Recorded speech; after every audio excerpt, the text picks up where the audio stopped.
I've been thinking about 5 minutes how to start this live. Do I just start by screaming into the microphone saying, yes? Or do I complain about everything I didn't like about this game? Which way do I go? Which way do I go? First of all, quick thing. I was supposed to go to the game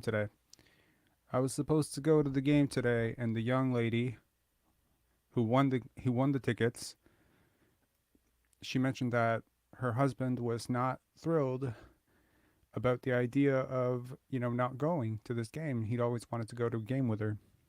So I was like, all right, what do I do here? Do I go on to the runner up? Do I go to the next person?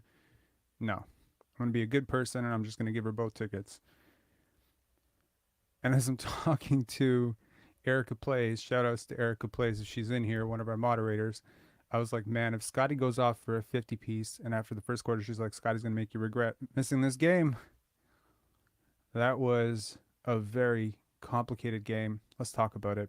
There's so much to talk about. And I'm very happy to see NY4 Raps and hopefully FA comes back. We haven't heard from these guys in a while, but they do tend to show up when Scottie has a good game for good reason. And I'm very excited to hear what they have to say about it. The Raptors face off against an undermanned Miami Heat team at home, where they have the fifth best record in the Eastern Conference. This is a good home team. Look, if they can fix their road issues, granted, the playoffs and the play-in are probably going to be full of a lot of road games for the Raptors given the season that they've had. But there's so many interesting things to talk about. Let's talk about some of them. First of all, Jeff Dowtin. Jeff Dowtin, man, if this team does not convert your contract, I'm going to riot. I have been on the free Jeff Dowtin train for what feels like 5 months now. Didn't really understand the big deal about him in Summer League, but a friend of mine who covers the Boston Celtics was like, you need to watch this kid. I've covered the G League a lot. He's probably going to be your second best point guard by the end of the year. And he's not wrong. Jeff Dowtin has been amazing. That block on Tyler Hero was something spectacular, and Tyler Hero is no scrub, and that was incredible. I have so much footage from the game that I attended against the Washington Wizards, and so much of it is focused on Jeff Dowtin. His defense, his east-west lateral movement, all the point of attack issues that this team has had, from Scottie Barnes' high hips, being unable to navigate screens, from Fred VanVleet slowing down, to Pascal Siakam lapses on defense, to Gary Trent Jr. just not being a great defender. Jeff Dowtin is that. He is probably your best point of attack defender on guards. He needs to be on the playoff roster. You must convert. I don't care who you have to waive. I don't care if you have to waive Fred VanVleet to make it happen. Make it happen. He's a very good player. He deserves flowers right now, and he deserves your respect. Secondly, this is the Precious Achiuwa that we were hoping for, and I'm not surprised that this is the game it got going for him. Hit a couple threes despite hitting 24% from three most of the season. This has not been the season that Precious Achiuwa was dreaming of when he was putting in all those hours in the offseason. And I assure you, don't ask me how I know, but I know he worked super hard to come into this season and make a bang. And this must be so frustrating for him. And yeah, some of it is self-inflicted. A lot of it is basketball IQ stuff, but a lot of it is not self-inflicted. A lot of it is just this offense. And tonight, this offense worked until it didn't. There were stretches where it looked beautiful. I don't care if it's the Miami Heat. I swear there have been times this season where the Raptors couldn't put up a smooth offensive effort against the high school team. But tonight, it looked good at times. The good parts of tonight's game were so good. The bad parts were so bad. And we're going to talk about both, because we're not ducking anything on this channel, because that's really what this channel is about, right? This channel is about sticking with the truth, even when the truth gets called a hater, even when the truth is deeply unpopular.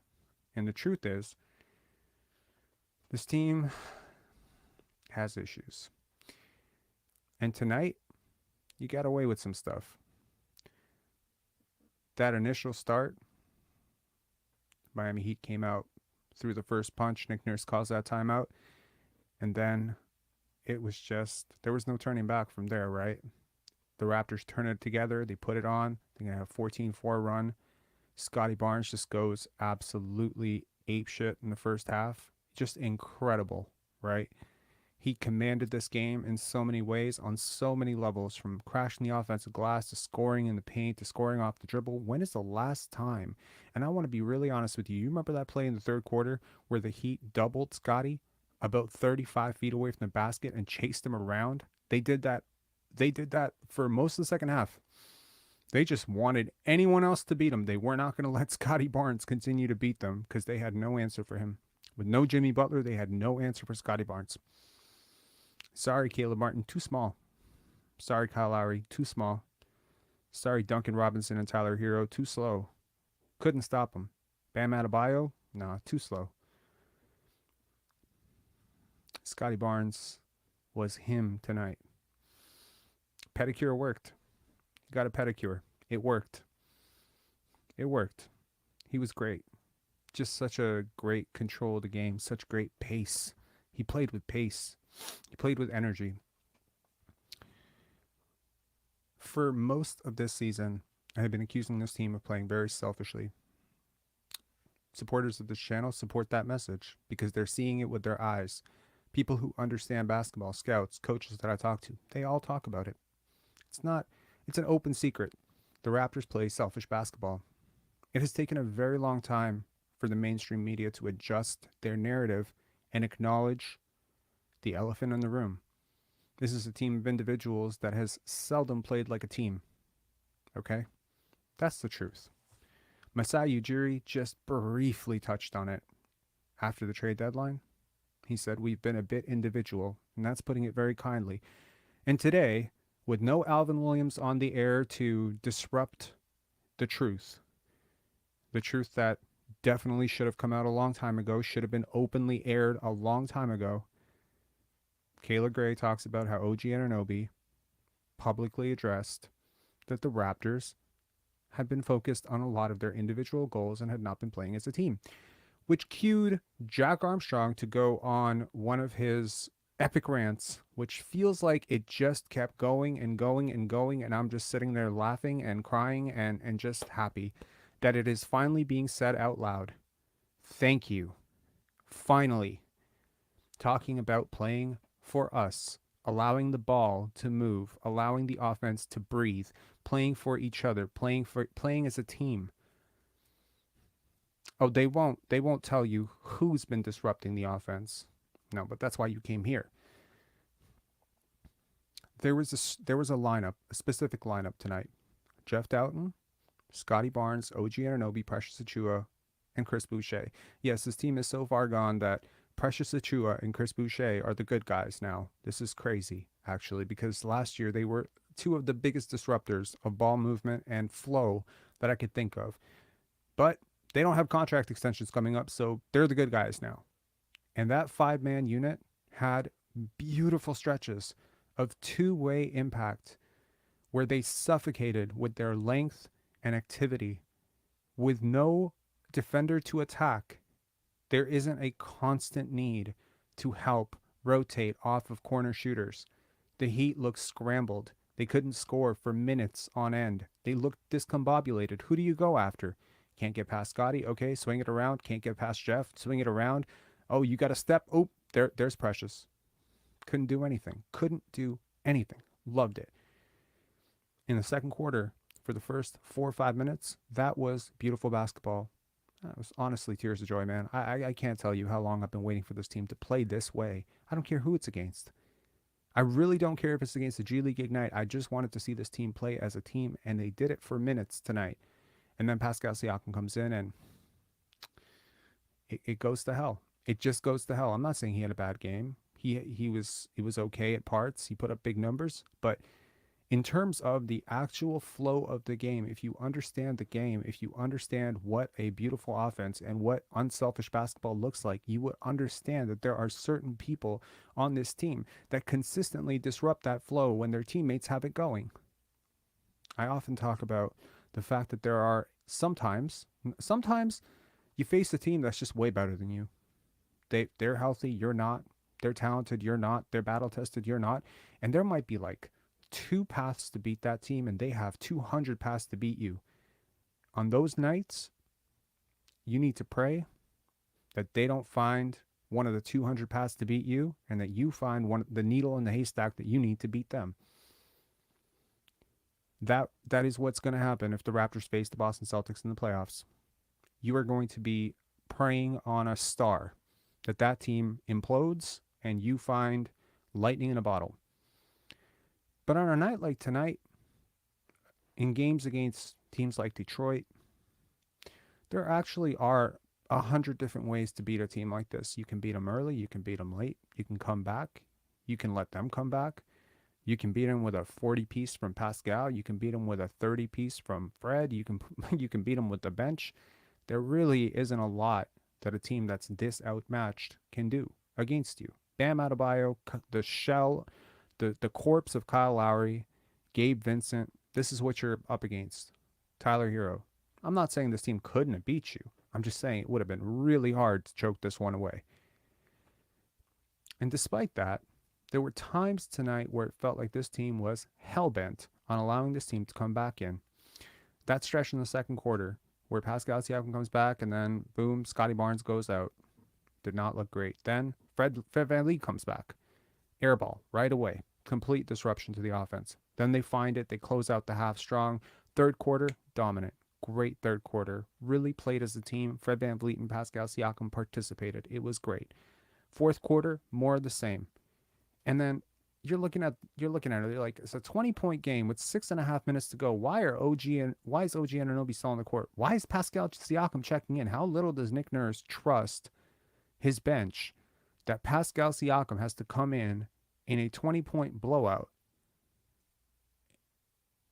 I mean, yeah, they hadn't taken out Bam Adebayo, but come on, man. It's a 20-point blowout at home. They don't have Jimmy Butler. You're at home. How bad is your team that you cannot protect a 20-point lead against a team that sometimes struggles to score 20 points in a quarter? But there you go. Pascal Siakam comes back. Suddenly it's a lot more of the individual stuff, right? Team starts falling. Now suddenly your 20-point lead is like an 11-point lead. Oh, now it's a game because now it's like 3.5 possessions in the new modern NBA. Couple threes, Duncan Robinson's on the court. Okay. Well, now Fred VanVleet's got to come back in. Well, now Jakob Poeltl's got to come back in. Scottie Barnes got to come back in. And now you got a game. How the This is what a young team would do. But the problem is the young guys didn't do it. It's your vets. Nevertheless, what could have been probably a 35-point blowout if you just played together, played as a team, turns into a bend but don't break type of game, right? Why? No, they are not. James, no, they are not. The bench is not that bad. Okay, the bench was a plus tonight. They are not that bad. That is the narrative that Nick Nurse wants you to believe, and that's not true. I'm sorry. The bench is not that bad. You could have put Joe Wieskamp in and put this game away in the early fourth quarter. No, they are not that bad. I'm not saying play Ron Harper Jr., but, like, come on, right? Anyway, let's look at the stats. We're going to look at some clips, courtesy of Raptors Nation. We're going to look at some clips. There was some banging plays tonight, and that was great, and then we're going to get some calls. So, in terms of team stats, the Raptors, predictable, same thing. But this time, shooting 48% from the field. Haven't seen a lot of that this season, and that was great to see. 47-43, they win the rebounding battle, which is great. 32 assists to 18. That was beautiful. And I would be remiss to say if at this point I did not mention that Scottie Barnes had a career-high 12 assists. They win the steals battle, the blocks battle, some big blocks. Pascal Siakam had a big block. Jeff Dowtin had a big block. It was good to see. It was inspiring defense. And they dominate the paint. 62-36. Dominated the paint. The Heat shoot 30% from three. The Raptors missing their first 8 or 9 3-pointers. They managed to shoot somehow 22% from three. Jakob Poeltl. This is 3 games in a row where just not quite the Jakob Poeltl performance we're getting used to. Did I jinx him? by creating that Jakob Poeltl's flashing Tim Duncan-esque potential, he was just like, okay, I'm going to stop being Tim Duncan. I'm going to go back to being Rashan Esterovic. But, you know, it's variance, but the Raptors have been limiting his minutes a lot. And quite frankly, I don't really understand why. Even if he's shooting 1 for 5, he's still a significant positive on the court for you. And I think there's a part of me that would say the Heat were picking on him a little bit. They were making him come out. They were making him guard the pick and roll, and then they were just beating him off the dribble. Gabe Vincent did it a couple times. Tyler Hero did it a couple times. So, you know, the Raptors are going to have to find a scheme to hide him and to make sure that he's not having to guard 25 feet out, because that's going to be, you know, he's quick, he's nimble for a 7-footer, but he's still a liability out there, and they're going to have to adjust for sure. Because other teams are going to pick up on this very quickly as well. Scottie Barnes, super efficient night throughout. 10 for 16 from the field. Pascal Siakam, relatively efficient, 10 for 20. 0 for 5 from 3 for him. Barnes and Siakam combined for 0 for 8 from 3. Scottie with 22, 12, 3 steals, 7 boards. It's just one of his better games overall this season. In a season that, quite frankly, hasn't had a ton of highlights for Scottie Barnes, you're going to take these. You take these. Fred VanVleet. Yep, predictable type of performance. 2 for 9 from 3, 5 for 13. I mean, I know the plus minus doesn't show it, but there were some stretches where he single-handedly tanked your offense, man. Some questionable shots, holding the ball too long. It's just, I think the Raptors were just better when he was off a lot. For the Heat, you know, Kevin Love, you know, did his best, I guess. I don't know. He was a defensive liability to hell out there. Max Strus, good job limiting him. You know, when he got that 1 going, I was like, man, he gets 2 going, he could put up 8 on you. And, you know, good for the Raptors to not allow him to, you know, get it going. There's a lot of players on this team that can shoot. You know, and kudos to the Raptors holding the Heat to 30%. I mean, they do have a lot of good shooters. Kyle Lowry's a fairly decent shooter still. But Duncan Robinson, Max Strus, Gabe Vincent, I mean, all of these guys can bang it. And, you know, Tyler Hero, Kevin Love. So good job for the Raptors for sure. Let's take a look at some quick clips. And then we will get to NY4 Raps and FA. Now, just fingers crossed this does not get us demonetized, but some great clips from tonight's game. Quick. So hang together. Under a minute to go. Miami's going to be 4-3 with Kyle coming off of the bench. Oh, that was Scottie's 12th assist of the night. Just great to see. You know, it's just, look, when you play this sort of democratic, you know, brand of basketball where anyone can get going, anyone can do their thing. And then Scottie gets the steal just to end the first quarter. Scottie attacking. That's, you know, the part about this that was really the best. Just watch him look up at the crowd after. The iron with force. D, 6 of 9 for the field. The Raptors, the intensity level, it's all there. Kate, Sam, Leo. Raptors after 1, lead by 1. They're not showing. Yeah, there you go. He just looks up at the crowd, just letting you know that he got you. You know, you remember that tweet by DeMar DeRozan when Chris Bosh got traded? I believe was it when Chris Bosh left and DeMar DeRozan said, "I got you" or "I got us" or something like that.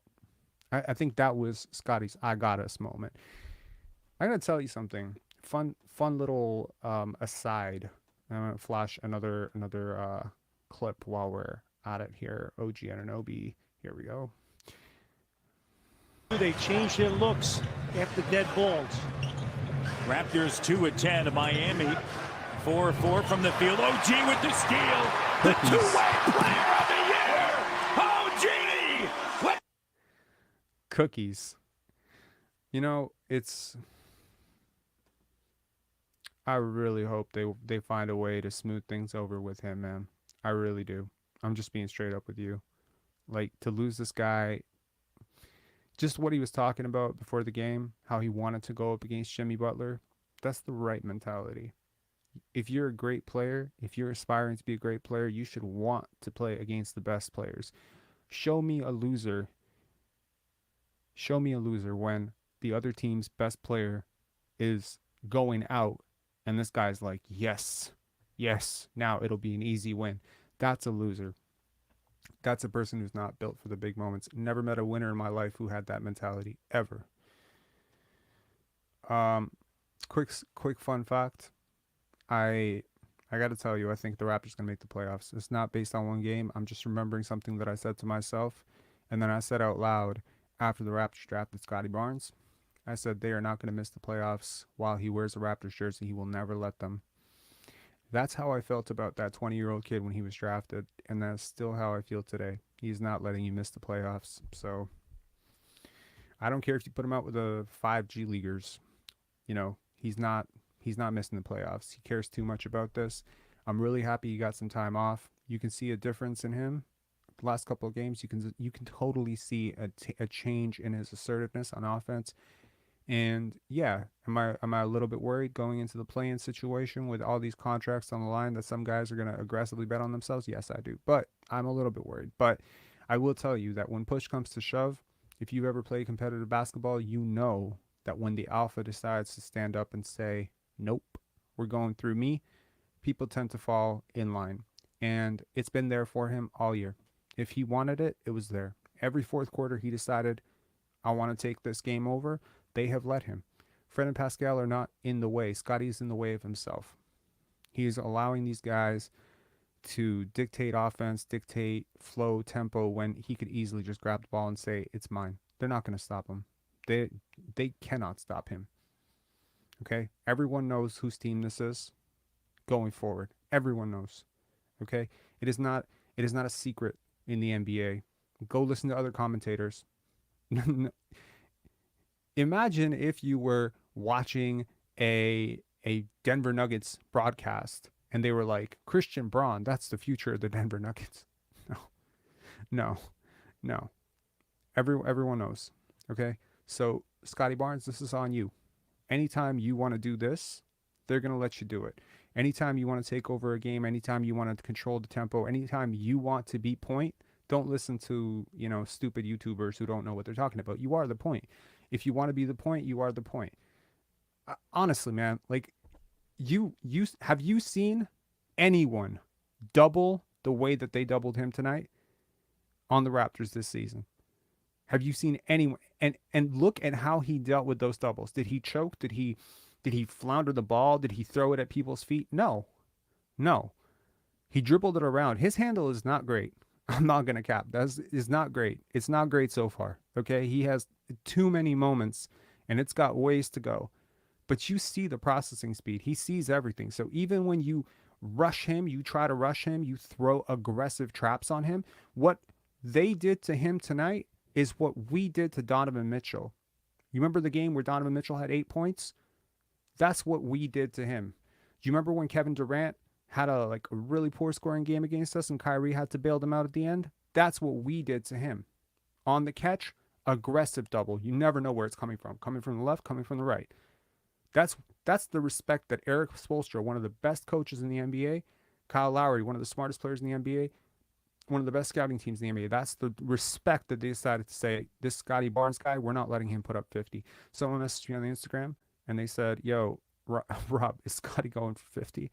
And I was like, have you seen this team? He's not going to touch the ball in the second half. And I was right. To some extent, I was right. But he's, and he's not selfish enough. Games out of line, 20 points, whatever. He doesn't have to do anything. He just let everybody else eat. And you know what? He got it going early, and then Precious 8, Siakam 8, O.G 8, Chris Boucher got 100 shots up from the corner. Basically, he's doing target practice from the corner. It was very good to watch. All right, let's bring on NY for Raps and FA. How are you guys doing? Thank you for bearing with my 27-minute soliloquy there. I was telling Paul that Rob got finish quickly because I just got home from AAU basketball practice for my son, so I'm tired. I'm gonna go to bed soon. What'd you But guys think of the game? I Oh think it was a God, good. great game, man. This it's so fascinating to see the Raptors play as a team. And this could have happened all along, regardless of Jacopoto or no Porto, Mhm. because Van Fleet knew that he needs to increase his assist because he's working for his bag at this time. It's just working for the money right now. So 100%. yeah, because the same way he gives Jacopoto those balls and get his assist, he could have given them to the same ball to Scottie as well. So we are not exactly we're number 8 right now. We should be number 3 or 4. And Easily. Scottie's game, oh my, that boy. You said it right. You knew Scottie have a great game like this. I'm here.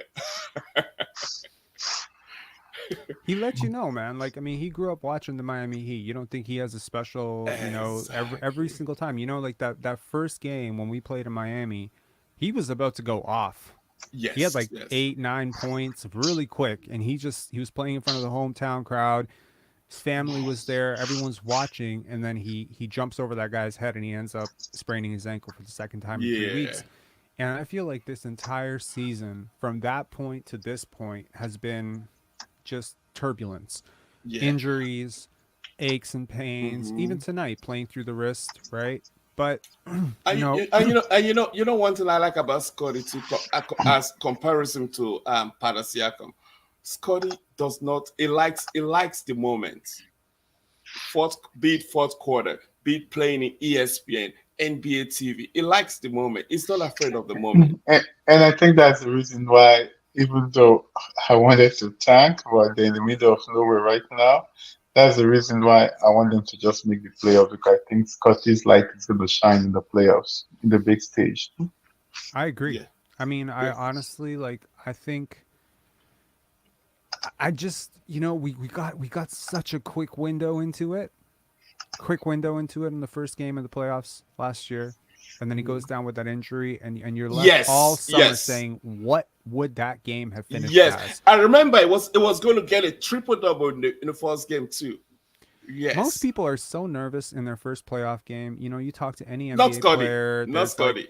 There's more noise. There's everything's loud. There's the pressure. Yeah. He feeds off of that. It feeds off the anxiety. Yes, it feeds off the anxiety of the game. Just like the fourth quarter, it's time to now close the game. I'm anxious about this game to end because this game is good. The scores is so close, so it feeds off that anxiety. Meanwhile, on the other side of the coin, Pascal, once he's very anxious, he can't even shoot the ball. There's no lift anymore for Pascal. I think that's because Pascal plays too much ISO at the beginning of the game, so he gets tired towards the end of the game. It's very, very high so heavy. But when you watch the game, you just see how if these guys can play together, it's just gonna make a difference. I was watching Memphis Grizzlies yesterday, and Baines was like, you know what? When everybody eats, everybody's happy, right? They move the ball, they share the ball, but. It got Van Fleet hogs that ball too much. So we have like 3 ball hoggers in that team. Van Fleet, Pascal, and Kyrie. I don't want to make this bashing tape, but I'm gonna bash a little bit. So I'm not gonna do it, but I'm gonna do it right. You see all the blow-bys where Tyler Hero was just cooking Van Fleet all night long. All night. They had to move OG to Tyler Hero for certain plays, well, possessions. OG. But that said, this reminds you of last season, right? Where when Scottie Barnes is moving the ball, when Scottie Barnes is running the show pretty much, that you enjoy the Raptors game. I've not this season I can count how many Raptors game I really enjoyed, and I think the fans are not even really enjoy the game. Yeah, no, I mean, look, it's like, especially when this team gets up big, it's almost like this team playing team basketball, it's a compromise for them. Some of these guys, it's like they can't just play that way naturally, because when you play that way, when you play team basketball, right? It could be anyone's night. It's very random. If you play team basketball, Chris Boucher could legitimately have a 40-point game. If you play team basketball, Scottie could have 40. Maybe Pascal has 50 one night. Fred has 30. You let the defense decide, the scheme, the matchups. You let that decide, right? I think that was the plan of the team itself. The plan of the team is to play team basketball, then let the defense now bring the offense. I agree.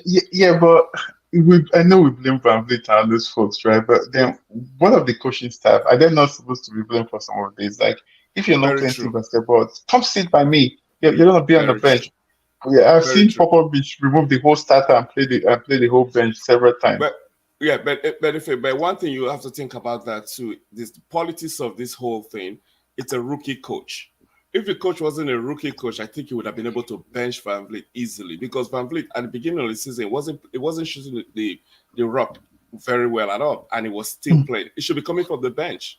Yeah, but that's when leadership comes into play. You can be a rookie coach and be a leader, right? You have to put your foot on the ground. I've seen that happen in my career and in several places. Like, if you don't make you have to treat everybody equally. You can't, what's his name?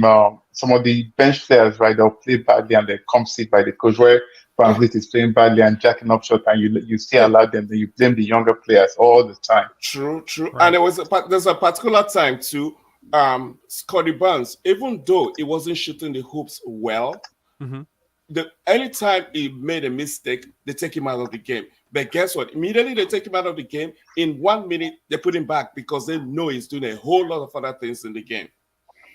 And I think the good thing I've enjoyed in this season, apart from Scottie Barnes' offense that did not quote unquote really improve, but his defense has really, really improved as the season progressed.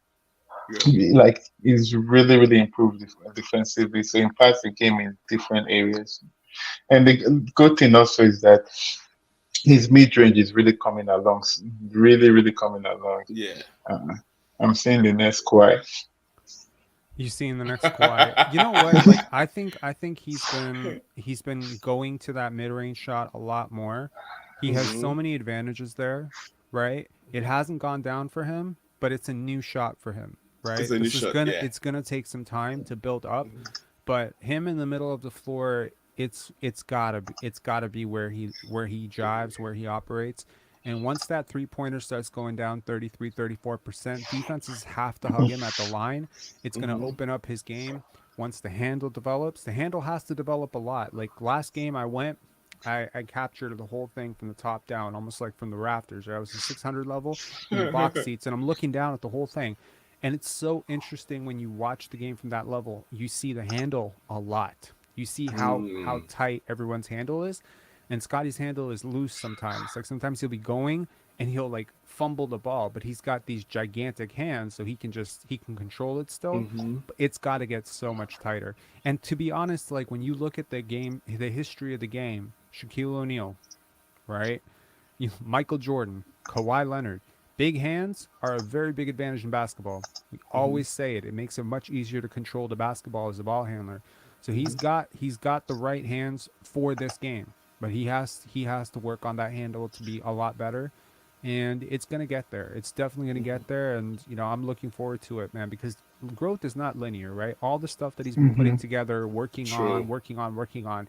They'll all make sense someday. Yeah, they all make sense someday. Yeah, because he has everything. But I think in the offseason he needs to work on very fewer moves. He tries to do everything, and sometimes your brain can just get confused.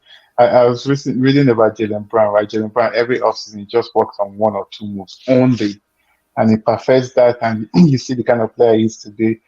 Scottie has like all the bag, right? But sometimes you just need like 1, 2, 3 moves and get 1 or 2 counter moves. I completely agree. He's got to have, I mean, again, the physical profile, the big strides, he's not really someone you can stop. So once this gets going, like, when you look at guys like Giannis, Kawhi, right? 2 guys that often get compared to Scottie, or at least by me. I don't know. Some people are out here comparing him to Draymond and Dennis Rodman. So I don't know what these guys are fucking on, but that's where I'm at. And one of the things that I noticed with those two guys is when you send a double team to those guys, they sometimes get flustered still, or they miss easy passes still. And those guys are 27, 28, 29, 30, 31, you know? Like, I mean, Kawhi's getting up there. It's not going to come at this point. But you take a gifted passer and you make him into an alpha scorer, like you get, and especially when you take the physical profile of a Scottie Barnes, like you get something very, very special here, right? So the Raptors have that in the bag. They have that for the next, 6 years. Enjoy it, Raptor Nation. One day we'll all have to just shake hands. When this is all over in a couple years and this debate is not really, I won't say I told you so. I'm not going to be sitting here being like, see, I told you he was him all along. I don't have to do that because, I mean, like I was thinking about something the other day. Do you remember you guys were obviously fans of the team when Kawhi was here, right? Yeah. Do you, okay, let me ask you a question. Were you fans? You were fans of Kawhi, right? Yeah. No, I was more of the Raptors than Kawhi. Okay. Well, I was a huge Kawhi fan. And I was just fan too. Yeah. So let me ask you. Now I don't like him no more. It's the hatred, the way I switched when he left us. Okay. I knew he was gonna leave because I was following the sister on Instagram when they were having a party and somebody snitched and said, "Oh, you guys are enjoying now because he's gonna leave." So it was really obvious he was gonna leave. Mm-hmm. Let me ask you a question though. When Kawhi was here, would it have bothered you if someone had said he's not a top 5 player in the NBA? Of course, yes. It would bother you?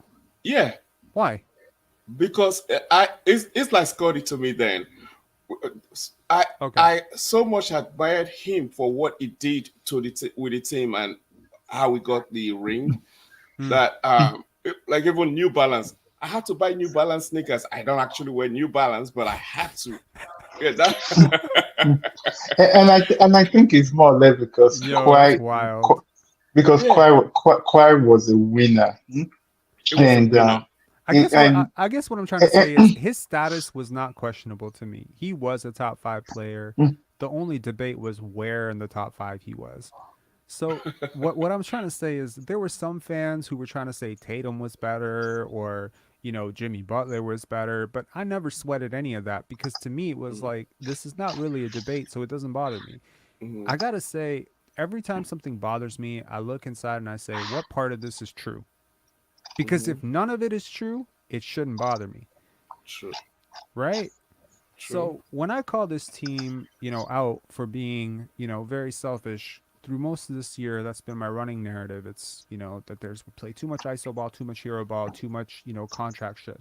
People get very upset. They get very upset. They write horrible things on Twitter. They dislike videos. They unsubscribe. They get very pissed off. They write nasty emails.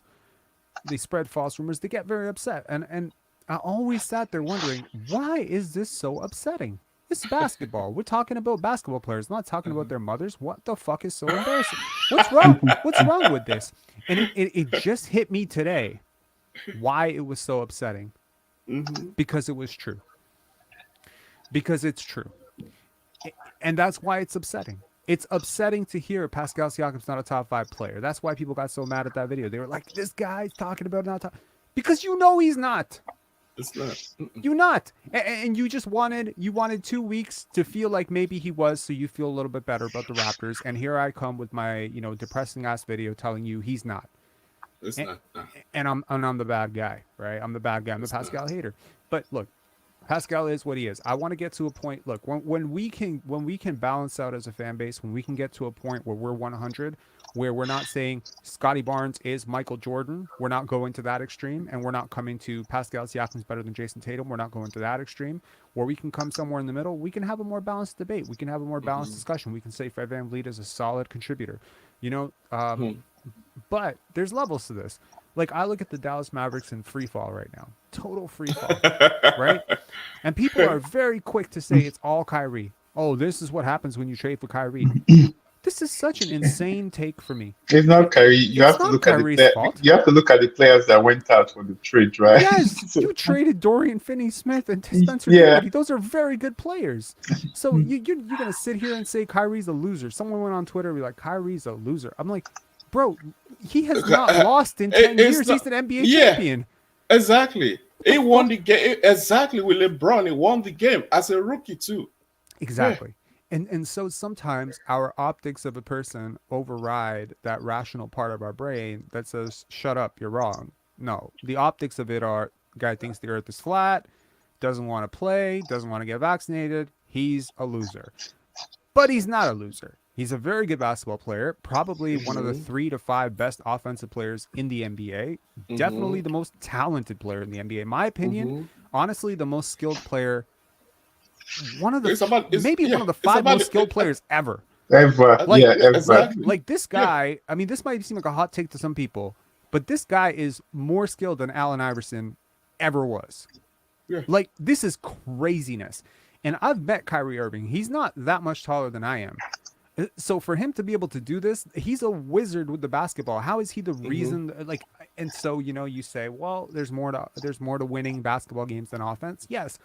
I look at the Dallas Mavericks as a complete clusterfuck of decisions, bad roster construction, Christian Wood. There's so much blame to go around, but we scapegoat it. Oh, it's Kyrie. Well, I think the Raptor fans could be, easily guilty of the same thing. Earlier in the season, oh, it's Scottie. Scottie's the problem. Oh, it's Pascal. Oh, it's this, it's that. No, man, it's just a way to play basketball that results in winning. You play democratically. You play democratic basketball. You play egalitarian basketball where you are open to tonight. You're going to take 5 shots because the defense is going to really force you to be a passer. Great, no problem. I can pass. But if you come into the game saying I got to get my 25, yeah. You've already lost. You've already lost this game. Oh, you know what? I'm gonna get it. I'm gonna try and get on the rebounds. I got it. Like Pascal does. Exactly. It's like fuck your triple double, bro. There's a beautiful story. I don't know if anyone here has heard of Aesop's Fables. Have you heard of Aesop's Fables? One of my favorite. Man, I am so happy as a child that my mother gave me Aesop's Fables. There's a beautiful story that comes to mind. It is of a man and his, I believe, 8 sons. And so this elderly man has 8 sons, and they're all vying for who's going to take over his business after. And, they're all fighting with each other, as families often do. As you guys are both brothers, I figured to bring this conversation up right now, since I'm sure you've spent some time fighting with each other. And so he's so sick and tired of listening to them argue over who's the smartest, who's the best, who's going to take over, who's the most capable. And so he bundles together 8 sticks, 8 big sticks, and he says, whoever can break this is the best. It is going to be next in line. And they all try, and they all fail. None of them can do it. They sit for hours, and they try, and they cannot do it. And what happens? Eventually, he unbundles the sticks. He hands each son 1 stick. He says, now try.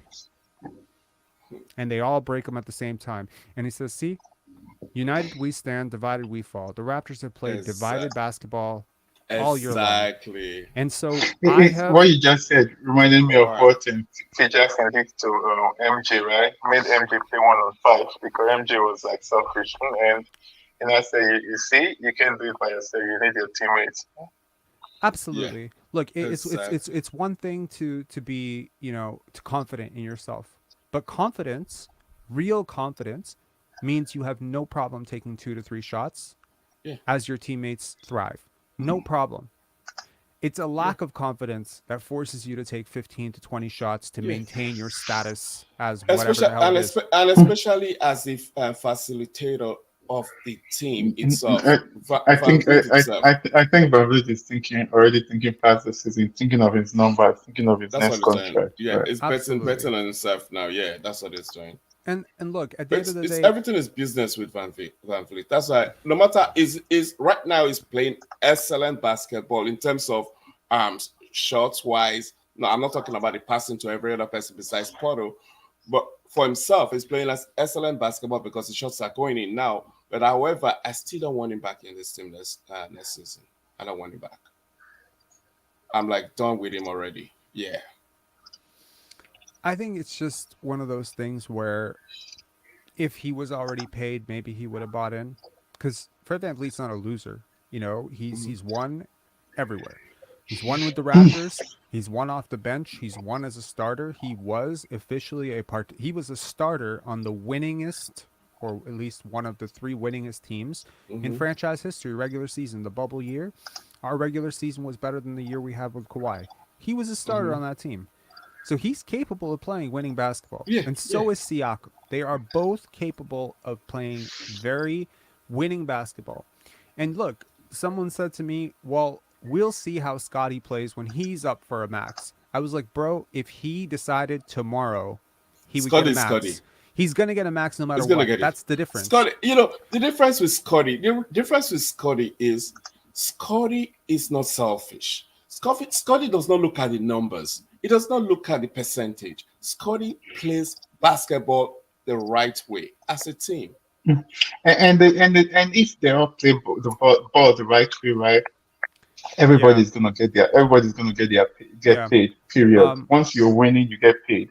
Yeah, I agree. And look, like if the Raptors' record right now was like if they were on pace for 60 wins, everyone would be talking about Pascal Siakam being top 5. Everyone. Yes, everyone was talking about that. And you know what? If he had played a 28% usage role on a 60-win team, I would be right there with you. I would say, yeah, he's right up there with Shea. Close. Yeah, I don't remember the year this was again. The Atlanta Hawks, 5 of them made the the All-Star game because they played as a team. Then we thought they were all good like that, and we picked up one of them, and which was nothing to us. What's his name again?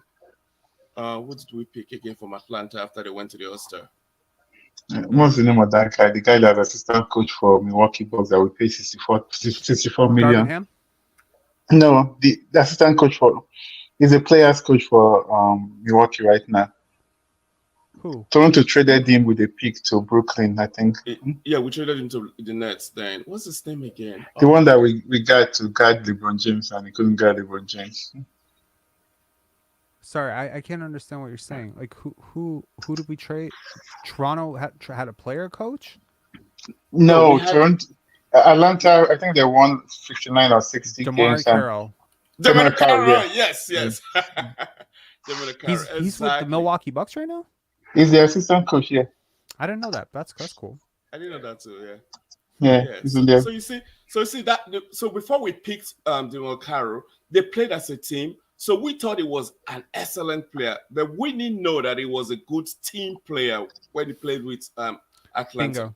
Bingo. And you know what? Hedo Turkoglu said the same thing when he got here. You remember that infamous ball? You know, it was the same thing because with Chris Bosh, it wasn't the same as playing with Dwight Howard. And, you know, people trash Dwight Howard all the time. In my opinion, better player than Chris Bosh.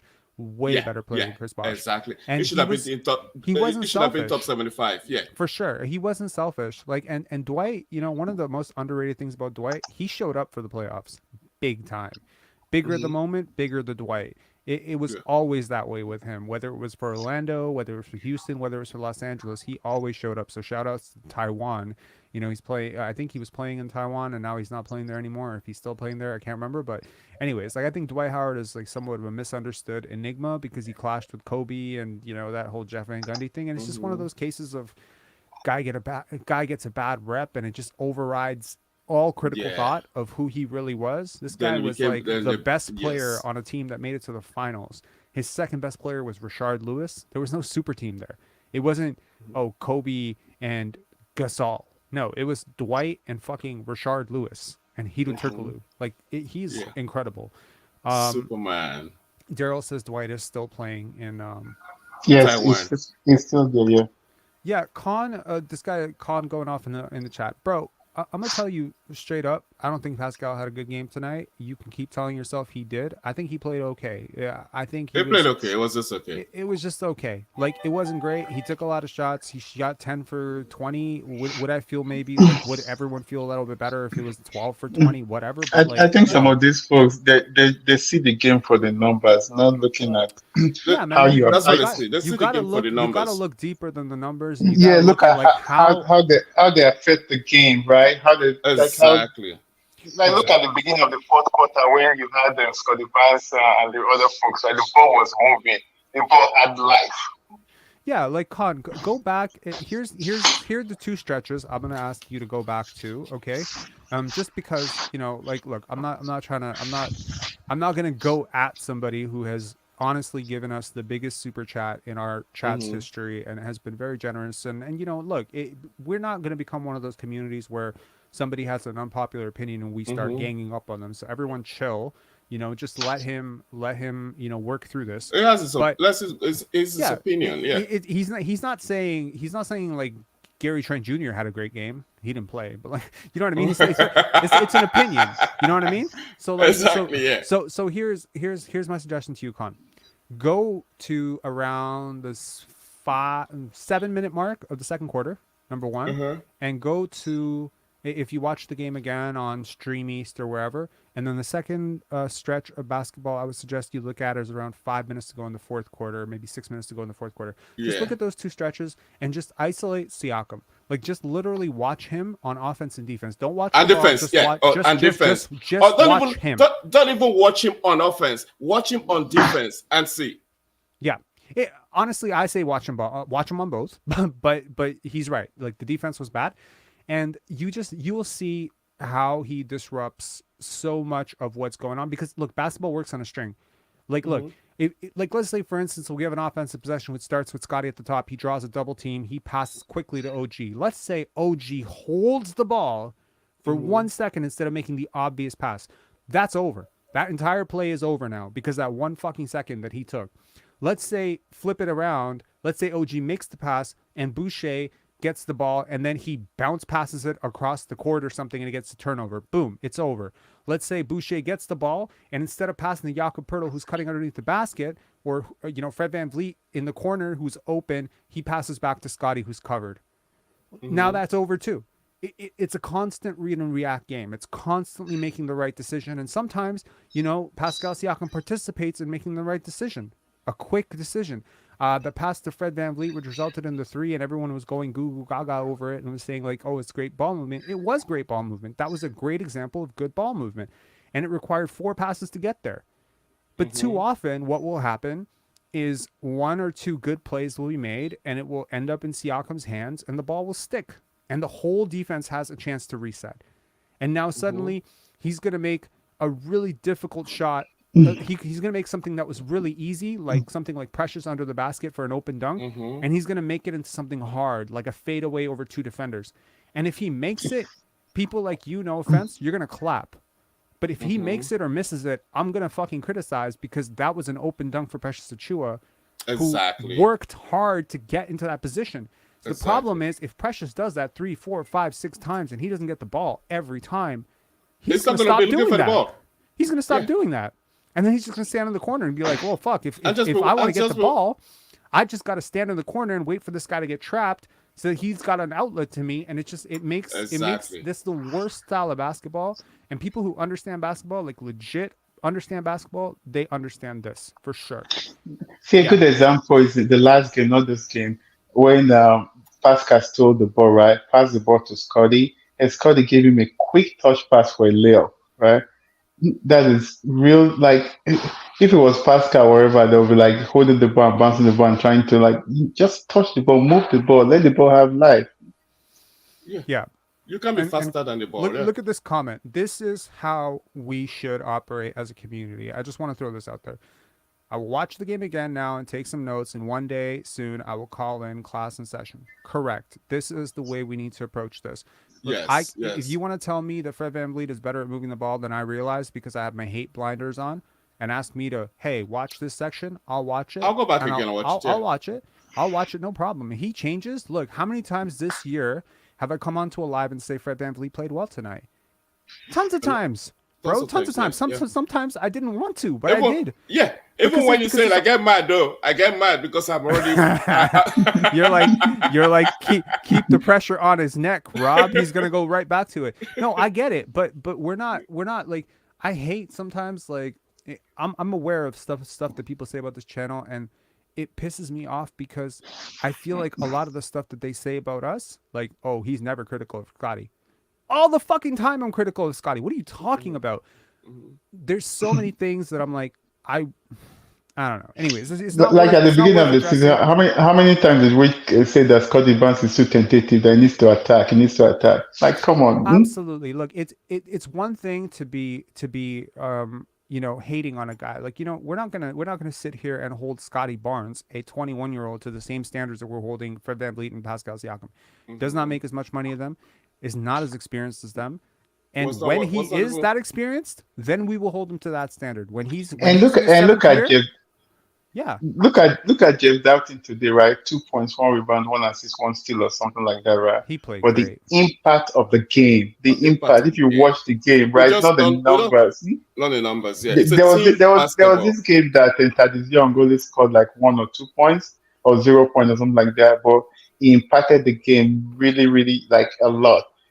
Take for example today's game. Scottie Barnes had 18 points in the first half, right?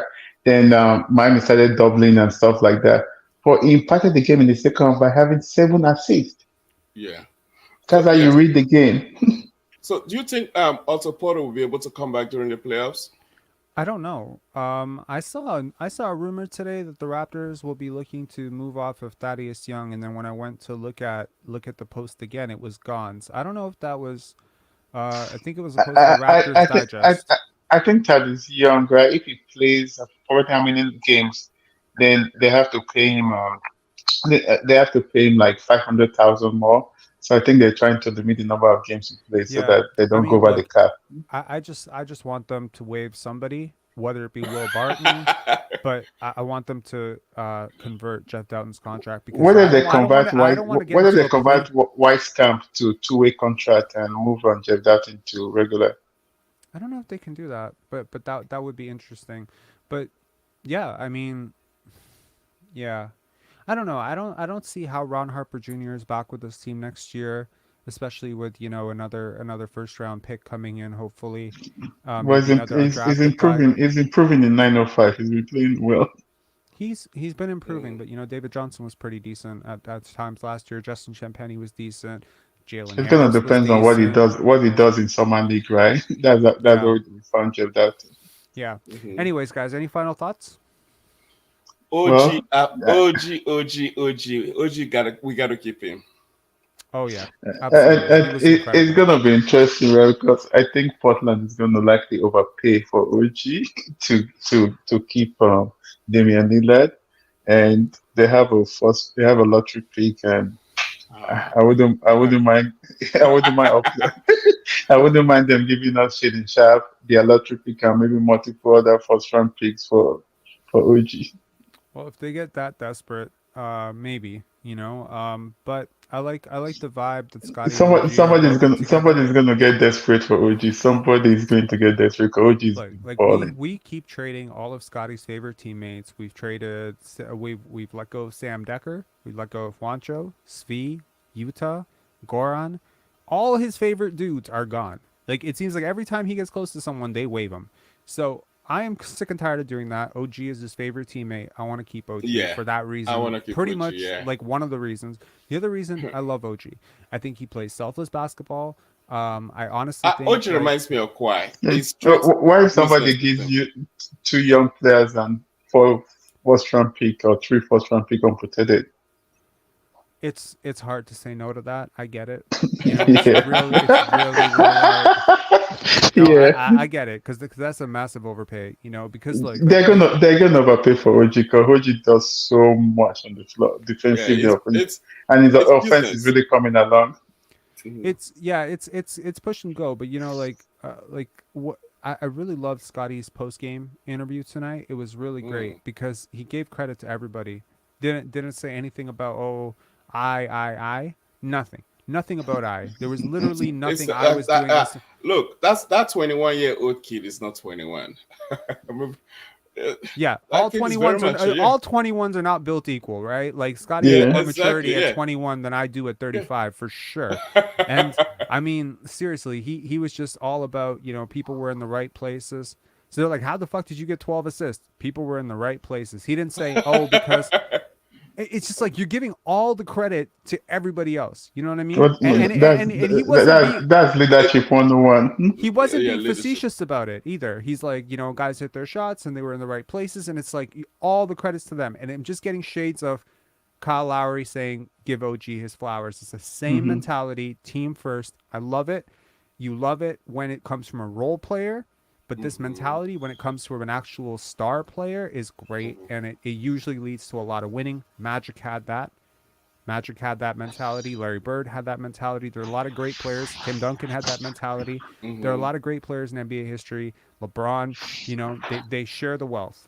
There's a lot to go around. Anyways, guys, all right, let's get out of here so the other folks can come in. Yeah. Thank you sit back so and much. listen. It was really nice to hear from you guys. All right, we'll sit back and listen. Have a good one. Yeah. Cheers. Have a good one, guys. Cheers. Yeah. Cheers. All right. Let's get... Okay, next up we've got Your Goat, Gill, and Coach Mo. All right. Your Goat, what's up? What's up, man? You forgot the 17-2 draws, by the way.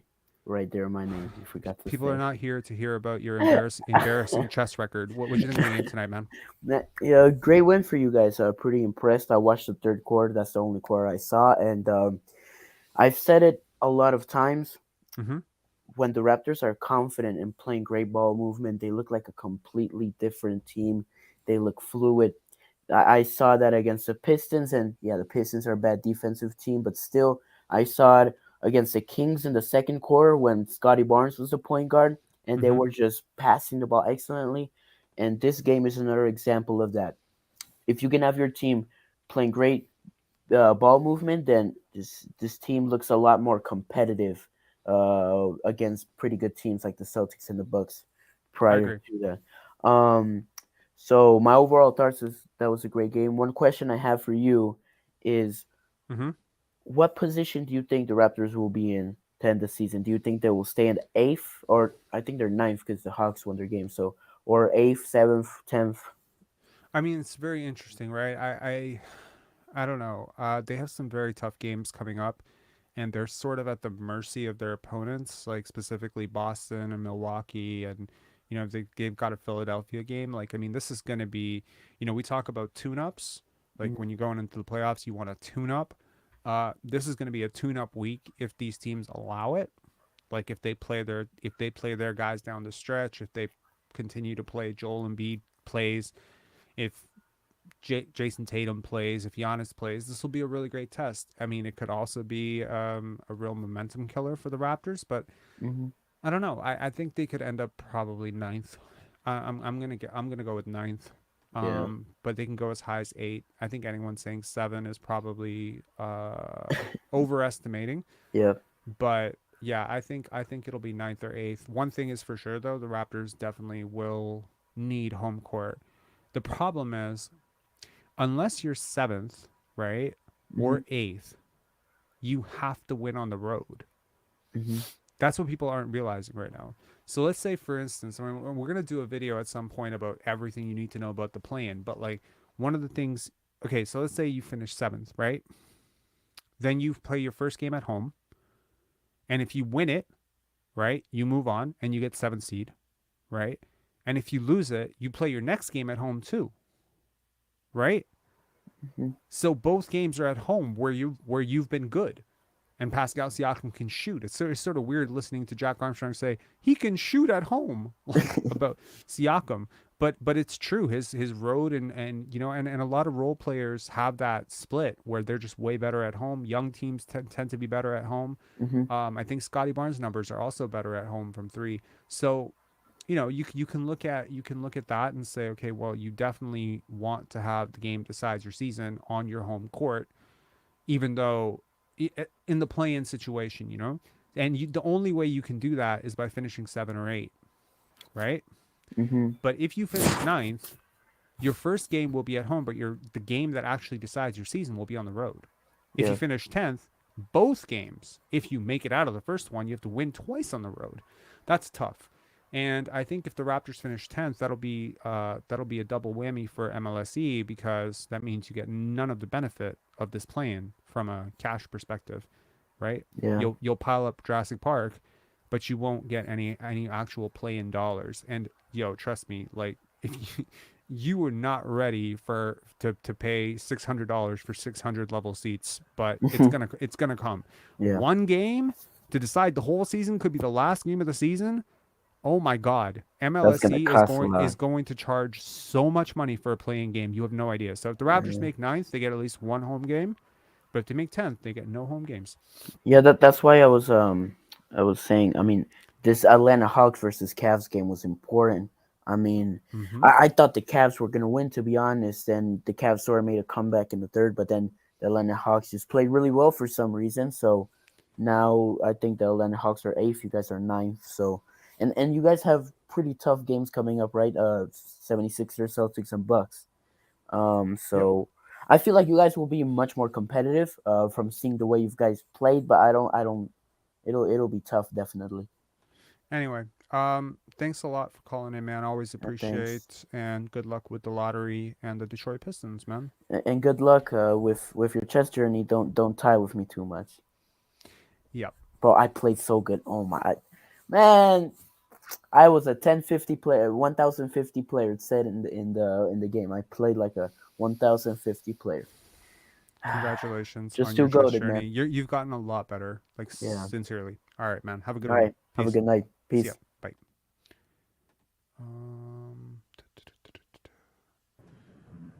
Okay, next up, Sasha. What's up, man? What's up, man? Sasa, actually. Sasa? Yeah, Sasa. How are you doing, man? How's it going, Rob? Been watching your stuff for a while. Keep it up, man. Appreciate it. So I mean, sorry. So in my language, Sasa is pronounced Sasha. That's why, and that's literally like, it's one of my favorite names. So yeah, because the S, the second S is a sh. Yeah, but doesn't it have like an asterisk or something? It has an accent on it. Yeah, accent. Sorry. Yeah. So I immediately, when I saw the name, I was like, okay. I've never heard the name Sasa. But what's up, man? Nah, it was good, man. I really enjoyed the game. I couldn't really tune into the first half of the stream, so I'm not really sure what you think. I'm sure you loved it. I had mixed feelings about a lot of things. Really? Yeah, I had mixed feelings about a lot of it. I won't rehash it. You can definitely go watch it later. But I'll go back and watch. Yeah. What did you like? What did you not like? Is there anything you didn't like about this game? Honestly, no. Like I don't think. I mean, we got the Heat played horribly, in my opinion. Like their shots weren't falling. Adebayo especially, like second half. I don't know if he got a field goal even. Hero was crazy. They need so much more from him. He has disappeared at various times. But Jimmy Butler is like, damn. Like we go through this every playoffs where people forget about this guy. He's having a great season. The Heat are not having a great season. They're having a lot of guys slumping, a lot of guys struggling. Kyle Lowry's struggling. He's fallen off. Yeah. But he has been great for them.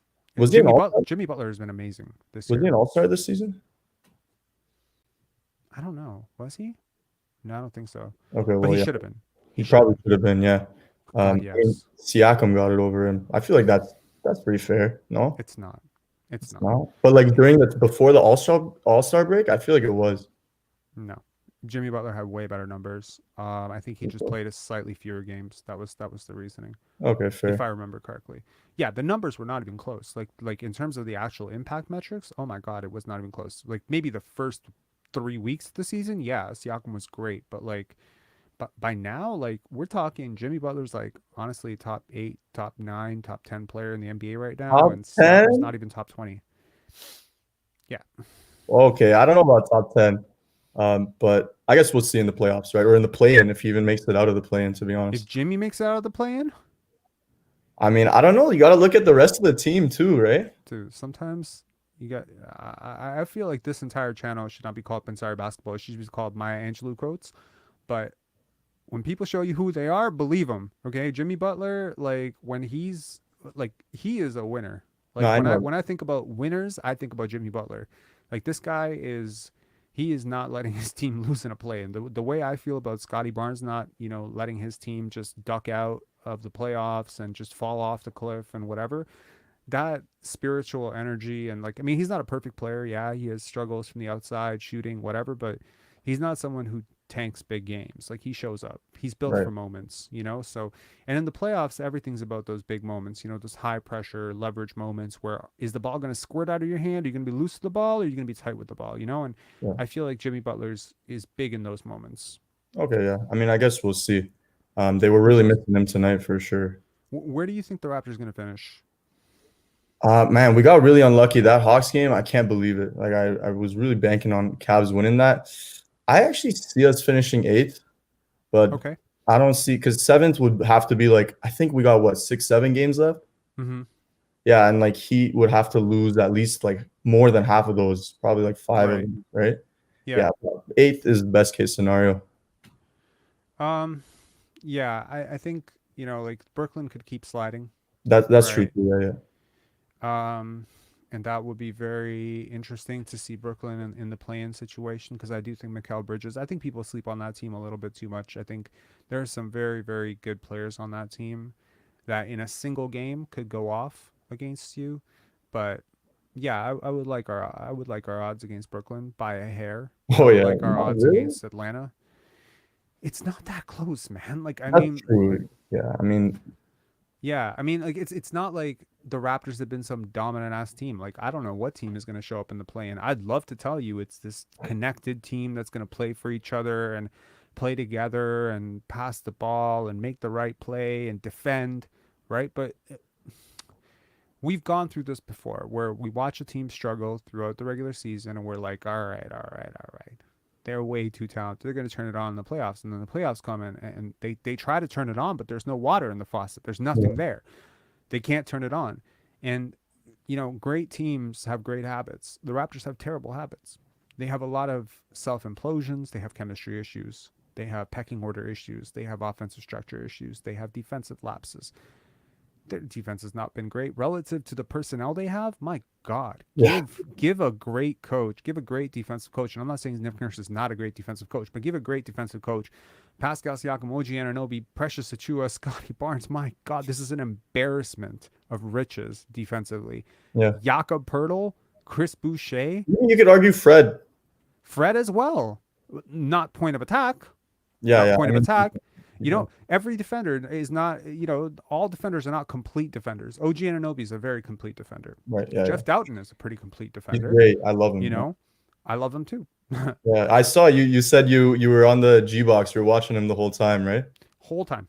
Yeah. Whole time. Missed the whole game just watching Jeff Dowtin. Yeah, I was at the G box actually for the OKC game recently. Yeah. Did you like it? It was great, but they had free beer for you? Yeah. No way. Okay, I didn't have the free beer part. I had Did you get the free chicken wings? Yeah, I didn't try it, to be honest. The popcorn was good though. Popcorn was weak. I'm gonna give you guys okay, let me know, chat. Do you guys like movie popcorn? I'm gonna give you a free tip on how to make the greatest movie popcorn at home right now. I make it all the time. My girlfriend loves it. I swear our popcorn's better than Cineplex. There's no chemicals, nothing. The first person who says I want a popcorn tip, I'm going to give it to you guys. Yeah, I mean, it was cool. Michael, you got it, man. You got it. Okay, so here's how you do it.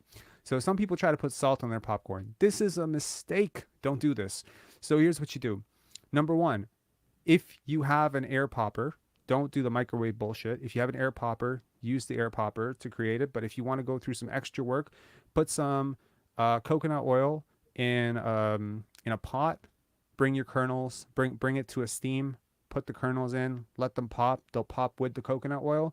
Then when you season your popcorn before putting on butter, put turmeric, 1 part turmeric, okay, and 2 parts crushed salt. You have to take your salt and then grind it down to like a fine powder. Mix it all together into this light yellowish, seasoning flavor. Then you put that very, very, with your hands, don't directly pour it on like an asshole. You know, you just put it on your popcorn. I guarantee you your popcorn will be so amazing. And then put a little bit of butter on top. It's incredible. And if you don't pop it in the coconut oil, then mix some coconut oil into your butter and try it and let me know in the next live how you liked your popcorn. Now, I tell you, people who eat the microwave popcorn should be put in jail. I know someone's going to clip this and put it on Twitter and say I'm insane, but I truly believe that. Anyways, moving away from popcorn. Yeah, back to the G box was awesome. I didn't know what to expect going into it, but I really liked it. They gave us a ticket for beer. My girlfriend ended up having some wine. I had a beer, and yeah, that's the pizza was great though. That was pretty Pizza good. was clutch. Pizza was clutch. I did not have the hot dogs. I had a couple wings. Honestly, yeah. I mean, like between recording Jeff Dowtin on every single play and stuffing my face with pizza, I feel like I missed a lot of opportunities to clap and make some noise, but it felt weird to make noise because hardly anyone was making any noise, and it was very dead. So, Rob, what do you think is going to happen this offseason? What do you think is the best move that we could possibly make? Because we're letting someone go, right? We need to. I mean, look, I don't pretend to know everything that's going on behind the scenes. I know some stuff though. And I will tell you that, like, there are some guys on this team that I really like.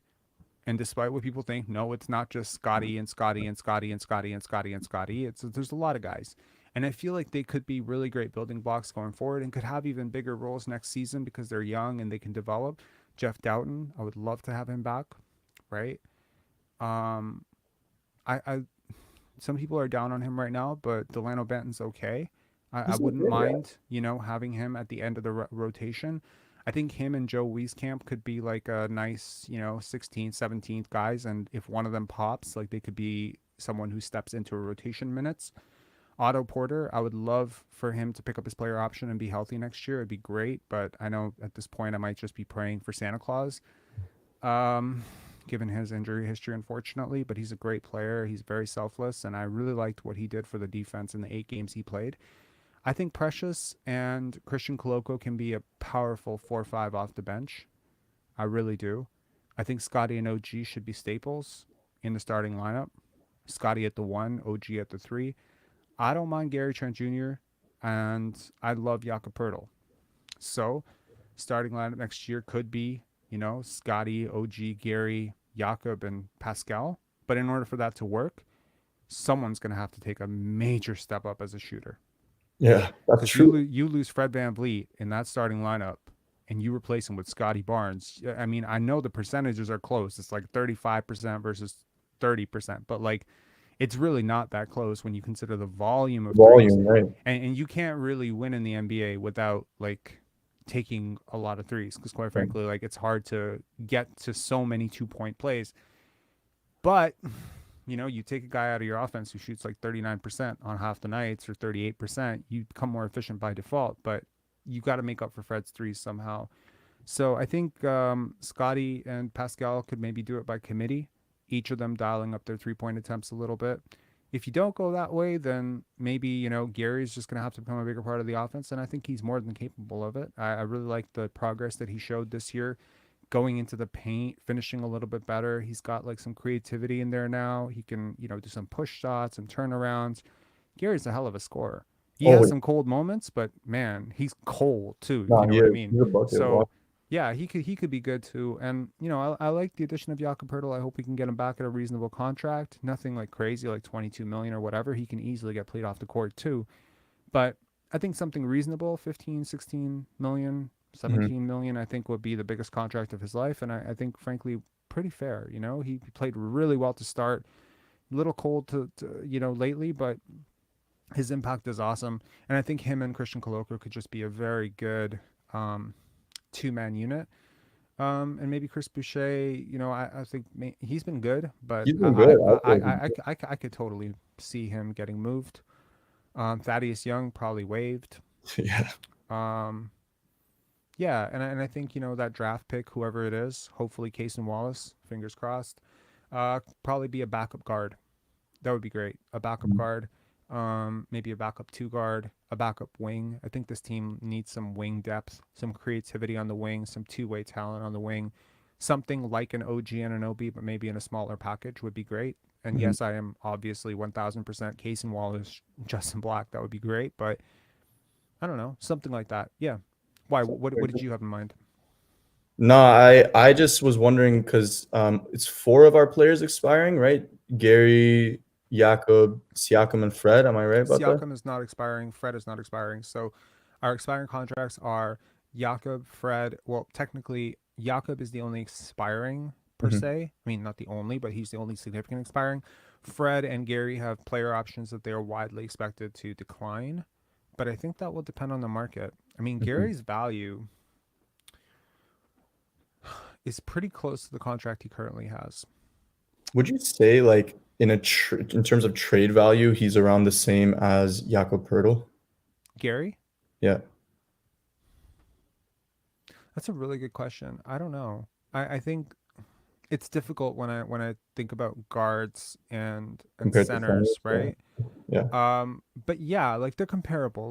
Like honestly, for me, when I look at Pascal, and I know this is probably gonna sound crazy to you, but when I look at Pascal, Jakob, OG, and Fred, depending on the situation, like if let's just say I'm another team, let's say I'm the Wizards or the Charlotte Hornets or the Lakers or whatever, some other team, and I'm looking at these 4 players and I'm thinking about bringing one of them into my team to help me win, I'm not really seeing the gap.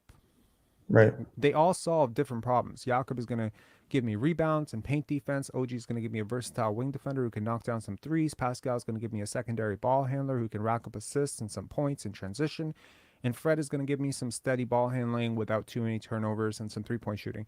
To be honest, they're all similar on similar levels. I think Gary is like probably a step down from all 4 of those guys by a hair. Because of his defense. Okay. Mainly because of his defense. Like his defense is worse than all 4 of those guys. Mm-hmm. But to me, they're all role players. All of these guys are role players. They're all like you can call Pascal a top 25 player. You can think he's better than Jimmy Butler. To me, he's a role player. None of these guys project superstar. None of these guys project closer. None of these guys are like the best player on a championship team or even the second best player on a championship team, maybe. I mean, you like some people say, oh, Siakam was already a second best player on a championship team. No, he wasn't. Not in my opinion. Lowry was better than him, So yeah, like to me, it's like they're all third options on a really great team, second options on a kind of okay team. Mm-hmm. Fair enough. And they're all two-way impact guys. So yeah. Yeah. One more question, because I've been watching your channel for a while. I wanted to know where your, I don't want to say hatred. I don't know if that's the right word, but like these feelings towards Fred VanVleet. I was curious as to when they started. Good question. Last year, actually. Okay, that's prior to that, I had no real issues with him.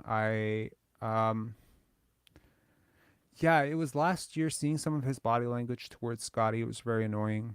Then listening to some of his press conferences, listening to him rail on his younger teammates. I've watched veterans do this before. It's not cool, especially when I see them making a lot of the mistakes and then deflecting all that blame onto their younger teammates. It really pissed me off when he would talk about Delano Banton in a certain way or Precious Achiuwa or Scottie Barnes, like, we don't have experience. We don't, this stuff, it's just a no-fly zone for me. If Dame Lillard wants to talk about Shaedon Sharpe that way, I won't love it, but he's Dame fucking Lillard, right? It's different. Yeah. But if you're Fred fucking VanVleet, like you don't get to talk shit about Scottie Barnes and, getting on-ball reps. To me, the conflict started almost immediately when I read their body language, when I started watching them vibe on the court. And look, I mean, I don't want to read too much into who unfollowed who or who followed who on Instagram, but seriously, Scottie Barnes I've never seen Scottie Barnes unfollow a teammate in my life, ever. He still follows guys he played AAU with. He still follows all the guys he played Olympics with. He's following Jakob Poeltl. The only person he's not following is Thaddeus Young and Fred VanVleet. So you make of that what you will. But to me, it's like this guy is, honestly, he's a litmus test for me. He's absolutely a litmus test for me. He's not perfect. He's young. He makes mistakes. He definitely has a lot of growing up to do, for sure. But to me, it's like if he's not vibing with you, there's something wrong with you. Because just the best teammate. He loves his teammates. Right? Yeah. Yeah, okay, yeah. Like Scottie and OG. Like for OG to have an issue with you or Scottie to have an issue with you, it's like, what is wrong with you? If these two guys who like wouldn't hurt a fly and like are the nicest dudes ever and play for their team and they're just such great teammates. Like both of them are such great teammates.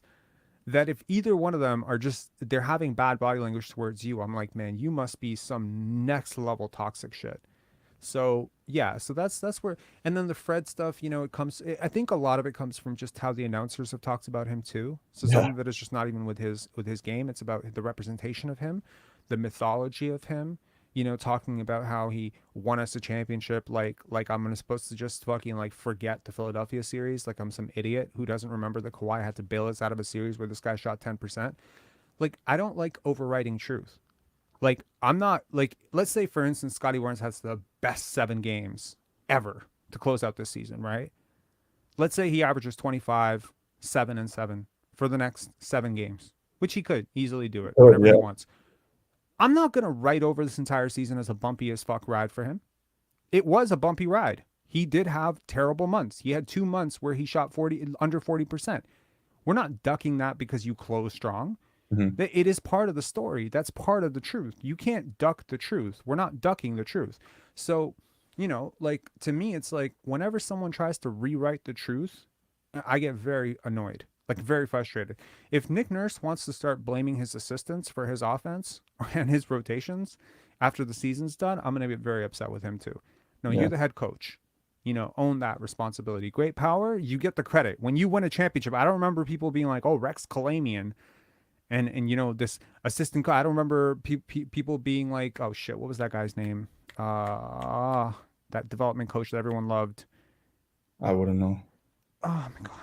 Jama. And then there was, guys in the chat, let me know. The guy who was with Cleveland, he was with the Cleveland Cavaliers with LeBron James, and then he came over here. Phil Handy, there we go. I don't remember anyone saying, oh my God, Phil Handy won a championship. He's a great coach. I don't remember anyone saying that. I don't remember that. I don't remember anyone saying Jeremy Lin was so great for the championship Raptors. Jeremy Lin, poor guy, went on a podcast saying he feels like he didn't even win because he didn't even play, you know? So it's like, yo, with great power, and you have the privilege of getting all the glory, you get all the press when you win. You got to take the losses too. So I don't like people who do that. So to me, it gets personal sometimes. And also, like, his family, you know, writing what they write on, and some of the people in his life writing the shit that they write on Facebook, that doesn't jive with me either. Yeah, I don't even know about that. It's just tough for me because, like, I'm a big Scottie Barnes fan, but man, like, I do like Fred VanVleet. So maybe we have some disagreement there, but it's cool, man. I've never tried to stop anyone from liking Fred VanVleet. If you like him, I get it. I used to like him too. Okay, right. I like him a lot, and there's a lot to like. There's a lot to like. He's an undrafted guy. He's worked very hard to get where he's at. He's competitive. He makes a lot of smart plays. He's a very smart player. He's a good shooter at most of the time. He's a good shooter. He works tirelessly on his craft. The fact that he is where he is relative to where he started is incredible. And this is not shade. Like, this is me saying genuine admiration. If any basketball player in the world who was drafted this year works as hard as he works, they will be an all-star. Because, like, the physical limitations of being an undersized guy with limited burst and limited wingspan to make it to an all-star, it is just incredible. So I understand where the admiration comes from, and I'm not throwing shade on any of it. But being, working hard and getting yourself to a level where you can take care of your family and make, a 9-digit, 9-figure contract, that does not give you a right to then throw shade on people. It does not give you a right to dominate an offense to the point where other people cannot eat. Yeah, I don't feel like that's it. It doesn't jive with me. So, unfortunately, some of the bad stuff has overridden a lot of the good stuff with him. Mm-hmm. But I hope after this contract situation is done and maybe he's on a different team with veterans, or maybe, he just gets the contract and he's over himself. He can just, whatever insecurities in him, whatever forces him to take these passive aggressive digs at his younger teammates and, speak in code to the media, all this shit can just go away and he can just be a genuinely good guy. Because I'm sure in real life he's a good dude. I'm sure. Yeah. But yeah. So you think it's like a lack of humbleness? No, I think it's it's just incessant selfishness. Mm-hmm. And it's like when you're selfish and you're young and you're undrafted and you don't have a guaranteed contract and you're in the G League, we put up with it.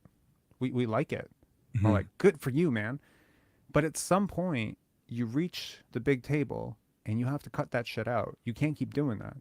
You can't keep doing that forever. You can't keep acting like the persecuted when you're no longer being persecuted. Then people just get annoyed, right?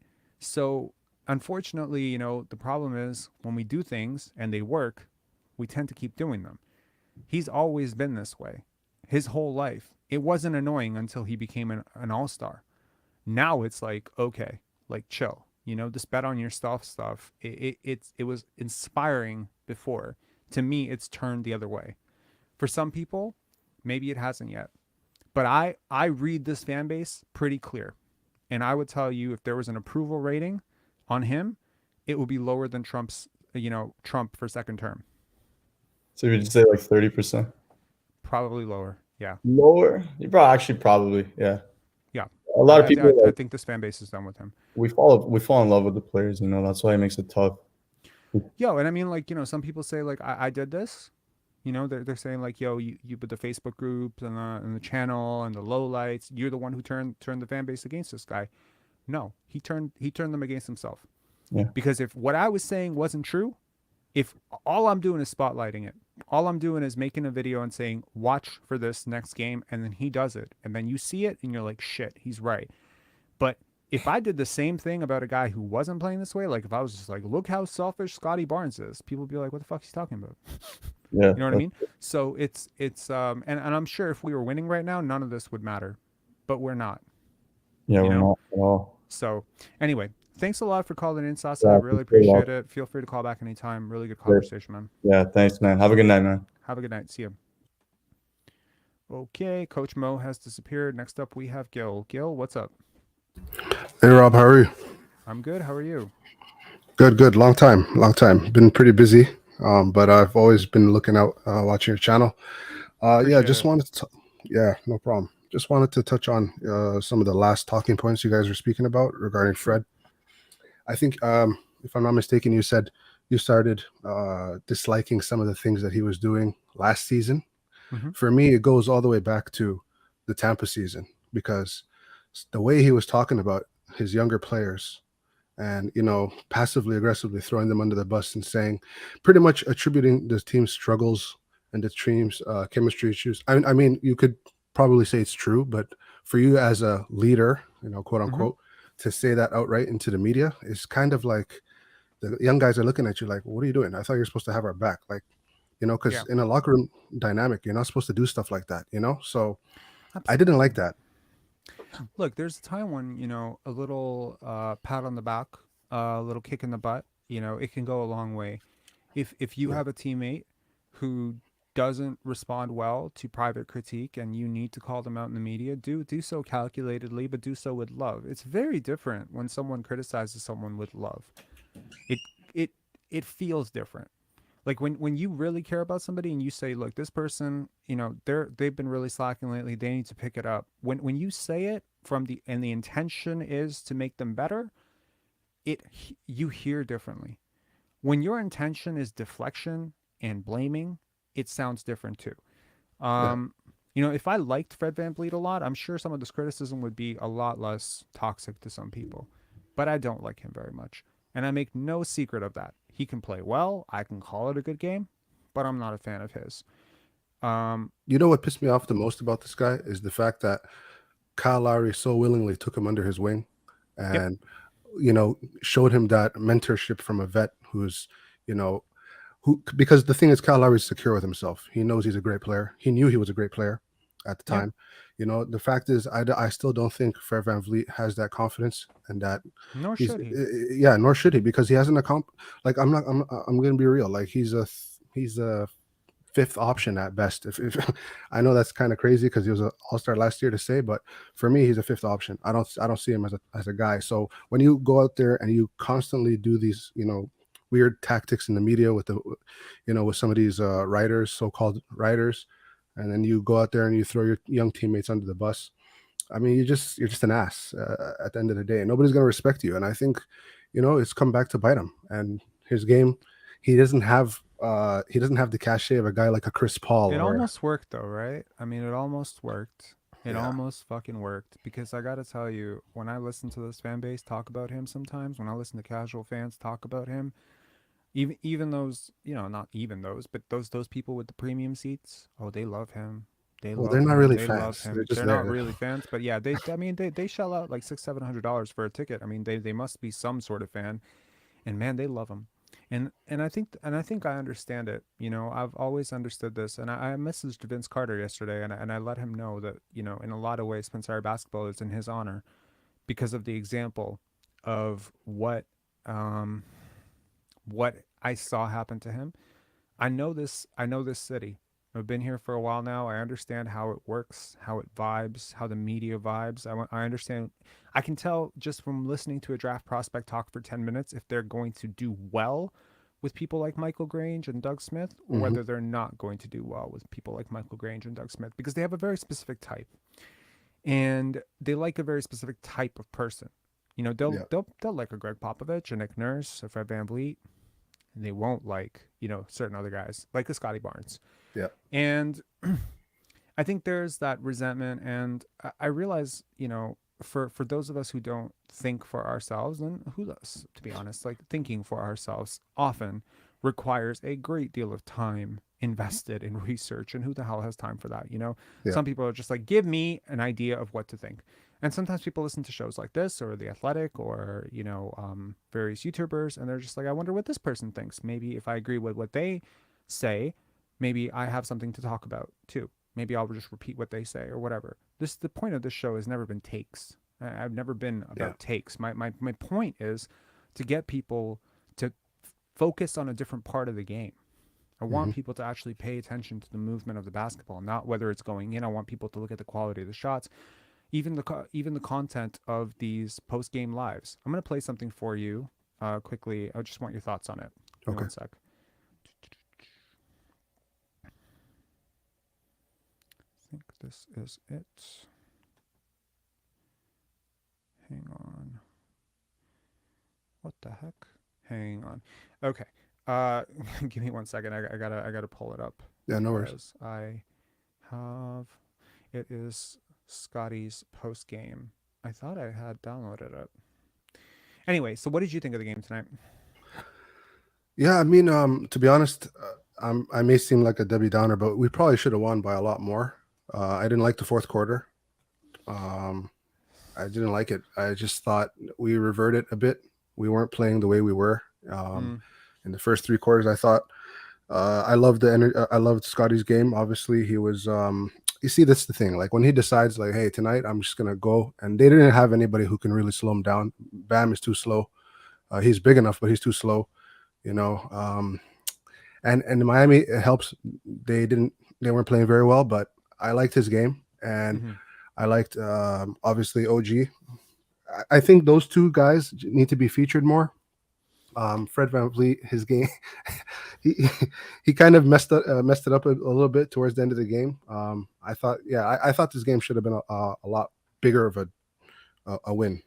I mean, it's sort of sad that you're up by 20 and you have to bring Pascal, Siakam, Jakob Poeltl, Fred VanVleet, and, you know, Scottie Barnes into the game. Anyways, here's the post game from Scottie, and I'm sure you saw it, but I just want your thoughts on it. Scottie beat Hyundai before the game.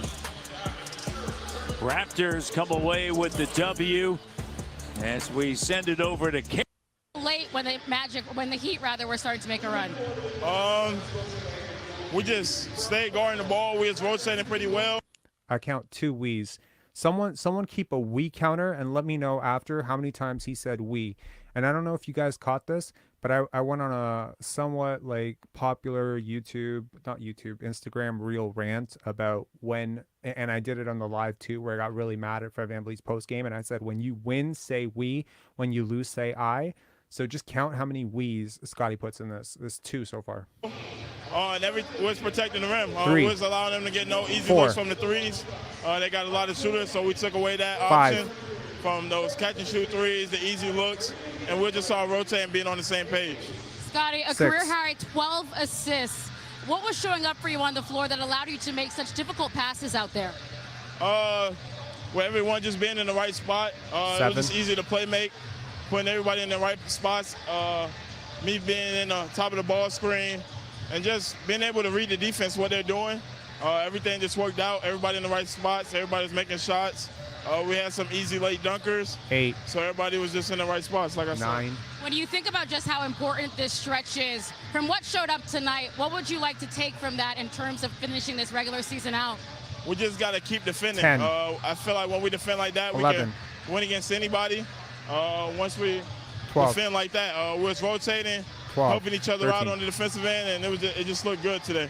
Scottie, congratulations. Kate, over to you. All right, Kayla, for the first time since this 13 wheeze. That's just how he talks. That's how he thinks. And that's how winners think. In my opinion, basketball, I mean, some people may debate this, but basketball is a team sport. Yeah, I mean, that's the definition of a leader, if you ask me. Absolutely. It's I listening to Fred VanVleet, he's always got his eye on the stat sheet talking about I did this or I, it's just a breath of fresh air hearing a kid like this. He's so young and he's got that leadership just down pat, and you said a great point earlier. You said he was there. If anybody has a problem with Scottie Barnes, then there's something seriously wrong with them, because this kid has always been beloved by everybody he's ever played with. So absolutely, his teammates love him. Audience, fans sometimes have hated on him. Also, I do want to give a quick shout out. There's a YouTuber, a YouTuber that I shouted out in the last one. Unfortunately I did not shout out his name. The name of that YouTuber is GOAT. So I'm sure he's going to watch this because he's an avid listener of the channel. He has created an 8-minute Scottie Barnes documentary. I seen it. You saw it? Did you like it? Yeah, it was pretty good. Well done. It's great, right? So congratulations. It feels like just yesterday that I was just making my first video, and it's so cool to see that this is his first video. Oh my God. Shout out to him. I can't wait to see, what other incredible things he's going to come out with. Mm-hmm. So great stuff. So if you haven't subscribed to GOAT, go check out GOAT's GOAT stuff. I've spent a lot of time on these chats being quite mean to some content creators out there. So it feels really good to be able to say something really nice about somebody. So congratulations to GOAT. And videos for a first YouTube video is getting a ton of views, and I'm sure it's going to just keep building up and up and up. And let that be known. If you make good content, it will get seen. And so it was great, and it was just such a good reminder that this is a kid who comes from the right stuff. He is just genuinely from good people. I've always said that about him. He comes from good people, and I consider myself a pretty mature 35-year-old. I always consider myself mature for my age. I learn from him all the time. The time. There are things where he'll deal with a situation and I'm like, that's an interesting way to deal with that. That's a remarkably mature way to deal with that. That's a good way to duck that, and it's I don't know where it comes from. Brian, his trainer said it just comes from his family and being brought up right. It's just a spirit. It's a spirit of giving. He has a selfless spirit. And I think he would have probably faced less resistance from guys like VanVleet on the team if he was if his age was like in the high 20s. The fact that they see this young 21-year-old kid come in and has more poise and more maturity than guys like that, it just probably rubs them the wrong way, being such a narcissist. You could call that a bit harsh, but I think. This has been my story as well, right? When I was 18, sometimes I would have an idea, like I worked security or I worked at a retail or whatever, and maybe my boss had been there for 10 years, and I had an idea that was clearly a better idea. They weren't for it. They didn't like it. They didn't want that. Yep. They wanted you to wait because they had to wait. Now you have to wait. And sometimes you just got to let the best idea float. Exactly. So when I became a boss, because I got sick and tired of working for people around the time I was 20, 21, I haven't worked for anyone since I was 21, 22. 22 is the last time I worked for somebody. I'm 35 now. So that's 13 years, no boss. And for 13 years, I've had employees that were less experienced than I was, maybe had less seniority naturally, at a company or whatever, less experience. It doesn't matter. More experience, less experience. Always let the best ideas float to the top. So if I'm directing a film and my production assistant, who's usually a glorified coffee runner, has a great idea, we're going to go with your idea. Of course. And I'm going to want to hear about your idea. And there's no, and you know, if that production assistant is 16, 18, 19, 20, it doesn't matter. It doesn't matter.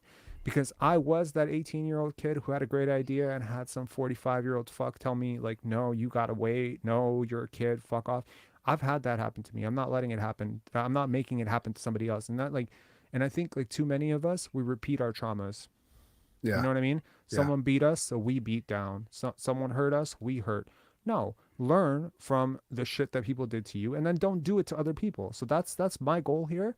And, you know, like, and as I said, like, I messaged Vince yesterday, and I was like, look, after watching what the media did to you in 2001, 2002, 2003, after watching all that dog shit that they said about the graduation, his mom, parking space, all that stuff, I messaged him and I said, I made this channel so no one would do that again. They wouldn't do it to Scottie. They wouldn't do it to OG. They wouldn't do it to all these young kids because you know what? They will. You allow these people, they will. There's no scruples. There's no morals here. There's no, like, and some people think that, you know, me taking shots at Pascal and Fred or whatever is the same. That's their prerogative. I honestly just want a team to play as a team. I mean, call me crazy. I want a team sport to be played as a team sport, but that's where I'm at. That's all I want. I just want team basketball. I don't care if team basketball means Pascal gets 50 and Scottie gets 7. It doesn't matter. I'm sure he wouldn't mind either. Scottie be the first person to celebrate. Like, do you remember how happy he was when Pascal had 52? And do you remember how many points he had that game? I don't. I think he had 2 points. Yeah. He had either 0 or 2 that game. But that's Scottie. That's who he is. He was so hype. He got up. He put the bucket over Pascal. He was so excited for his teammate. And, yo, it's like you want that in your locker room. That is how winning teams play. That's how the Sacramento Kings play right now. That's how the San Antonio Spurs used to play. I never saw Tim Duncan salty after Manu Ginobili had 40. How could you? How could you be? This is your teammate. Exactly. You're on the same fucking team. You win together. You lose together. Like, that's what a team is supposed to be. You know, and it's this individual stuff is very frustrating for me. And it's more frustrating to see people who definitely understand the game, like Alvin Williams and Jack Armstrong and people like this, just kind of gloss over it, dodge it. They're watching it. Like, I'm watching it. Everyone's watching it. Like, they have an agenda to push, you know.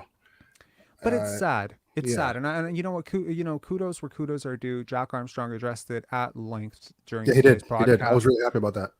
And yes, it's about goddamn time. You know, you got 38 and 38 on the season. Easily could be a 48 to 52 win team. Easily. Yeah. Everything people are saying about the Cavs right now could be saying that about the Raptors. And I guarantee you guys' numbers will be better. I guarantee you their shooting averages will be better. If the ball had moved earlier, this would have been better. You really saw like 1 or 2 guys basically hijack the offense at the expense of 6, 7 other guys. And now instead of talking about Precious Achiuwa as potentially an emerging, you know, young talent in the NBA and a blue chip prospect, we're talking about whether he's going to get a second NBA contract because he's so dumb. Or, you know, we're talking about whether Delano Banton and Malachi Flynn deserve to be in the NBA next season. Like, this is what happens when you do this, right? You play this way and it's everyone else who suffers. As you benefit, right? And you know, the sad thing is the irony of ironies, had the team been more egalitarian, Fred and Pascal's numbers would have been better.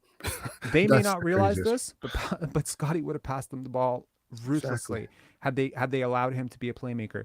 But you know what? I'm tired of watching him wait for his turn. Just take it, bro. They're not going to do nothing. Like, come on. They can't. They're not built like that, you know? So they're looking. Okay, this is one more point I want to make before I get out of here. Pascal, I don't know if people remember how he was talking about how he wasn't assured about his role because the team did not give him the keys and say, hey, this is your team. Remember that whole little debacle? And he actually came out and said that in public, which is just crazy to me.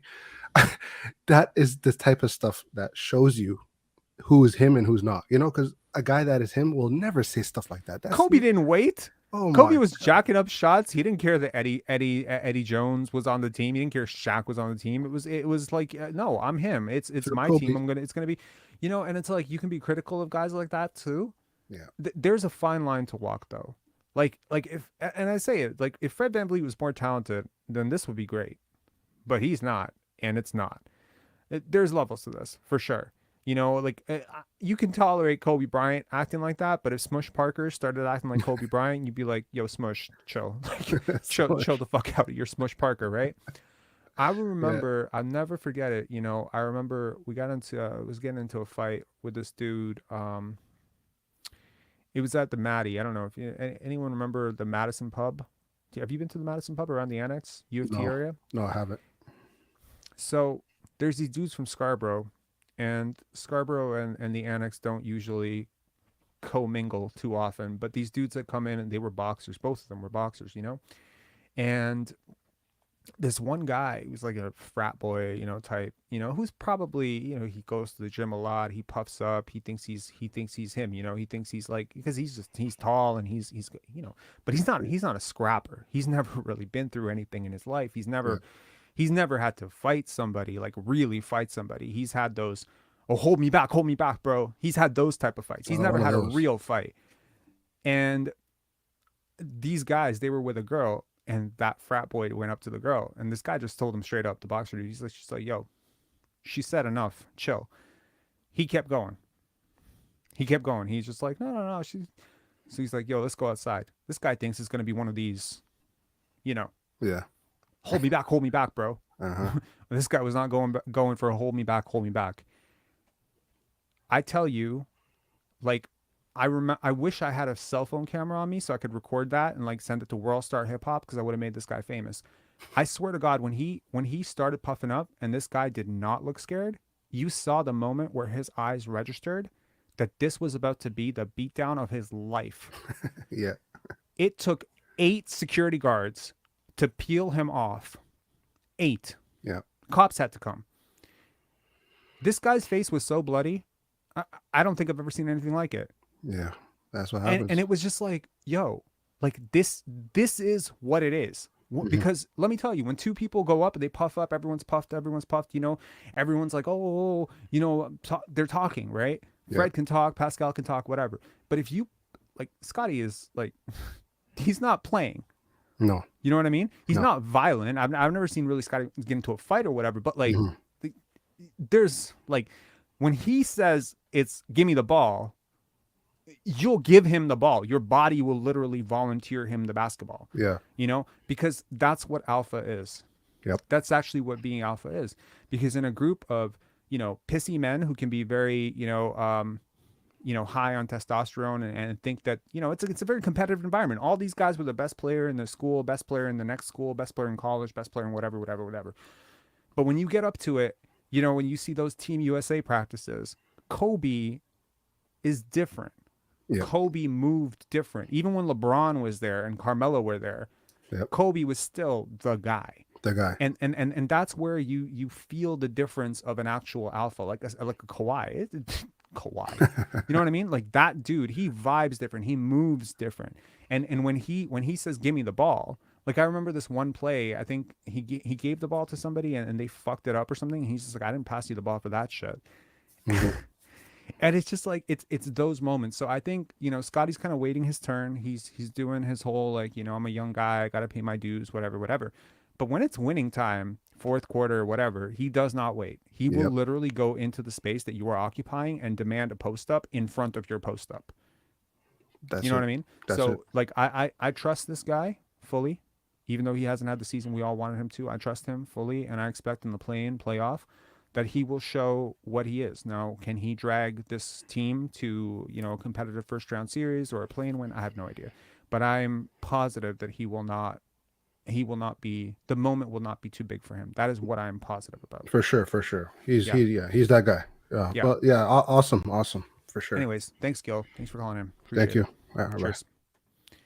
Okay, next up we have DCLXVL and then Coach Mo. Let's try to make this quick. We're at almost 2 hours. DCLXVL, what's up?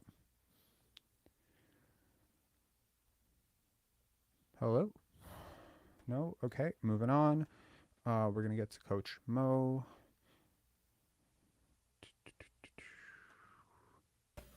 Coach Mo, what up? Hey, Rob. You think Fred said our 2 best players played like our 2 best players? You think he said that today? I hope not. I really hope not. When you were talking about the we stuff, it made me think of that.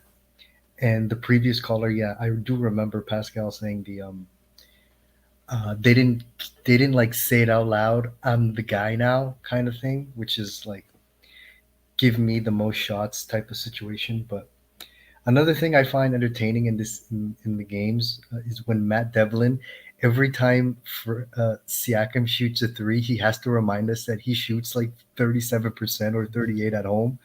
Like he has to hammer that part home, and I always laugh because it's like he can shoot. He's at home. He can shoot here. It's yeah, like it's like on the road he becomes Dwight Howard. I don't know, like it's weird. Yikes. But yeah, the propaganda machine is strong.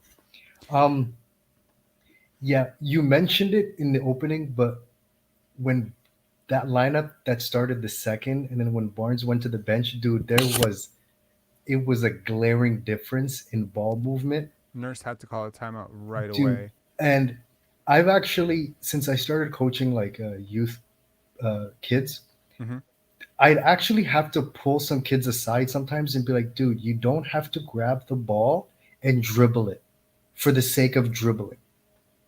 Absolutely. Like, you don't have to, like, you can swing the ball to the other side. And when kids are young, they get actually frustrated, openly frustrated with someone who kind of is like, you know, playing isolation one-on-one ball. It's like really annoying and they don't like it.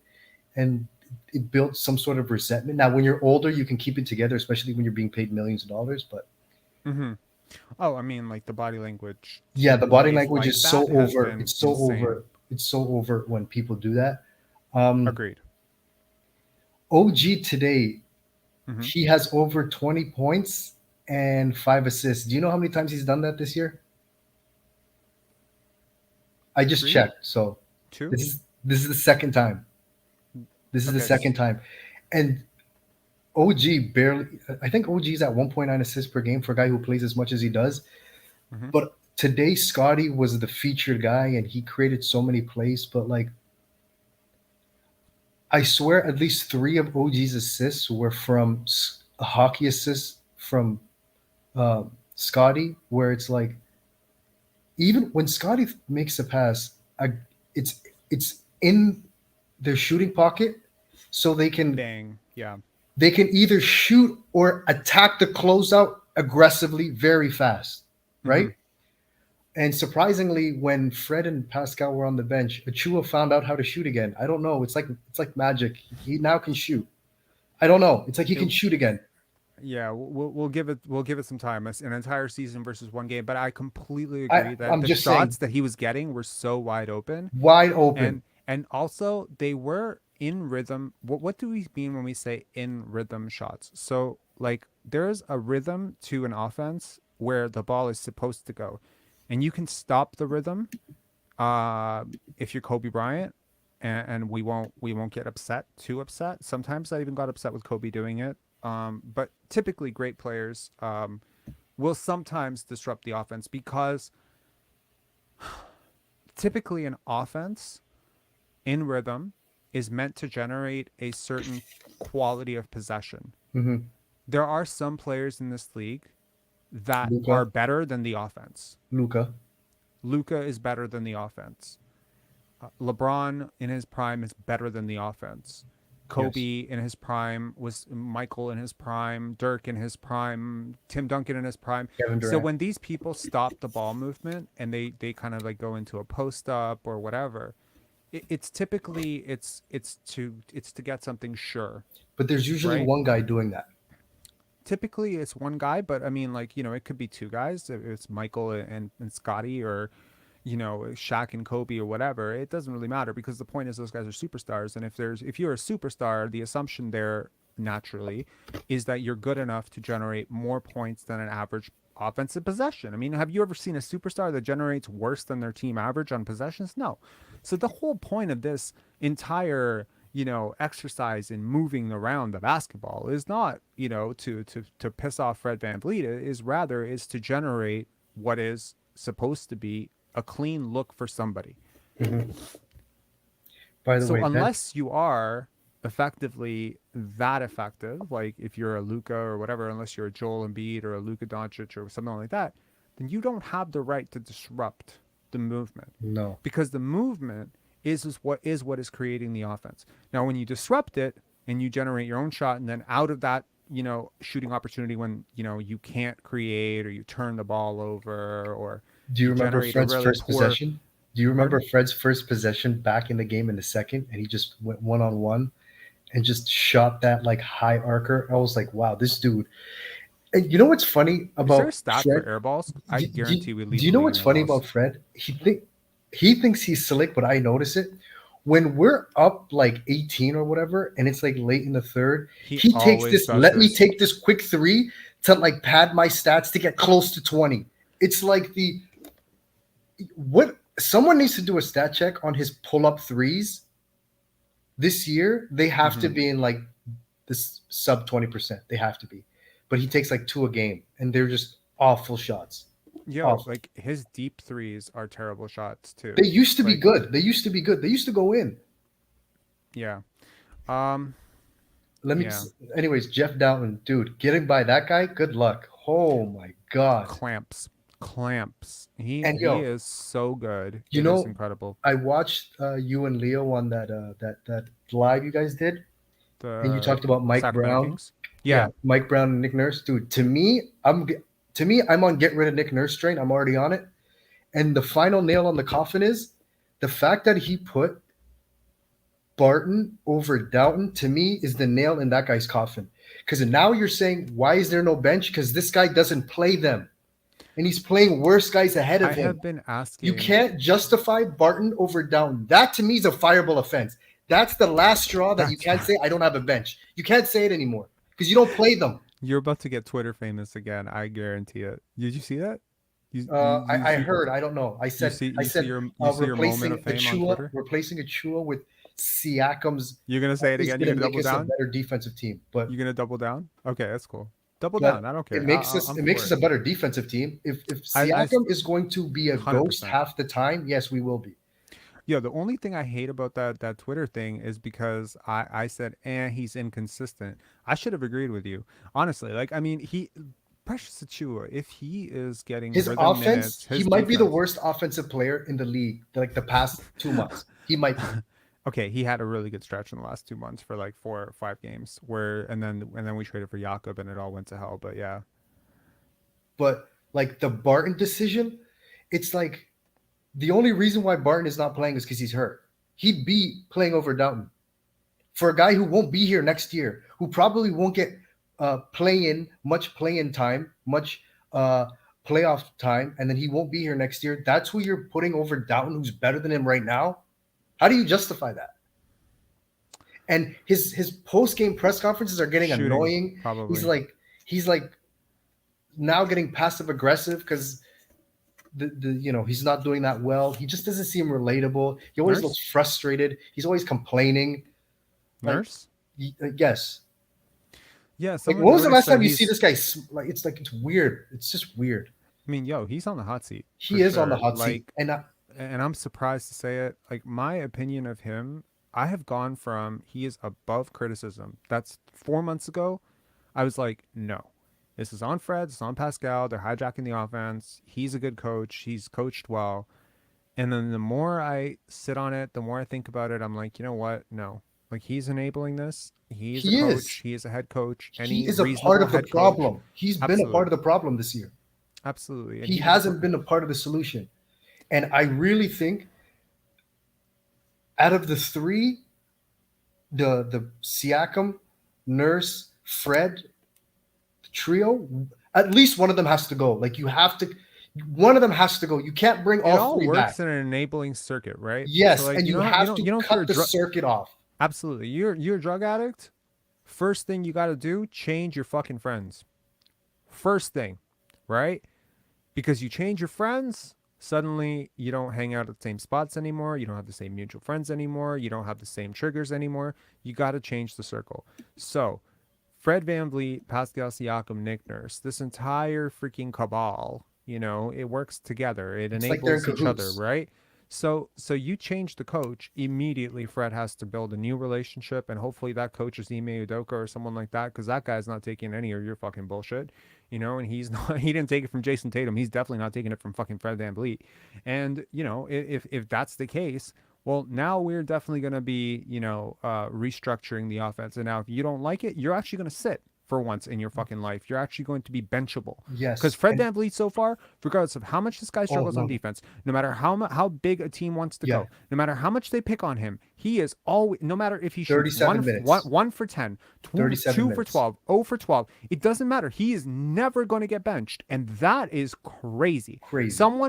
Fred Propaganda on Twitter, and I'm sure he's going to friggin' hate watch this entire live and clip this out. He posted a clip today or 2 days ago, I don't remember when it was from Fred VanVleet saying that he's the leader and that, even though he's having a great offensive season and something along those lines of like, the team is going to go as he's going to go because he's the team leader. And I was just like, that's the problem. It shouldn't. It should never go as you go. Nothing in the world should go as you go other than your freaking Fred VanVleet merch brand. That's it. So this is, that's the problem. You anoint somebody who has no business disrupting an offense, who's carved up this offense with his buddy coach and his buddy superstar friend or superstar wannabe friend, and they've kind of carved it up for each other so nobody else can function, nobody else can eat. You got O.G Anunoby, like freaking go back and listen to every O.G Anunoby interview and tell me what part of this guy feels even remotely objectionable to you, corrupted in any way. He might be the greatest person in the history of the universe. Like just the nicest guy, the greatest. He never has anything bad to say about anybody. He wanted out. He wanted out. Justin Champagny, listen to his pre-draft interviews. The nicest dude. The best vibes. Like honestly, listen to Summer League interviews. Honestly, one of the best people on the team. Everybody. He's always joking. He says, "Free me." Yeah. That guy, Scottie Barnes, an entire fucking career of hyping up his teammates, being happy for his teammates, giving everyone dabs, screaming at the crowd, an entire career going back to grade 6, grade 7, grade 8, grade 9, grade 10, grade 11, grade 12. I watched him all those years. I've never seen him the way he was this year, sitting on the bench looking motionless.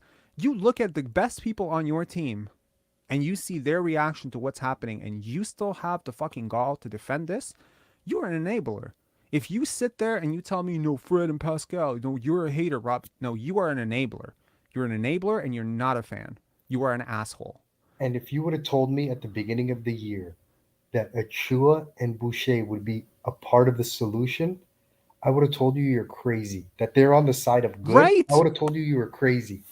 But I honestly believe it's just as simple as cutting one of those three out. I think it's just as simple as that. Just remove one of them.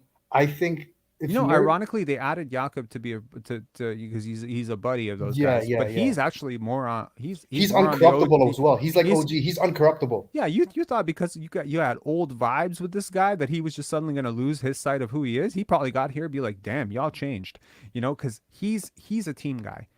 You will never see Jakob Poeltl sulk after 5 shot attempts. Ever. They try to wash away the Spurs scent off him, and you will never wash that away from him.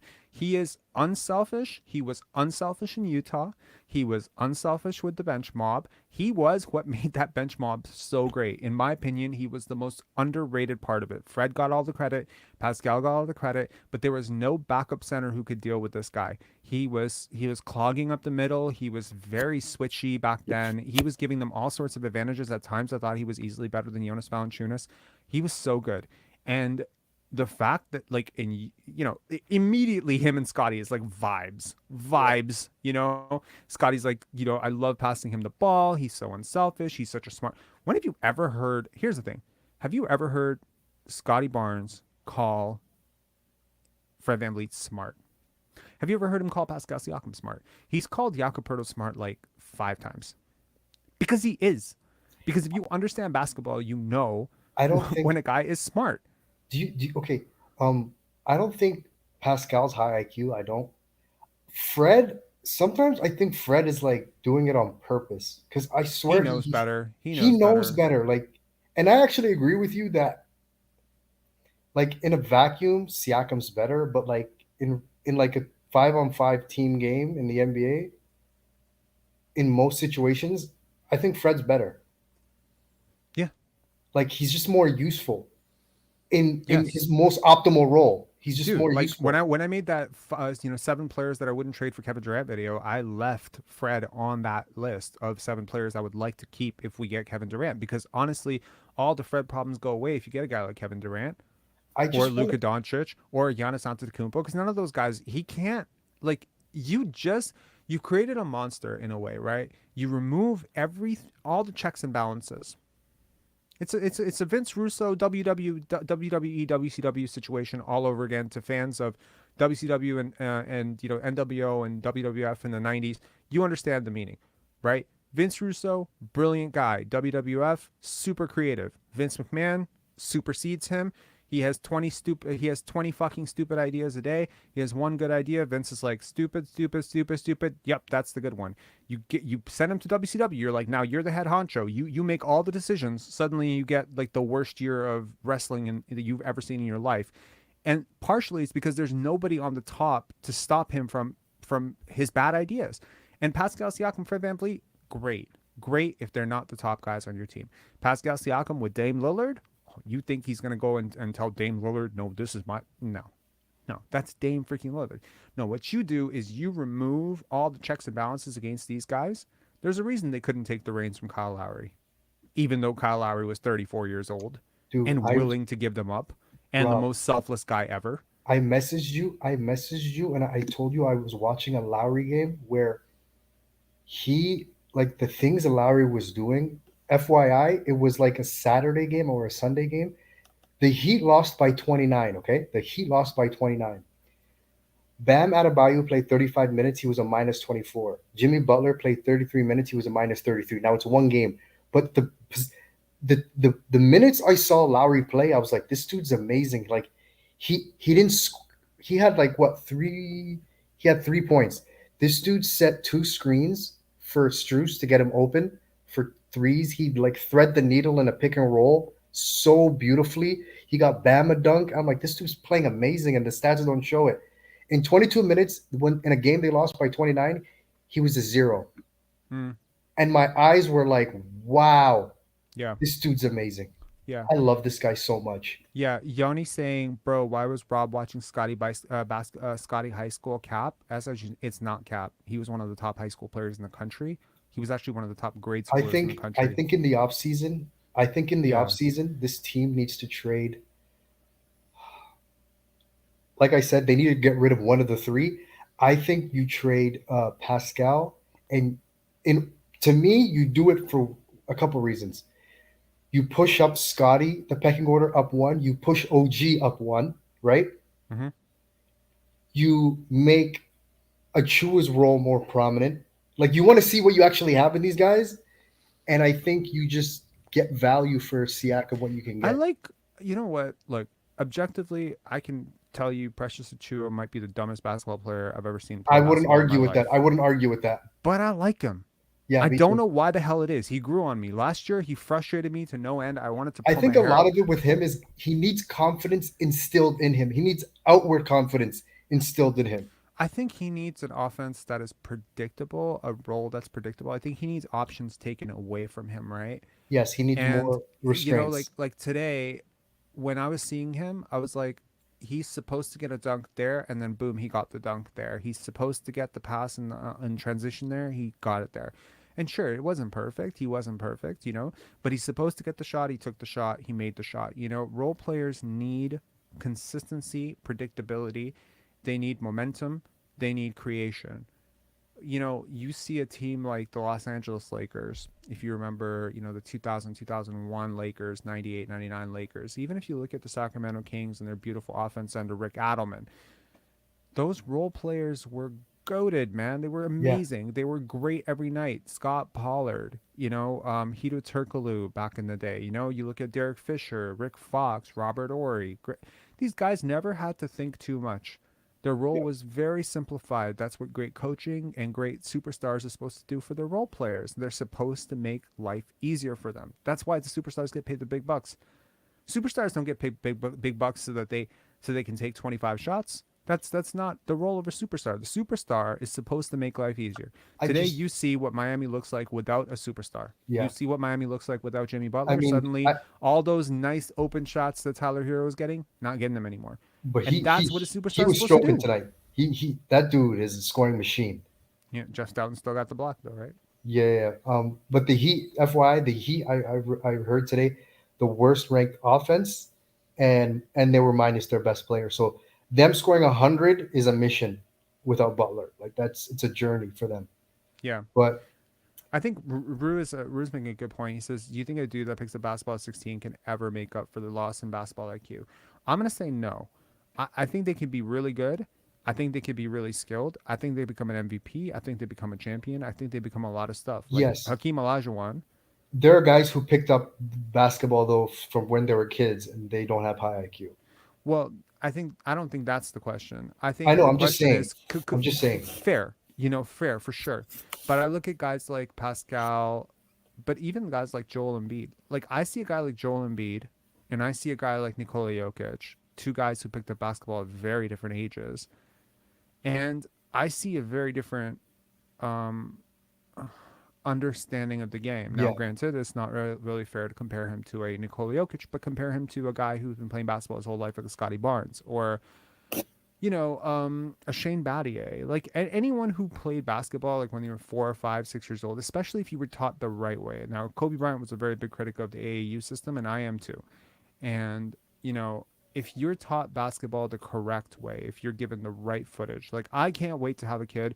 One of the biggest things is because I'm going to teach them basketball the right way, the way I wish that, kids would learn basketball, which is to understand angles, is to understand reversals, is to understand that the ball moves faster than the man, is to understand when you're over dribbling, how you're killing all the offensive angles for your team, when to cut, when to pass. Like all of these things are so lost when you go to a playground in Toronto and you play basketball. It's like they're not even playing the same fucking game. No. And it's frustrating because if you do know how to play basketball and you play with these dudes, you're lost. The thing that hurts about playing selfish basketball is on this team specifically is it hurts OG, it hurts Achiuwa, it hurts Boucher, it hurts Dowtin, it hurts Scottie to a degree, right? The only two people it doesn't hurt is Fred and Pascal. And honestly, it actually hurts Pascal and Fred because they'd be more efficient. That's what I said earlier. Like when I was they'd be more efficient, Sasa, but they still get their numbers.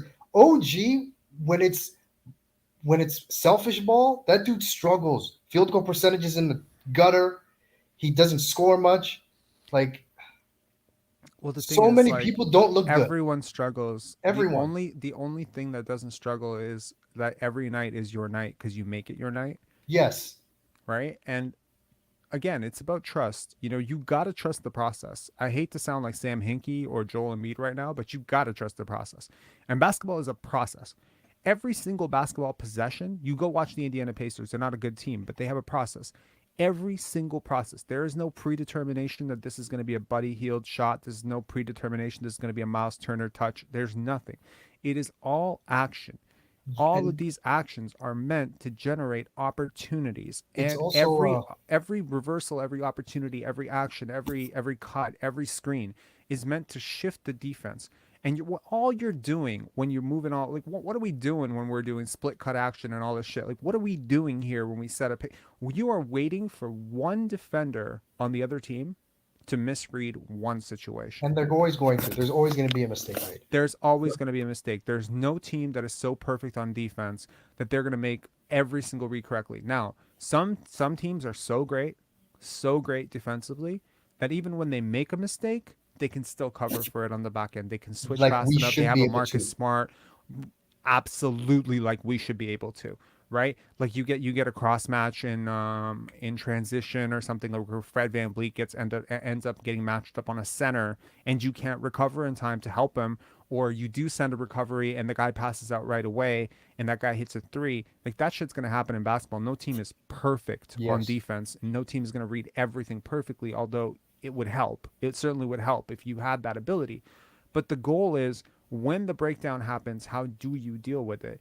And my point is that on the offensive end, the reverse, it has to be true, is you have to create breakdowns in the defense.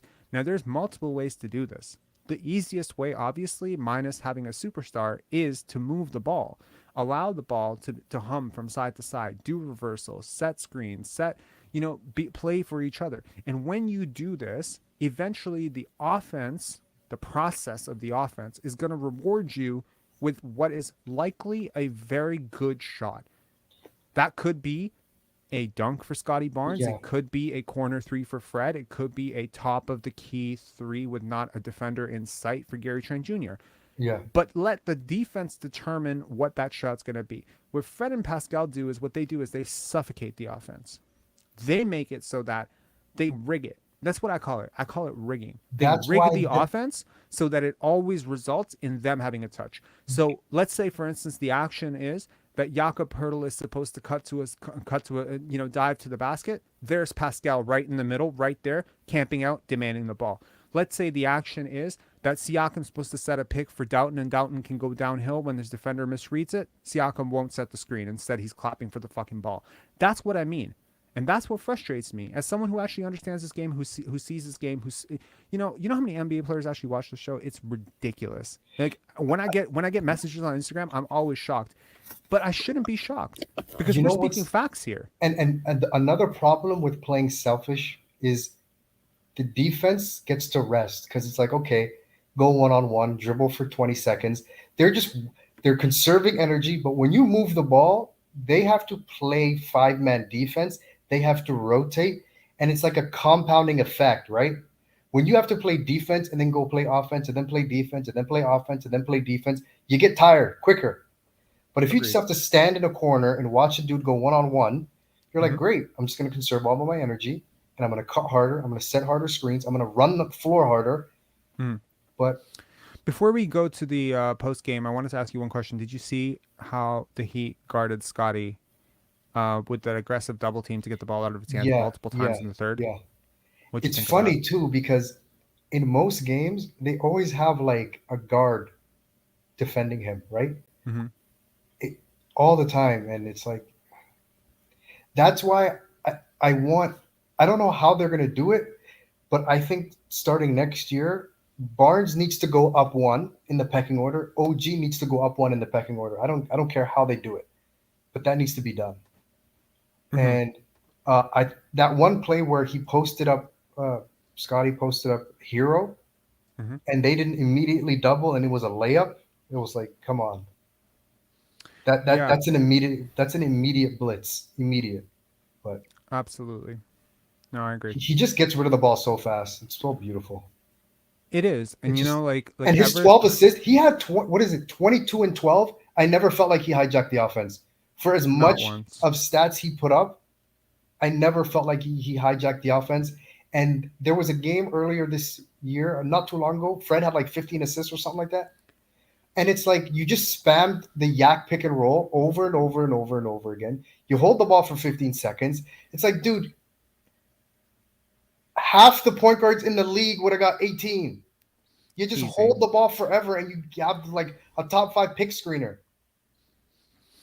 Exactly. It's like you're rigging the game, and then you get it completely, and it's so frustrating when I talk to someone who doesn't understand how he's doing this, because it's like it feels like he's getting away with it. You know what I mean? It feels like he legitimately is. Yes. It's insulting. It's actually insulting. It's insulting to my intelligence, first of all, that he would continue to do this, and I'm going to continue holding him accountable for it. I'm going to continue, and he continues to take shots at his teammates in the post game pressers. I'm going to keep making clips about it, and he's going to keep hijacking the offense to look for his numbers. I'm going to keep making lowlights about it, because you know what? That's really, at the end of the day, honestly, I've thought about it a lot. What am I doing here? Am I wrong? Should I dial it back? Whatever. No, this is like you get your foot on their neck. This is it. That's what this is, because this will turn. Like I know that there's been some negative vibes, some negative responses, some aggressive hate, whatever, towards this channel. I don't care anymore. I'm actually like I'm relishing in it at this point. I don't care anymore. To me, I know I'm speaking facts. I like talked to an NBA player yesterday, and they were just like, "Yo, I watch your stuff." I was just like, "Say word." Like, yo, like I don't know, like I felt like a kid. I felt like I'm like, yo, you know what I mean? Like you get this crazy, like I used to watch you every day. You like what I have to say? This is fucking insane to me. And it's not like because I don't believe in what I'm saying. I'm always amazed that somebody like who understands the game so well, who's been in like the league for so many years, would actually care what the fuck I have to say about anything. I don't have some big ego. I don't assume that people should be listening to me or anything like that. But I'm really happy they do. And we're gonna keep doing this. We're gonna keep doing this. We're gonna keep doing it. We're gonna push it, and then hopefully we, you, me, all of us, we can get a brand of basketball that we as a city can be really proud of. And at that point, you won't accuse me of being negative. You'll say, shake hands, move on. We got what we wanted. And what we wanted was a team that plays together, plays for each other. Because I tell you, I've watched it. It's so beautiful to watch. And here's the question. And here's something to have people thinking. When Fred has high usage and he's like taking over the offense, have we ever blown anybody out playing that way? Because we were beating the brakes off the Heat with ball movement. We could have beat them by 35. We could have beat them by 30 today. I just want to leave those parting words. Yeah. Fred, Siakam ball.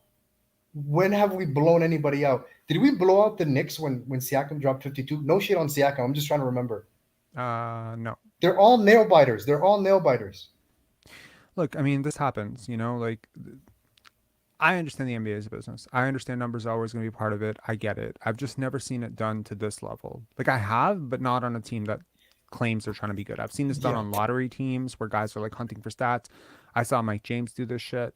It pissed me off back then because I'm like, who the fuck is this guy to come in here and hijack our entire team for an entire season? And why are we letting him do this? It made me very upset. It made me upset at the coaching staff at the time. And it made me upset at the media who kept gassing him up until they started to turn on him. It made me upset at the fans who were like saying that he was like one of the better point guards in the NBA suddenly. It just made me mad. And he was way more efficient than anything Fred VanVleet's done ever in his career. Mike James, let that sink in for a second. Mike James, I think, shot 10% better from the field than Fred VanVleet. I think he was shooting like 46% from three. Did you realize that? 46% from three?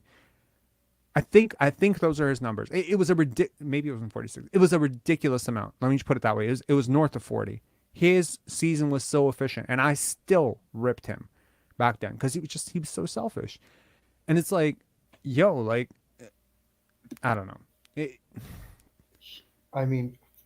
an assault to basketball. OG's on a tear. Yeah. OG's been on a tear, dude. Like, holy, and the efficiency. Man, you know how I was talking about him and Bridges? Yo, listen, playing the right way, him and Bridges is a discussion. If we're playing the right way, it's just we don't know what we have in this weird thing we've been doing all year, right? Everyone's undervalued. It's almost like trading them right now. If we play them the right way, I think values go up. But yeah, for sure. Anyway, Coach Mo, thank you so much for calling in, man. Appreciate it. And, good sort of, I guess, win for team basketball. It was nice to see. It was good to see balance. We'll see what happens. We'll see what happens in the play-in when things get tight and it's the final quarter. And I don't know if we revert back to bad habits because we built up a lot of bad habits this year. You know what? I remember last year in the playoffs, Scottie went up for a rebound and it was his. And Precious got in his way. And he visibly got upset. He chewed him out. Yeah. That was the playoffs. Yes, I remember that. I actually remember that. Do not fuck with Scottie Barnes in the playoffs. Like he might seem like a nice guy. He might seem tolerant to let you, hijack the offense and not move the basketball. He might just sulk on the bench or whatever. But when it comes to playoffs, play-in, do or die situation, he will he's not going to let you do this. Like I guarantee it. Like I will be severely disappointed if he allows this to happen in the playoffs. Like this is your team, man. This is your city. This is your team. This is your home, as per the Google ad. So make it your home. I'm reminded of his Players Tribute letter, right? Today was a very encouraging sign that they were passing it to Barnes in the high post a lot. Even there was a possession where this usually, and I noticed these kind of things. Siakam had the ball. Fred was at the backcourt and Barnes was at the backcourt, and Siakam handed it to Barnes and he dribbled it up the court. I was like, wow, they're doing that now. There's little things that they're now starting to do where they're featuring him more. And it took long enough, and I guess, whatever, but it'll be egalitarian, man. I'm telling you, it's not like he's some vindictive guy. These guys are still his teammates. He may not love how they play at times, but I assure you, if Siakam's got it going and Scottie's, the primary initiator, he's going to make Siakam have 40. He's going to let Siakam get 50. Barnes had what, 18 and 6 at half? I think he only scored 18, 4 5 points. And 5. Yeah, 18, 5 and 5. Yeah, he didn't force it. I swear someone messaged me at halftime on Instagram and they said Barnes 40 piece. I think Barnes 40 piece or Barnes 50 piece. And I'm like, you watch this team, he's not gonna touch the ball. No, the only two people allowed to go over 40 are Fred and Pascal. Those are the only two. OG is not allowed. OG could have the other day, but yeah, for sure. Anyway, man. Anyways, have a good one. Have a good night. Cut off the Holy Trinity. Just cut one head off. The three-headed monster. Just cut one head off, and we're good. Just one. I don't even care which one. Just cut one off. I think Coach has got to go, man. I think it's either Coach or Fred. One of those two. I'm cool with Siakam coming back. Okay. Honestly, 100%. But you agree? You agree? All three can't come back. You agree? 100%. All three cannot come back. I may actually. They're so biased. I don't think I would cover I don't think I would cover this team next year. If they cannot see clearly. They cannot see clearly. Like that chain has to be cut somewhere. Yeah, absolutely. All right. Yeah. All right, man. Cheers. Have a good one. Peace. All right. Okay. I'm gonna take a little bit of a break, but I'm gonna make. We're gonna watch the media update.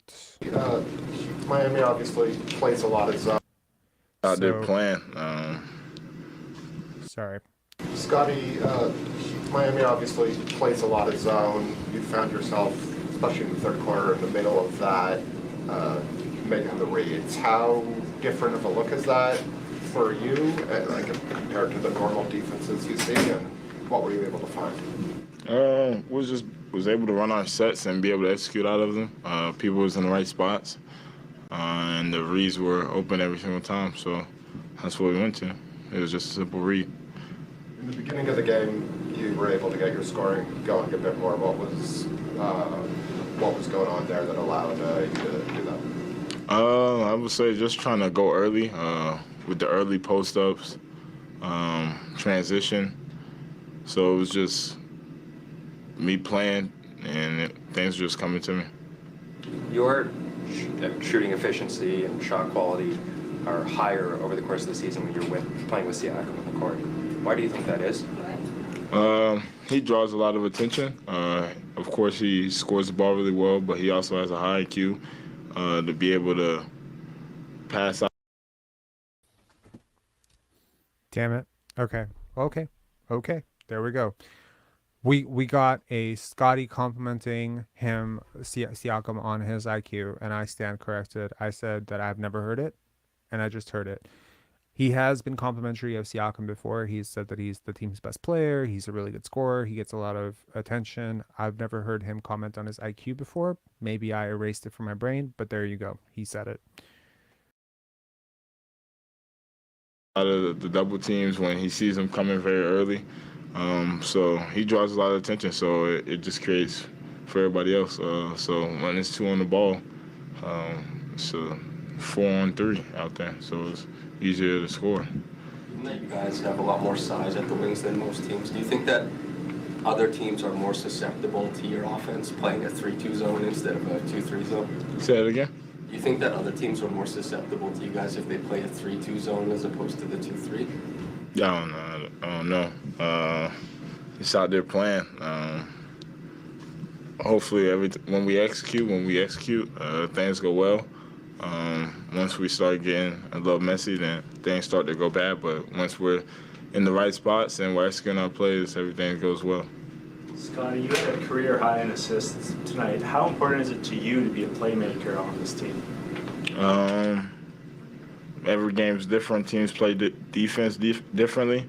Today it was just I was finding reads, making plays. Like I said, everybody's in the right spots and people was making shots. There was corner threes, back doors.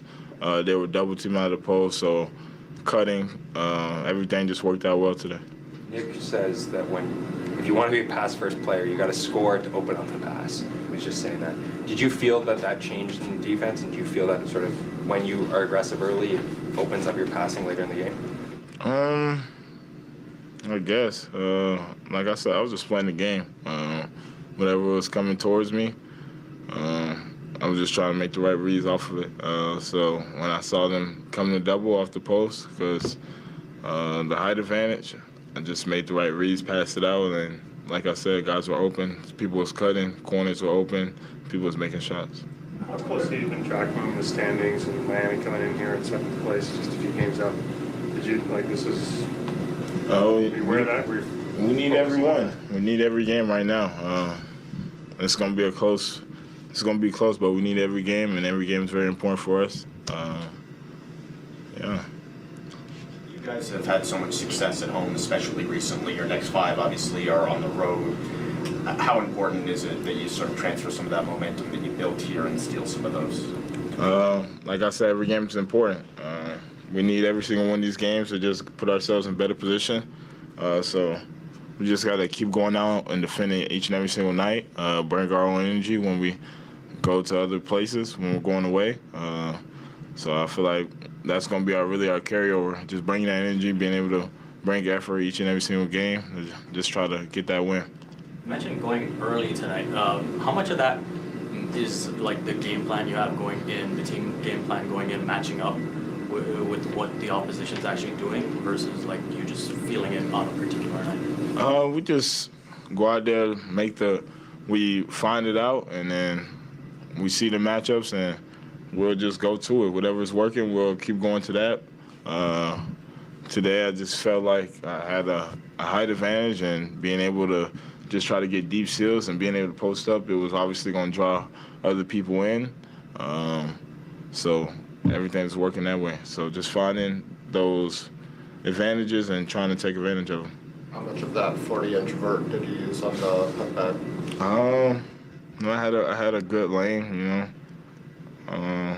It was. All 40? I don't think that was all 40. It was probably like 35, but you know what I'm saying. It's 2 games in a row. You've had a big dunk on the break. I'm curious, at what point on the break do you think about what you're gonna do? It depends on how close somebody is to me. If someone's close to me, then you just gotta try to put the ball in the basket as fast as possible.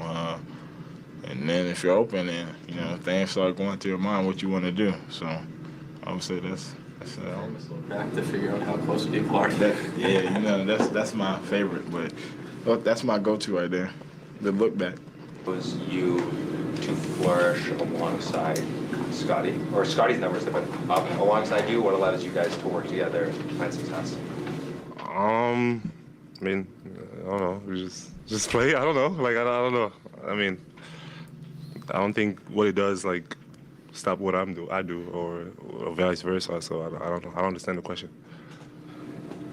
His numbers tend to be higher when you are on the court alongside him. He says it's because you attract attention. Do you find that he's more open, or you have a good chemistry? Yeah, no, I think again he makes good cuts and things like that, and I think for me I just make the right play, like, or at least I try. A couple turnovers down there, but yeah, just trying to make the right play, and he seems to be in the right position, and he can also make plays. So yeah, that helps. One of the cuts he made was when you were coming downhill, he was right beside you. It's not like an intuitive cut that they teach, like that you see the numbers, you make the cut. It's not a 45, a baseline. Like, what do you think is the secret to mastering knowing how to fill space to help your teammates out? I think it's just, good question. Feel for the game. I think obviously with him, like, playing more and having, like it's his second year, like just being out there a lot and understanding just how the defense is guarding and try to cut behind the defense or whatever. Like he's making those reads and obviously, like, we know that when he's on the ball, like, he can also make those plays. So I think that just he's doing great at just like reading the floor and especially with the help that I'm getting and the attention. So I think he's doing a good job. With your guys' size advantage on the wing, typically, do you think there's a difference in how you guys attack against a 3-2 versus a 2-3? Because you guys had a lot of success against the 3-2 tonight. I think we just try to again, like there's any zone really, just try to have someone in the middle or someone that can make plays and or the short action, whatever we can do to just kind of like break down the zone. I don't think it really matters, like, but any zone really. From 8 minutes on in the third to the end, you guys had a double-digit lead. What do you think was working for you guys to be so successful and dominant in that back end? I think we got stops, and you know, obviously, like I think when we play defense and we communicate, we talk the way that we do, like we always gonna have an opportunity on offense, and like I said, sometimes, you know, it's just a matter of like making or missing shots. But at the same time, I feel like we take good shots and we take whatever the defense give us. And when we play with that flow and we get stops, so like it's always tough for the other team, I think. You guys have had so much success at home, especially recently. Next 5 are on the road. What do you have to do as a team to make sure that momentum translates? I think, yeah, every game is important. Like that's the only thing really. Like going for us right now. Like we need all these games. There's a sense of urgency, and I think that, you know, that's all we want to go out there, have fun, play the game with a sense of urgency, following the game plan, and do everything that we can. Leave it all on the floor to you know, give ourselves a chance to win all these games. Attention at this time of the year to what's going on around the East with how tight it is around you guys? No, I think we focus on us. Like I think that's the best kind of like approach. You know, like there's a lot of things that we can't control. So like just focusing on us and making sure that we're on point and deal with whatever happens after that. What did you think of Scottie's spin move against Hero? I didn't see it. Which one was that? He went at him and pulled the Pascal Siakam. Oh, yeah, I gotta watch it. I didn't see it, but I'm sure it was cool. I think he called it a swirl. Yeah, swirl. I like that better. Good job, man. Way to follow the trend. You guys had 32 assists, even though you guys didn't really have the highest 3-point clip. Like, do you guys feel like you're clicking right now, especially at the right time, coming into the season? I think we have a lot to improve on. I think that we want to continue to get better, and I think that. We just gotta, you know, continue to work together as a team, communicate, and like I said, all these games are super important, and I think our focus and for everyone in that locker room is to go out there every single night, do everything that we can to win these games, and obviously, like we do believe in ourselves, and at the end of the day, like I always put the chips on us, like against anybody. So I think we just gotta continue to work, continue to get better, and see what happens, you know. The season's been like a lot of highs and lows here and there. Do you feel the confidence level though is kind of maintained, or is it on an upswing right now because of, you know, you are sort of trending in the right direction? No, I think again, like I think our thing is consistency, like just playing good basketball for a long period of time, like, and I think that at times, you know, like. I feel like we've had good months and you know, where we played really good basketball and you know, unfortunately, like that is like a question of like winning and losing, right? There's games where we play really well, we didn't win, you know, like, and I feel like if we have those games back, like we look a little different, you know. So I think that we can't just focus on the wins and losses. We gotta focus on us, like continue to work, continue to get better, make sure that, like you said, we trend in the right direction, and I think that's the most important. Yeah. Okay. Come on, man, don't be too much. Go ahead. Sorry.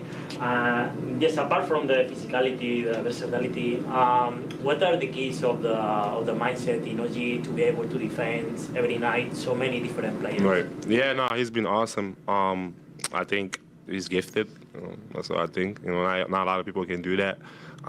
He goes out there every single night, and I think for me, what I feel like kind of changed, or at least my humble opinion, is that like he's taken it like, you know, like as a challenge, and every single night he's out there guarding the best player, and you know, I said it earlier in the year, like, you know, he can do that, and I just like the fact that he's focusing on that and using, you know, what kind of like God gave him. Like he just does it. It seems easy, you know, but it's really hard to do it on a nightly basis, and yeah, he's been awesome, you know, for us in that role, and you know, yeah, I hope he gets some nods and, you know, defensive player of the year, because I think, yeah, he's doing that every single night. Like, not a lot of people can do that.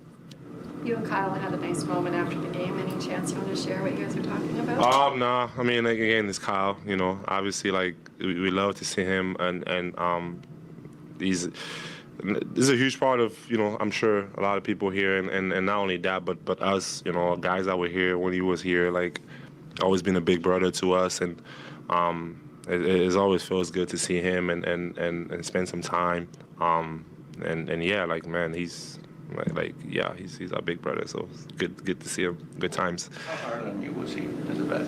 As a vet, nah, he was pretty chill. Like, I think, I think he was pretty chill. Like, Kyle was always cool. Like, you know, like making sure that everyone was, you know, going to dinner and things like that. Obviously, like, DeMar was just like a laid back, chill guy, and Kyle, you know, he was a little bit more vocal, but. Nah, like, I always thought it was cool, like, you know, I'm his beloved, and he's my beloved, and yeah, like, he was always good vibes. Pascal, you talk about viewing him as a big brother. What's it kind of been like for you to see him, you know, struggle with injury, transition to the bench? What's kind of been maybe your message to him? I mean, I think, again, he's been doing this for a long time. Like, I don't know, like, what really advice I can give him, but I just think that, like, he's a professional, and all the times that he's been here, like, we learn from, you know, his professional, like, just being a pro, like all around. For me, remember just him, like, being in the gym every single day, coming in early, like, doing all the right things that like, we watched that and it rubbed off on us. Like, you had no choice but to, you know, like, want to be out there early or things like that. And I just think that for me, I just saw the consistency every single day. Like, you can't kind of, like, teach that, and you can't cheat it, you know, also. So I think he'll be fine. Like, he always figures it out, you know, like, and yeah, like, I wish him the best always. Pascal. We're going to go to one in French from our man John. I was going to ask in English. Let's not do this, man. I've been getting such a hard time. How about I ask you in English and you can reply in French? I'll try. Go ahead, man. Thanks. How important was tonight's win for the Raptors' postseason hopes? Non, c'était très important. Je pense qu'à ce moment de la saison, tous les matchs sont importants. Et pour nous, c'est ça, se focaliser sur tous les matchs, donner tout ce qu'on a et ouais, espérer de gagner. Okay, Jeff, once again, you know, came in there, controlled the pace and the tempo minutes. How did it feel out there today? It felt good. Definitely feels good to get a win.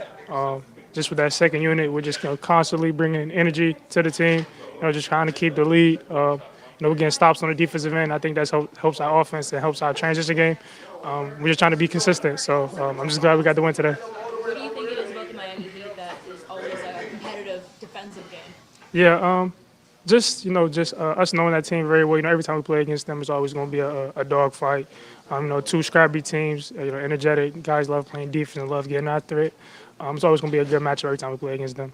And of course, there's a road trip coming up ahead. What are your thoughts kind of heading into the final stretch of the season here? Yeah, you know, just keep the momentum going. You know, we won a couple in a row now. Just don't get complacent. You know, we got a long road trip ahead, and let's win some ball games. All right, Precious, how did it feel out there today? Oh, it felt good. You know, just playing. Yeah. What's it about Great Miami answer. that you have some of your best performances against them? We're just going out there playing. We understand how important these last couple games are, so just going out there trying to play the right way, you know, play to win. Just trying to get as much wins as we can, you know, towards this stretch right here. I know you're out a few games, but do you feel like you're kind of getting your momentum back, the feet under yourself? I mean, that's all it's been about for me this year. You know, had a lot of games out, in and outs here and there. You know, trying to get myself, you know, back to where I understand I could be at. Precious, about O.G. Everybody knows that he's a great defender, but how is being defended by him in practice? I mean, he's really good. You know, I'm learning from O.G. as well. You know, he has really, really good hands. Just the way he attacks the ball in defense, you know, that's some things I'm trying to, you know, learn from him, pick up from him while I'm watching him play. Does he spend a lot of hours watching video to analyze the other players, the players of the other teams? Who, O.G.? Yeah. I mean, I'm sure he does. You know, he watches film. He tries to, you know, understand the next matchup on the other side. You know, understand the tendencies and things they like to do, things they don't like to do. You know, try to make it tougher for them. And yes, as a last, I don't know, can you explain me any funny story that you remember with him in the locker room? I mean, me and OG, we have a lot of, we have a lot of things, a lot of inside jokes. I don't think I could say them on camera, but yeah, that's my dog. His locker's right next to mine, so yeah, we share a lot of jokes. I thought your defense was as good as it's been for 48 minutes in a long time. So that third quarter was particularly good. Yeah, I thought, listen, I think going into the game, the challenge was our size versus their speed and perimeter shooting.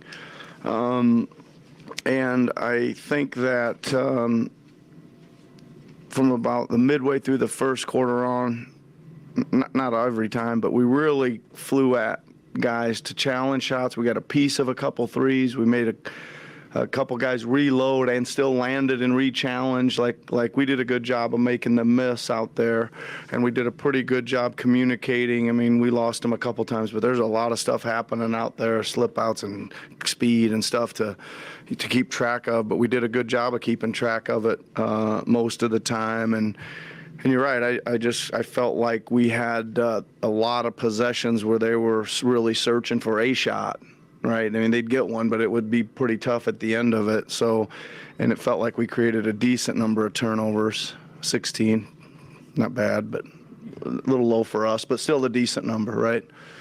You see Scottie has big fourth quarters, but not too many big first quarters. Yep. What do you think about the way he started the game, and why do you think he was so successful that way? Well, I just think that, again, the advantage we had. That's a Doug Smith question for anyone wondering. Probably at some of the wing positions was size, and I think I give our guys credit. They found some mismatches. Obviously, Miami had schemed for what they were going to do against them. We kept completing passes to the size advantage because they were coming pretty hard on the baseline traps, and then we were completing them out to a number of different ways. Guys cutting down shooters around the bend. So I just think that, maybe he got a good start there just with some inside stuff. I thought he had a really good, energetic game. He just had his head up and was moving with the ball quickly. Obviously, the 12 assists are huge. He was finding a lot of the people out of kind of like the next pat. We'd get it out of the double and it'd come to him, and he'd find the next cutter a lot of times going to the rim. Very, very good job of vision with him tonight on finding guys for easy buckets, setting guys up. You obviously throw a bunch of schemes at you, throw a lot of zone at you. Is Scottie's passing heightened in that situation?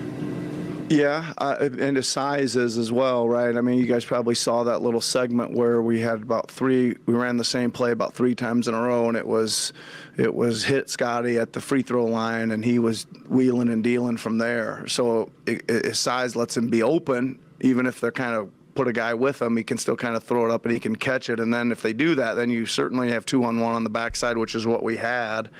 And I think our guys were ready for those. That's when we were so hot from 3, we decided to get hot there for a couple possessions in a row. Yeah. Precious seems to like playing against his former team. Yep. Is that as impactful as you've seen him in a little while? Well, it is in a little while. Obviously, we thought, we were hoping that we gave him an early sub tonight, right? And plus the matchups kind of suit that way a little better for him tonight with a athletic, smaller size center, so he can play that. Yeah, I thought he hit a couple big ones. I mean, geez, when you have a night like that from 3 and he's one of the guys that makes 2, it's a huge lift. Seemed like he had a bunch of offensive rebounds, but I guess they were both back-to-back on the same possession there. But 9 rebounds in all for 24 minutes is pretty good rebound rate too. So I asked you a lot about, can Pascal and Scottie play well together at the same time? What allowed them tonight what allows them to play well simultaneously as teammates, I guess? I mean, I think that it all boils down to some good spacing, cutting, passing, catching, finishing. I think again we were pretty good in our cutting, pretty good in our locations of our spacing, our relocations of our spacing, and those guys I thought did a good job of getting off the basketball. I mean, 17 assists between them, probably a few between each other back and forth there. So that's it, really. Just good vision and good spacing. This was maybe OG's best game as a pro, reading doubles and reading the shape of the defense with a dip dribble, I would say.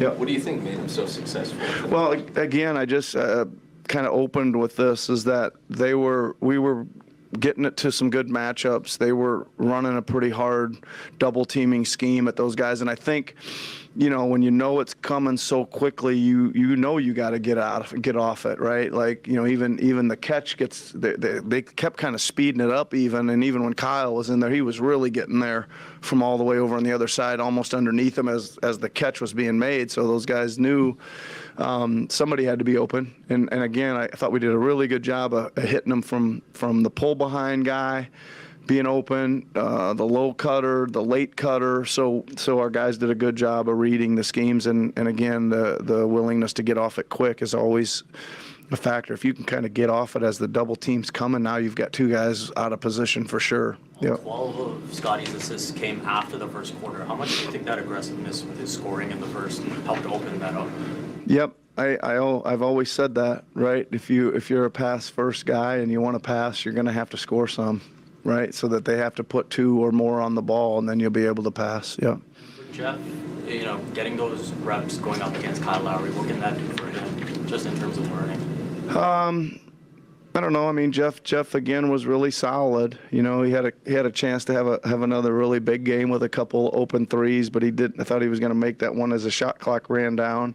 But I thought he did a good job and what he does is he keeps himself in front of whoever he's guarding. He even ended up on Hero a couple times, and I thought cut his drive off and met him with his body, and I think he might have made one really tough one on him too, but he really kind of stopped him right there and stuff. But so his physicality and his side-to-side defense are really what I like to see out there. And again, just doesn't make a lot of mistakes, right? There's very few turnovers. There's it's good play for him. That's solid overall, and it's good on the defensive end.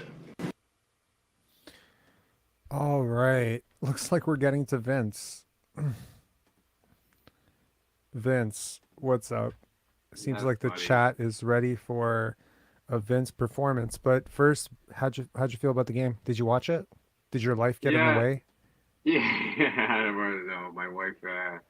I said your life. I did not say your wife. Oh, my life. Yeah, no. My wife is very supportive of my habit.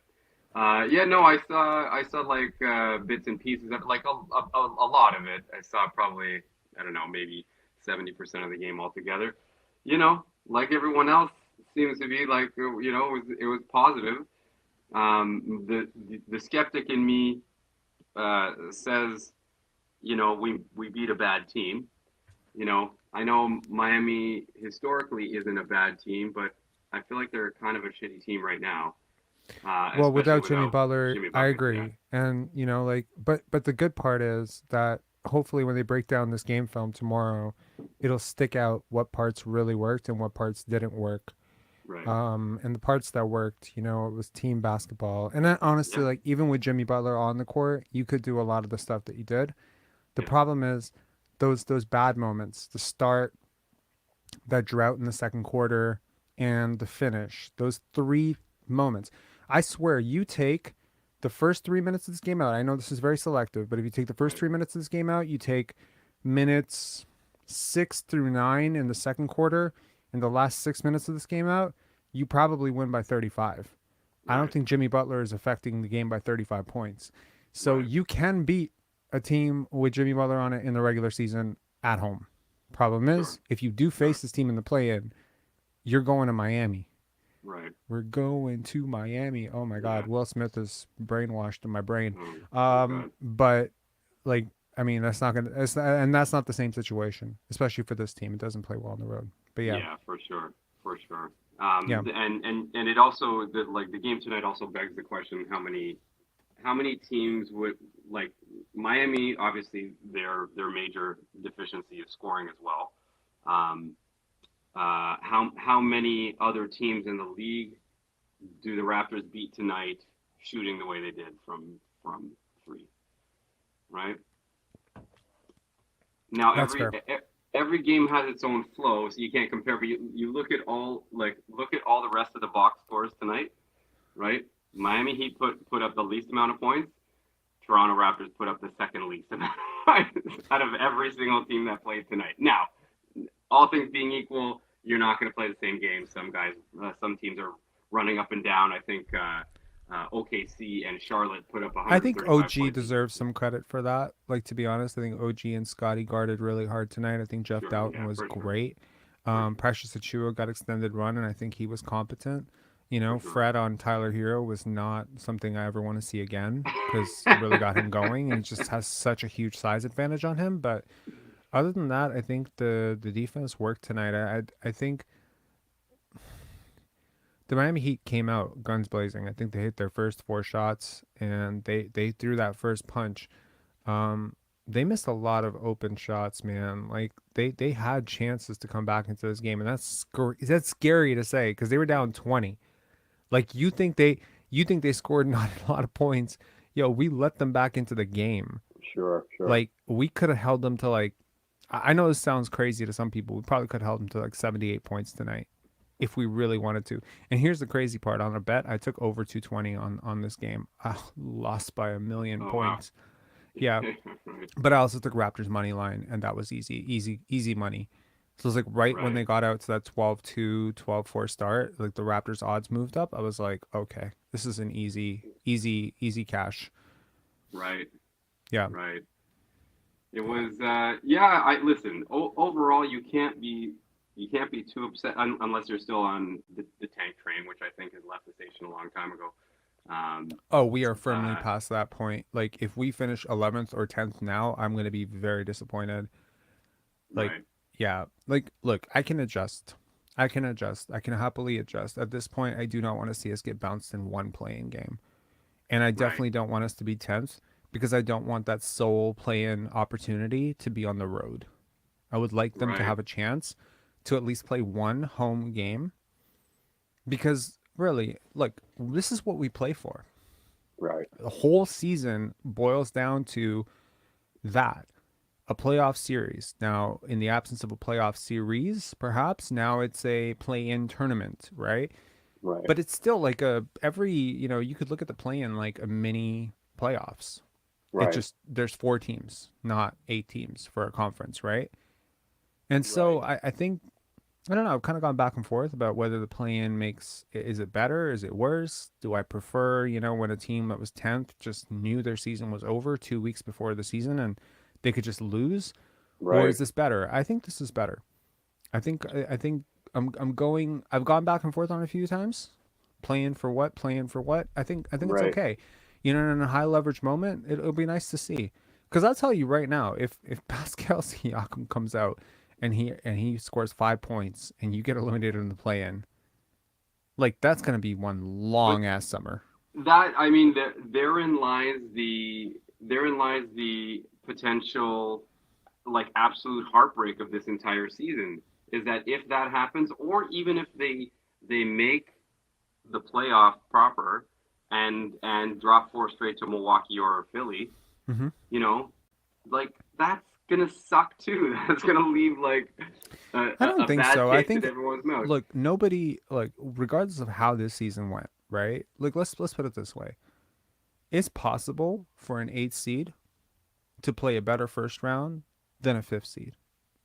Right? Sure. It's perfectly possible for an 8th seed to play a better first round than a 2nd seed.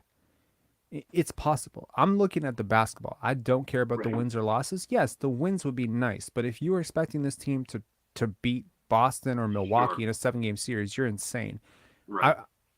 If it was a 1 game against Boston or Milwaukee, yeah, you might get lucky. 7 games is too many games. It's too many games. Look, there's one thing at the NBA, if you understand numbers, if you're a math savant, if you tested gifted in math, or if you just have a basic understanding of odds and probability, you'll understand that beating a team 4 times when you're worse than that team is almost statistically impossible. Right? Especially when you're significantly worse than that team. So if you can play them close, like I'll give you an example. Like for instance, last year, right? The Brooklyn Nets got swept by the Boston Celtics, right? The margin of victory, however, was very impressive. Sure. Those teams were very close. Yeah. Like, had the Brooklyn Nets drawn another team, they might have actually made it to the second round. Right. You could take something from that. And that, the Kyrie, KD, duo, it showed up. And we saw it this year that they were top of the East, or one of the top teams in the East, before they both got dealt, right? Right. I think they were second in the East when they both got dealt. Well, that same team got swept in the first round last year. However, in the sweep, there was hope. So how are you going to get swept? Are you going to get swept like in a blowout? You're not even close. They're closing out the game with Peyton Pritchard in the second half. Well, that's different. Or are they playing Jason Tatum 40 minutes and he's having to bleed out the shot clock at the end, and he's having to work for everything and nothing easy. Like, again, this channel has never been about wins and losses. That's probably what makes this difficult to understand. I can be very critical in a win. I can be very complimentary in a loss. Sure. And, like, to me, it's not really even if you're going to beat Boston or Milwaukee. You're not going to beat Boston or Milwaukee. If you do, holy shit, bring back everybody. Or Philly. Or Philly. Can we add that? I think Or Philly probably needs to Cleveland. So in terms of if you're a Raptor fan, what should you be looking for? Honestly, playing a little bit fluky, right? Shooting variance in one game.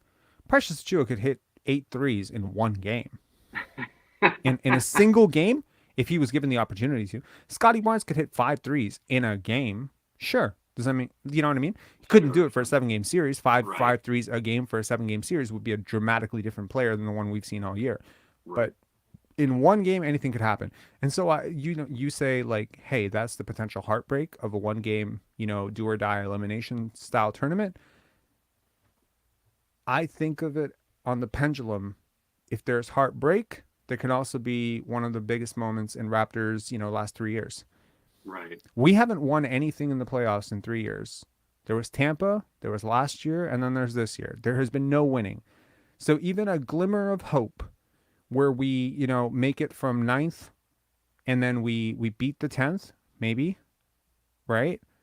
And then we beat the 8th and we make it to the playoffs, man, that'll be the best week the Raptors have had in 2 years. But do you think that the fan base would be, or we'll say fan base / pundits, like national pundits, would be actually, like, not happy with, but accepting of that as being a sort of positive outcome for the season? No. Because, like, you almost go into it expecting for, like, if the Raptors end up playing Atlanta in the play-in, I'm expecting the Raptors to win that fucking game. And if they don't, that would, like... But why do you expect them to win? Because the most talented offensive player in that series or in that one game would probably be Trae Young. Yeah, but he's so deficient on defense. Like, yes, he is. Like, but we are so deficient Irving on offense. Right.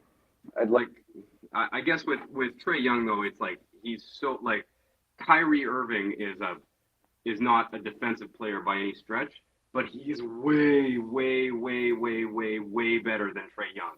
I agree. And look, he's when still a people were bad saying that defender. Trae Young and Luka was close, I was like, you're crazy. Like, they're not close because the gap in defense is so big. And Luka's a terrible defender. Yeah, he's a But bad Trae defender, Young but is like next level horrific defensively. And, someone asked me, like, would you trade Fred VanVleet for Trae Young? Yeah, I would, but I wouldn't be happy about it.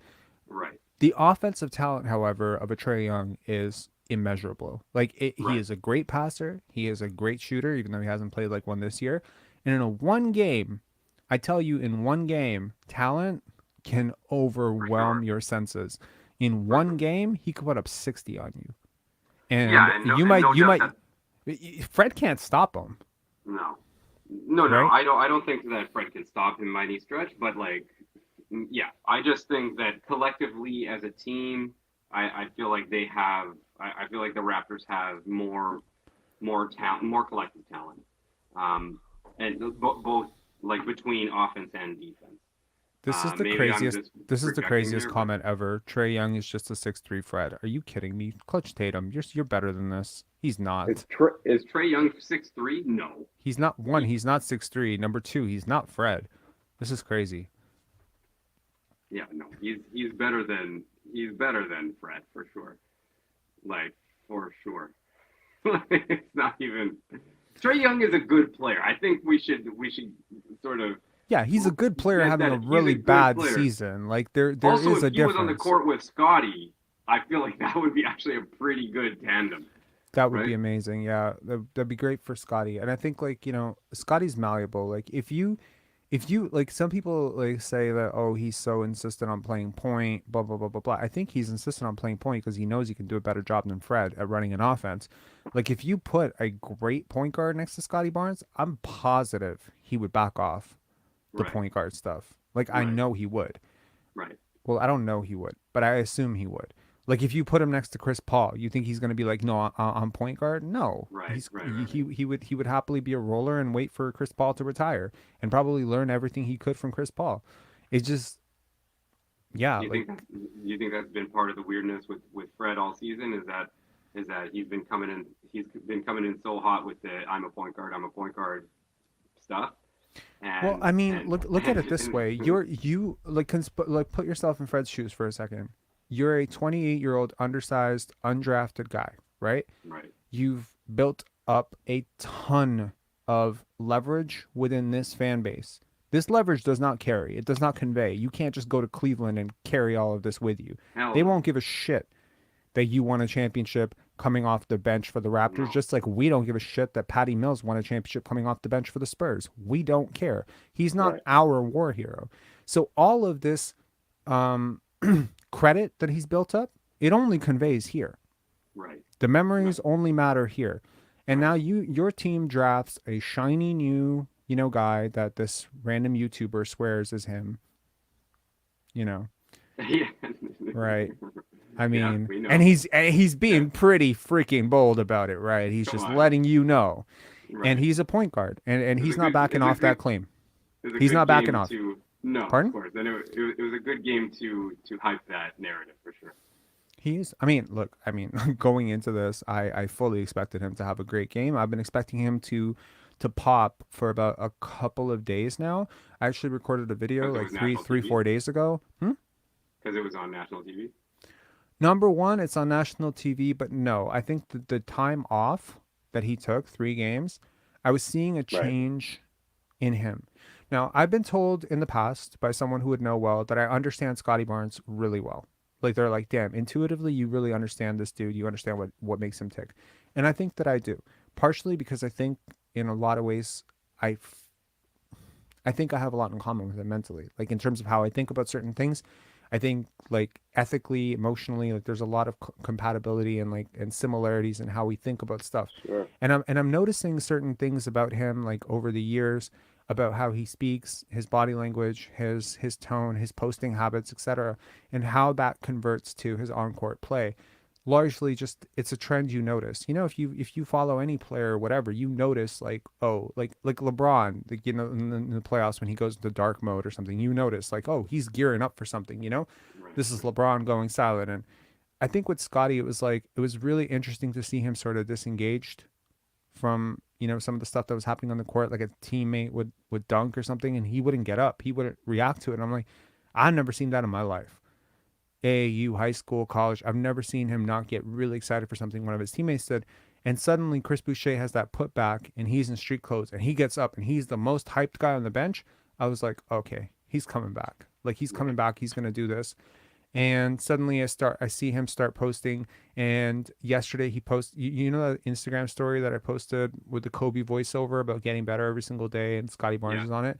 Well, he posted that too. And I'm like, oh, if he's watching that, I know exactly where his mind's going right now. His mind's going Kobe mode. And that's exactly where he came into this season. And now he's ending the season on that. I have a feeling he's about to go onto like a really good streak of competitive play. And in the last game, he took 14 shots. And it wasn't a game where he really had it going. He was just coming back from the wrist injury. It wasn't a great game for him, but he took the 14 shots. And so much of Scottie's issues this year is that too often he's been too passive.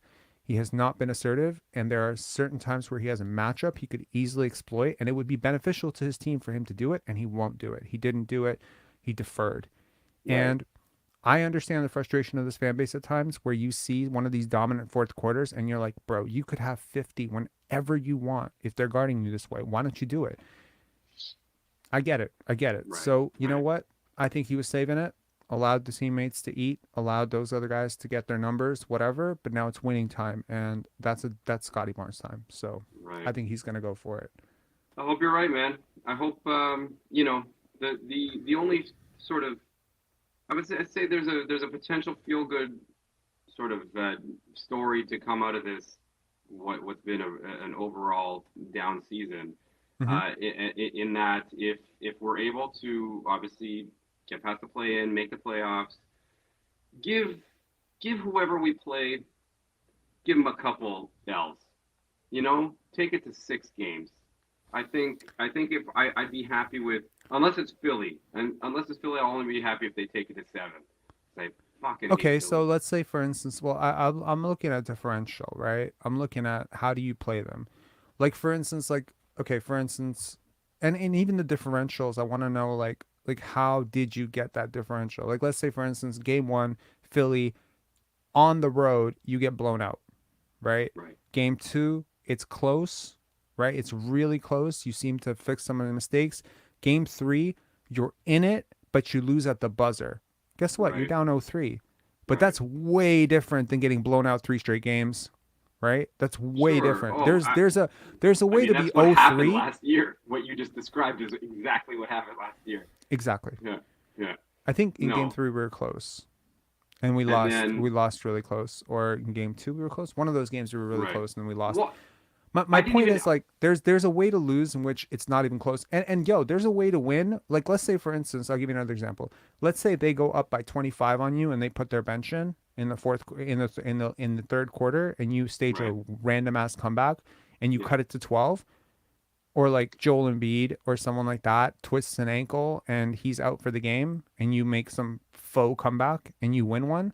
Am I happy with that one? Not really. That's, I mean, I'm happy that they won, but you get what I'm saying. I'm not gauging anything from it. So I will look at the differential. I'll look at who plays well naturally. If Fred and Pascal can get over their playoff yips, that'll be a huge win. Right. A huge win.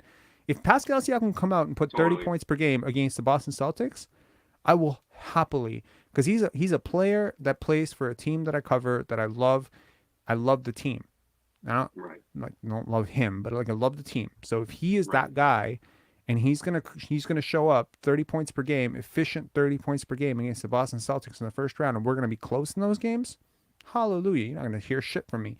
But if he does it at the expense of somebody else, if he's not doing it within the rhythm of the offense, if he's disrupting the offense to do that, and it's not efficient, then I'm not gonna say anything like positive about it. We've seen Helios select Siakam at different points of the season this year, and if he's on every now and again he can go off on games against like obviously inferior teams.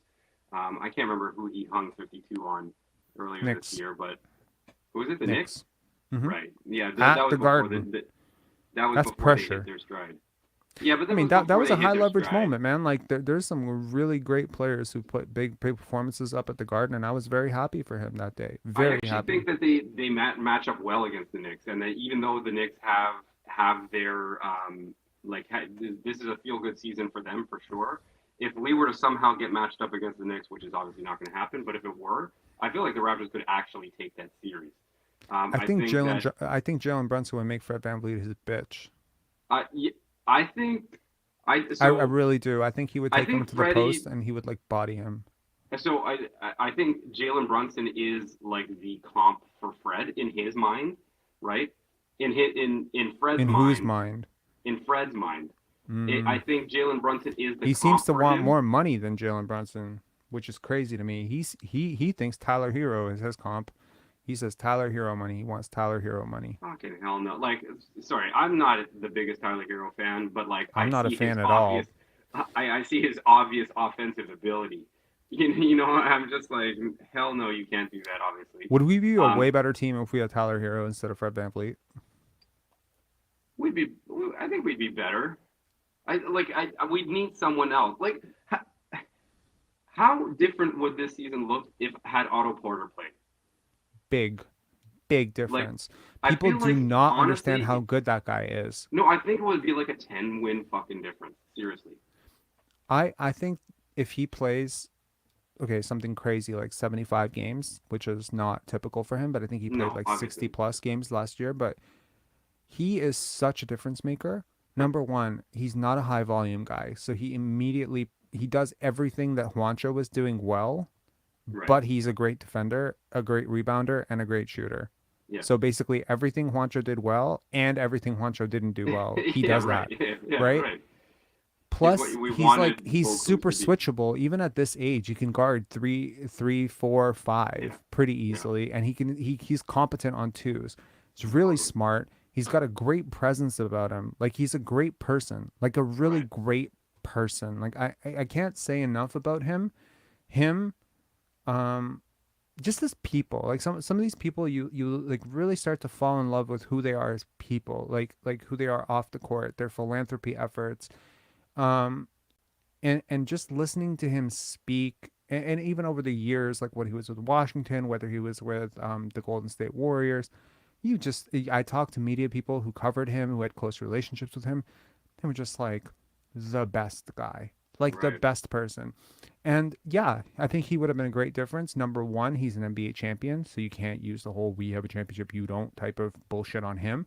And number Right. two, he has like a real presence. Like number one, he's in his prime, and number two, like he's like a high lottery pick guy. You know, he's like a high top 5 recruit, 5-star recruit type of guy. Right, So he's coming at this from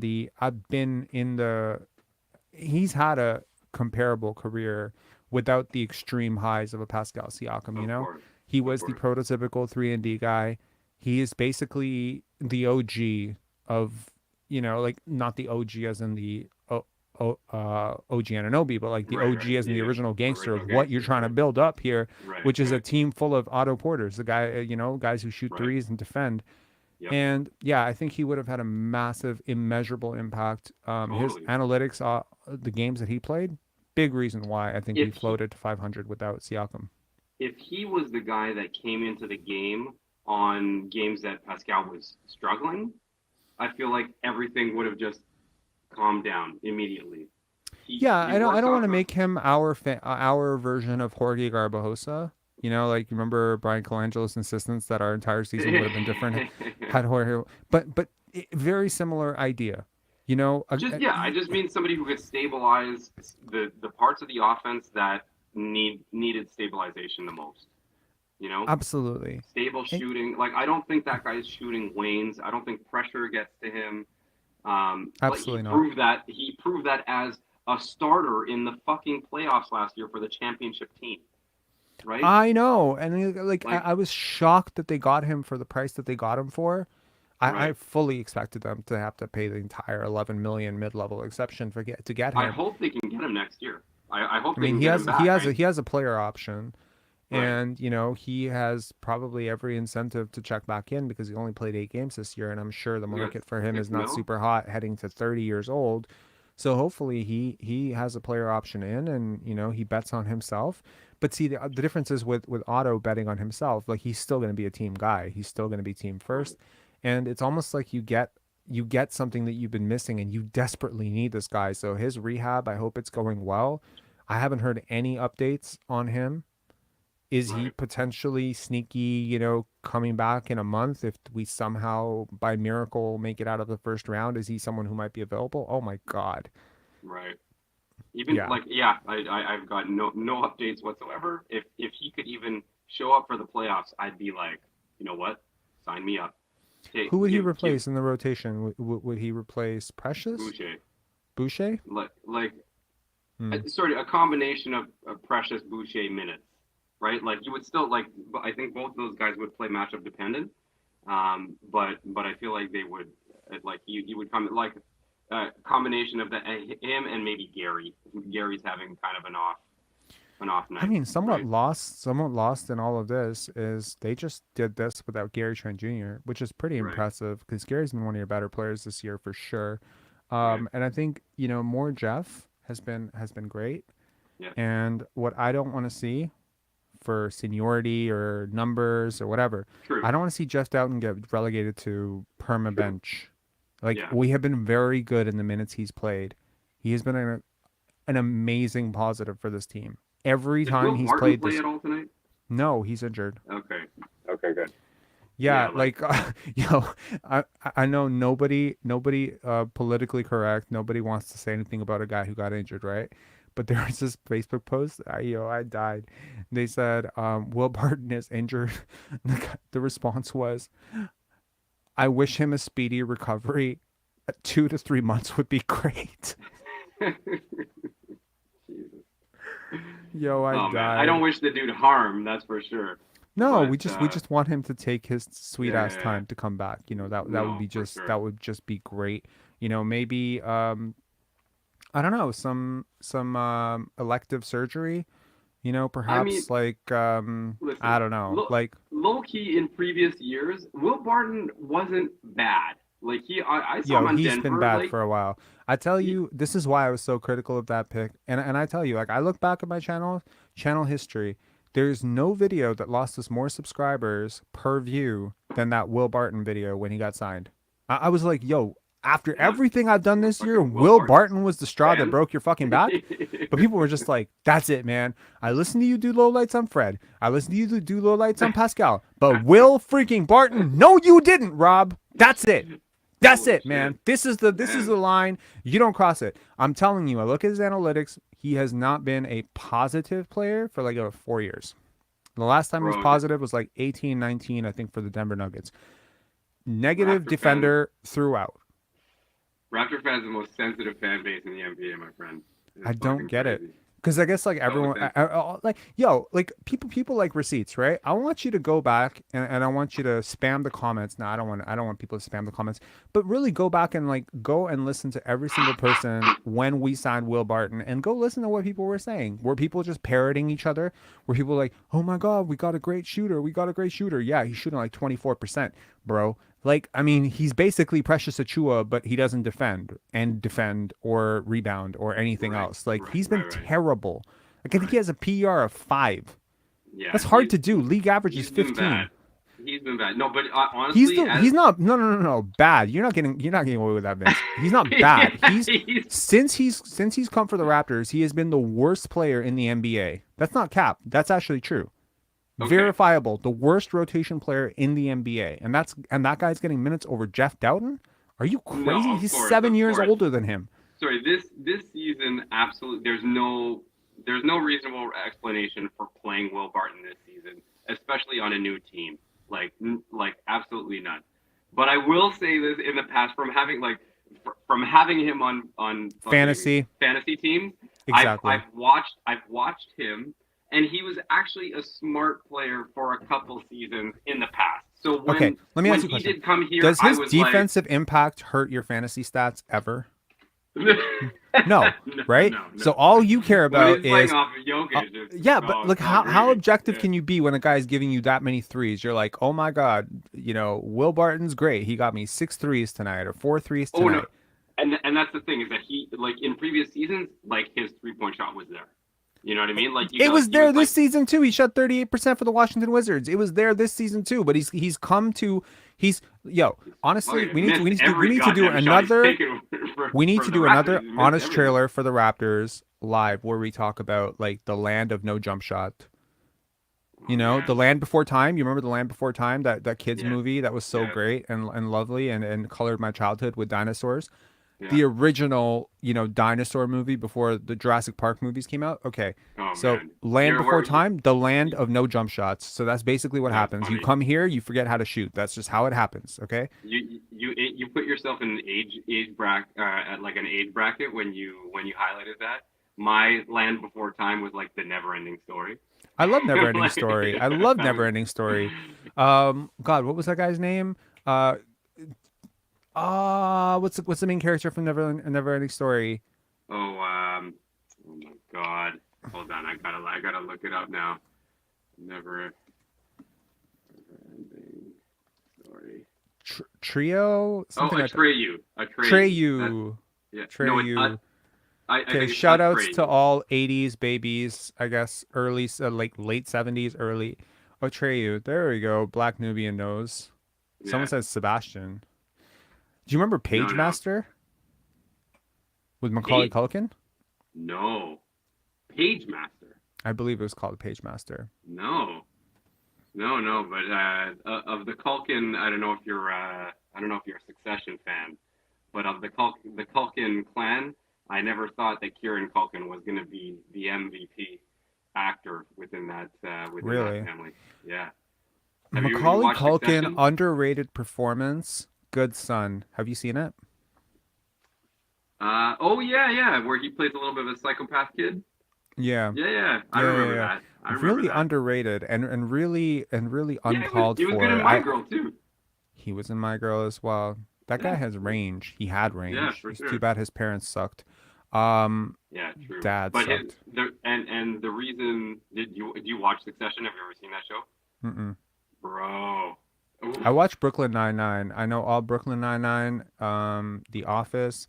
I tune out of shows. I watched Last of Us. I watched the entire thing. I have my thoughts. Did you watch Last of Us? Yeah, I saw. Did you like it? I liked it.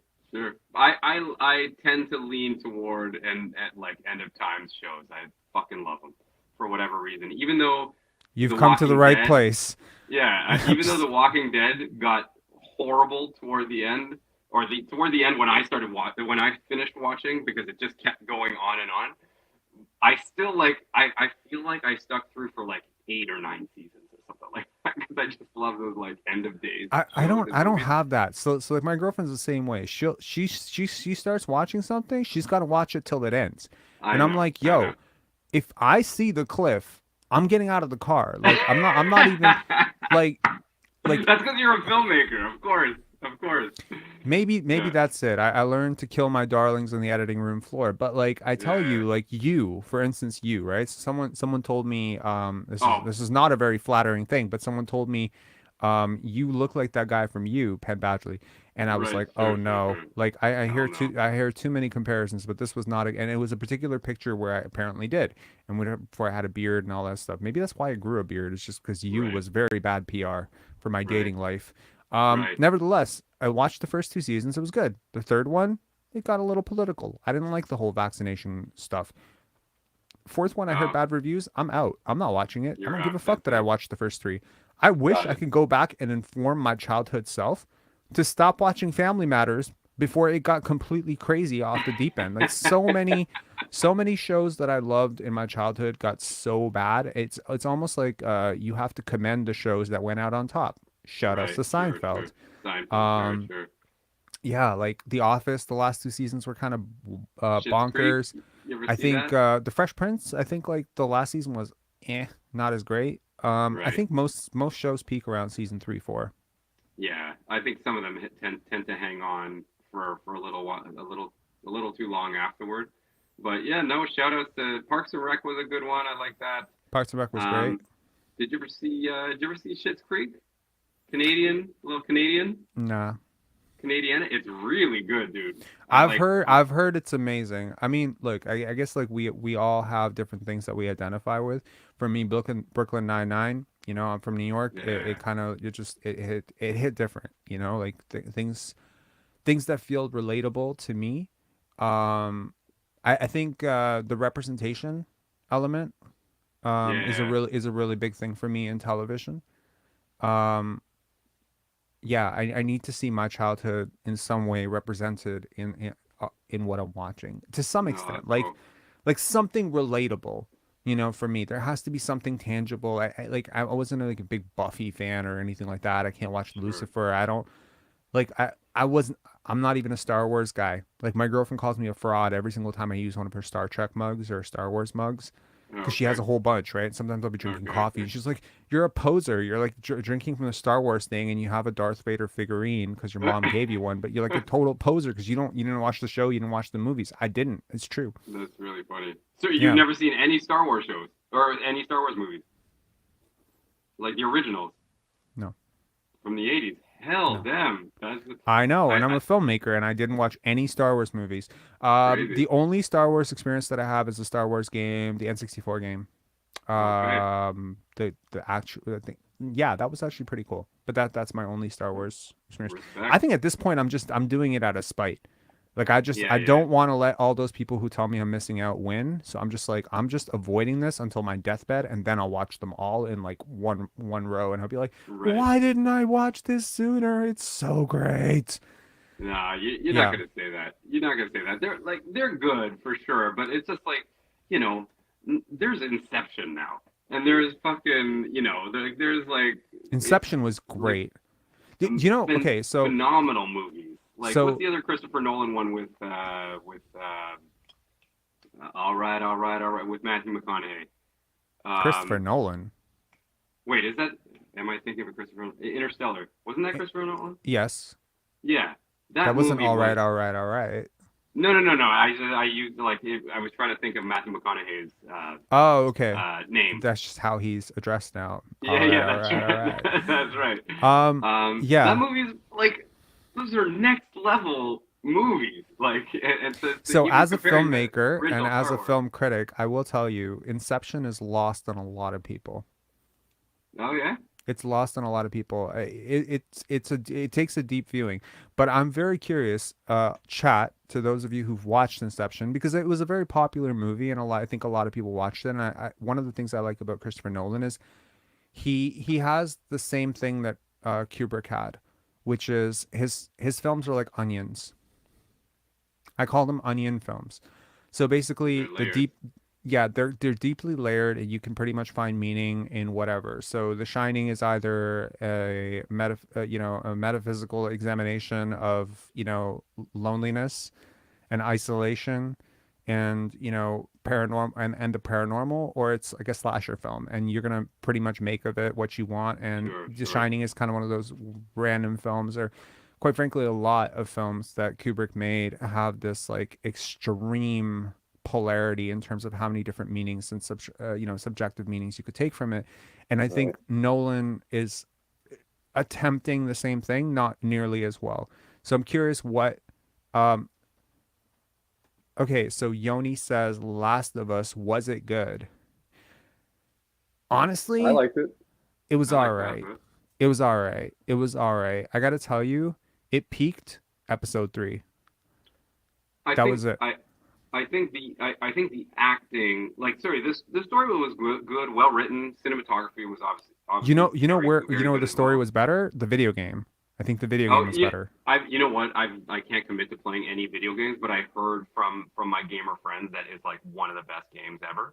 And 100%. if I was to get back into gaming, I would definitely hit that one. But yeah, because all of like storyline was solid, cinematography amazing, obviously, and then the acting is so good in that show. I think just like Last of Us? Every single part, I feel like they just nailed every single actor in that show. Do you know I can't that even Josh remember the name. Brolin was initially slated to play Come on. Joel? Yeah. He'd have been good too. He'd been great. I think I He'd would have have. been good too. Look, so here's my thing. Okay, I had a very visceral reaction to episode 3. Okay. What happened in that one? That was Nick Offerman's character, the right, entire gay sure. storyline, right? Yeah, right. I'm trying. Let me try not to get canceled right now when I talk about this. Well, also don't give it away to, I don't know, people. Spoiler alert for whoever hasn't seen it. Okay, so I'm not gonna offer any spoilers here, but Yeah. but his character is gay. I'll just put it that way. Okay, his character is gay, and honestly, Nick Offerman, my personal hero, like in terms of his Parks and Rec character, and the fact that he looks so similar in all his roles means that one of his roles is all of his roles. He is Nick Offerman all the time. So seen him he's in Ron Death. Swanson. Ron Yeah. Swanson is the man, right? So to me, look, how do I put this? I'm very central when it comes to politics, right? I do not like politics being seeped into my media to in an attempt to sort of brainwash me, and I just don't like it. So to me, it was like, okay, you're going for representation here, and you're gonna deeply extrapolate this story because you want to, you want to beat this whole gay storyline, and it has really, and I didn't in the beginning when it started going that way, I was like, oh, he's gonna kill, oh no, and I initially was pissed that there was this identity politics was being introduced when it really didn't have anything to do with the story. Right. I shifted completely by about minute 20. My girlfriend's just like, relax. Just let it go. By minute 20, I was so for these characters. By minute 30, I was like stupidly invested in the storyline of these two characters. Right. And I never wanted them to go back to Ellie and Joel ever again. Yeah, right. And then by the end, I got to be honest, I was like, I had tears in my eyes. I was like, holy shit. Because those two characters were so deeply human, and I was like, yo, how can this show get any better from here? And it never did. That was the moment. And I don't know, man. That scene in both second actors last- committed to it. They made it work. The writers made it work. It was not identity politics. It felt in the moment, it felt very identity politicsy, to go because it's not a main character and like when you play a game, there's some element of you that's just like, don't deviate from the game. Recreate the game that I watched and played.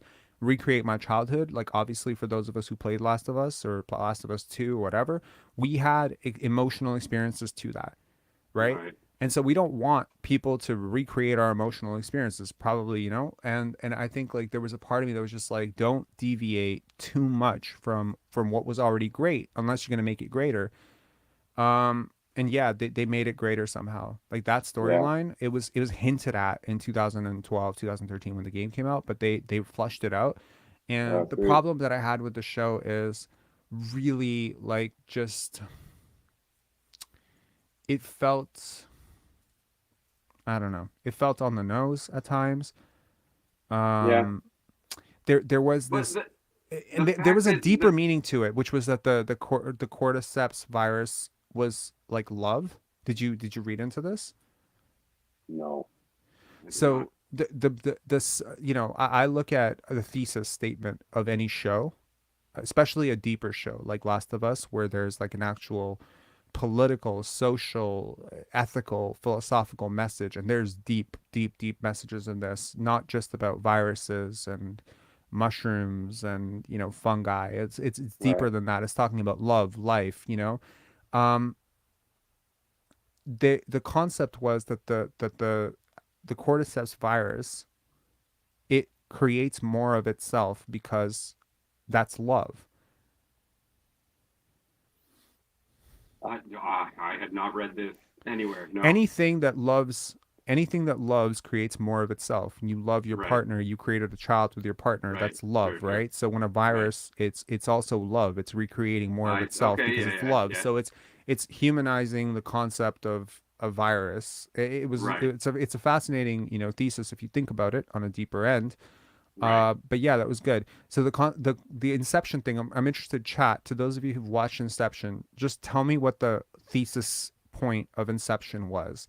Like, what's the shift for you? And then we'll get to Vince's performance, and then we can wrap up this live.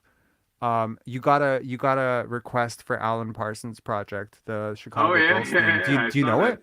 Serious? No. I'm not a. We'll say I'm not like an electric guitar player that would. I do know the song, of course. I know "Serious" by Alan Parsons Project. It's a dope song for sure. But it is dope. Yeah, like my guitar, we'll say my guitar chops are more as an accompaniment to my vocals than it is like a lead player. I'm not going out and slashing, like I'm not playing slash solos in songs. But yeah, no, it's a dope tune. Shout out to Teacher Mike. Yeah. I think that's who requested it. So Raps fan 6996. Every episode was a rerun of meeting someone and losing them. The overarching story was about regaining humanity. That's interesting. That was specifically Last of Us. So Inception. Here's a, maybe this is a blow. Maybe this is something you already knew, and maybe I'm crazy for thinking this is revolutionary or like a deep thought. But I'll tell you what I realized when I watched Inception for what felt like the 12th time in theaters, right around the pandemic when it came back into theaters, and I got a chance to watch it with my girlfriend on her birthday. So there's a concept about an idea that you plant in someone's brain, right? And it's a shift.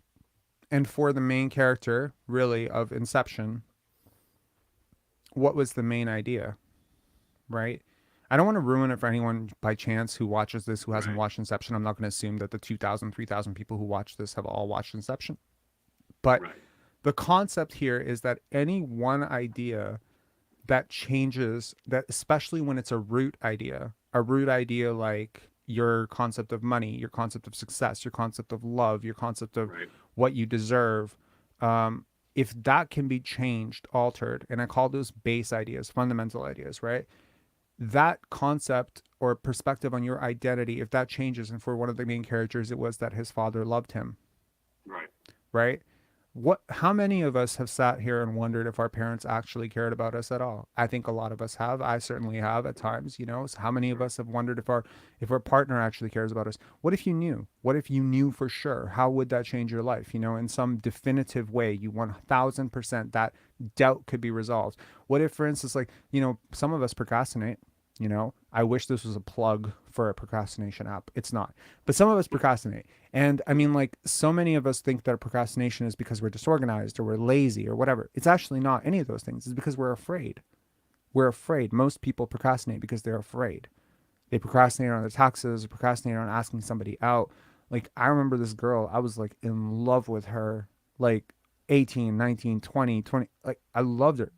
I just watched her get married. I never quite did anything about it. Procrastination. They'll be next year.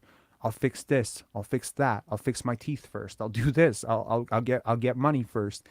And you just wait. Why? Because you're afraid. You're not waiting for shit. You're afraid.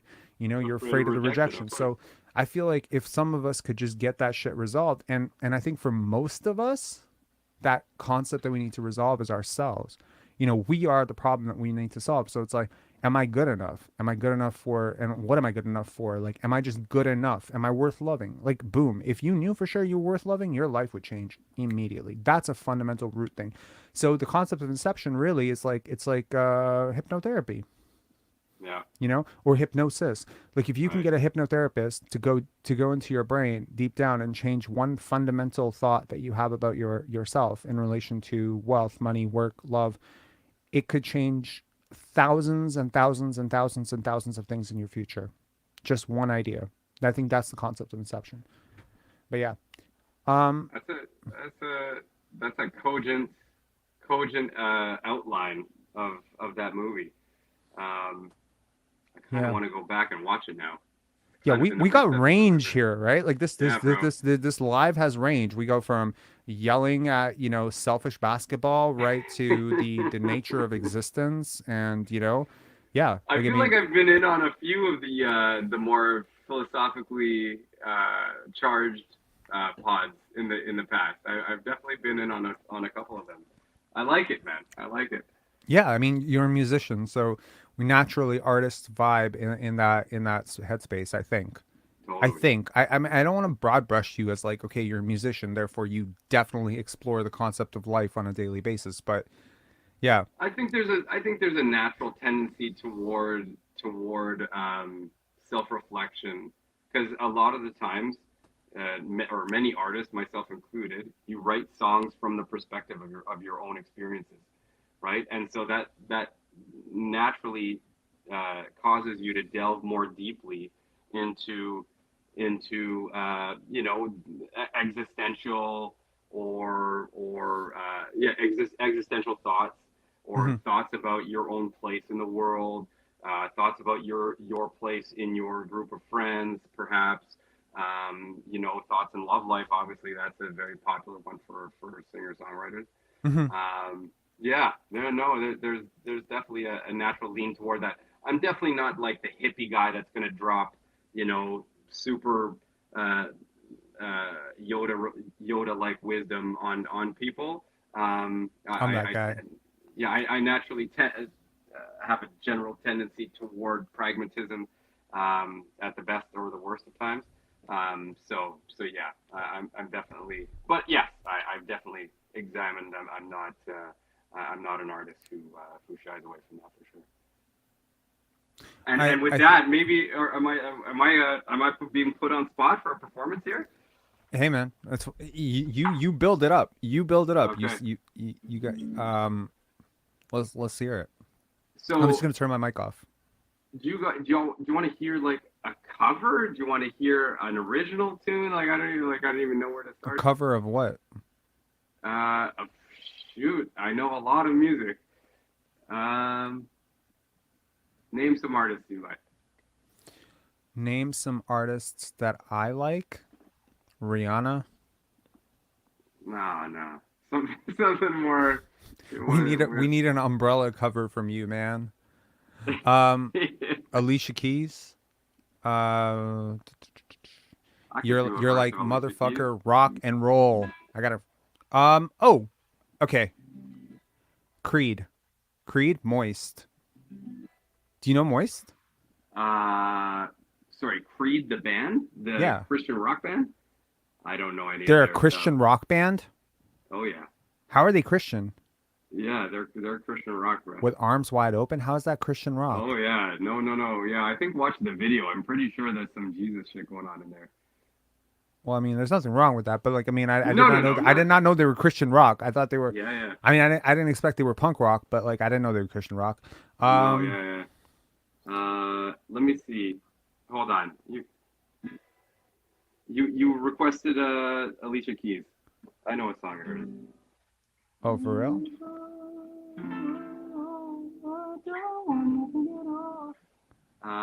Okay.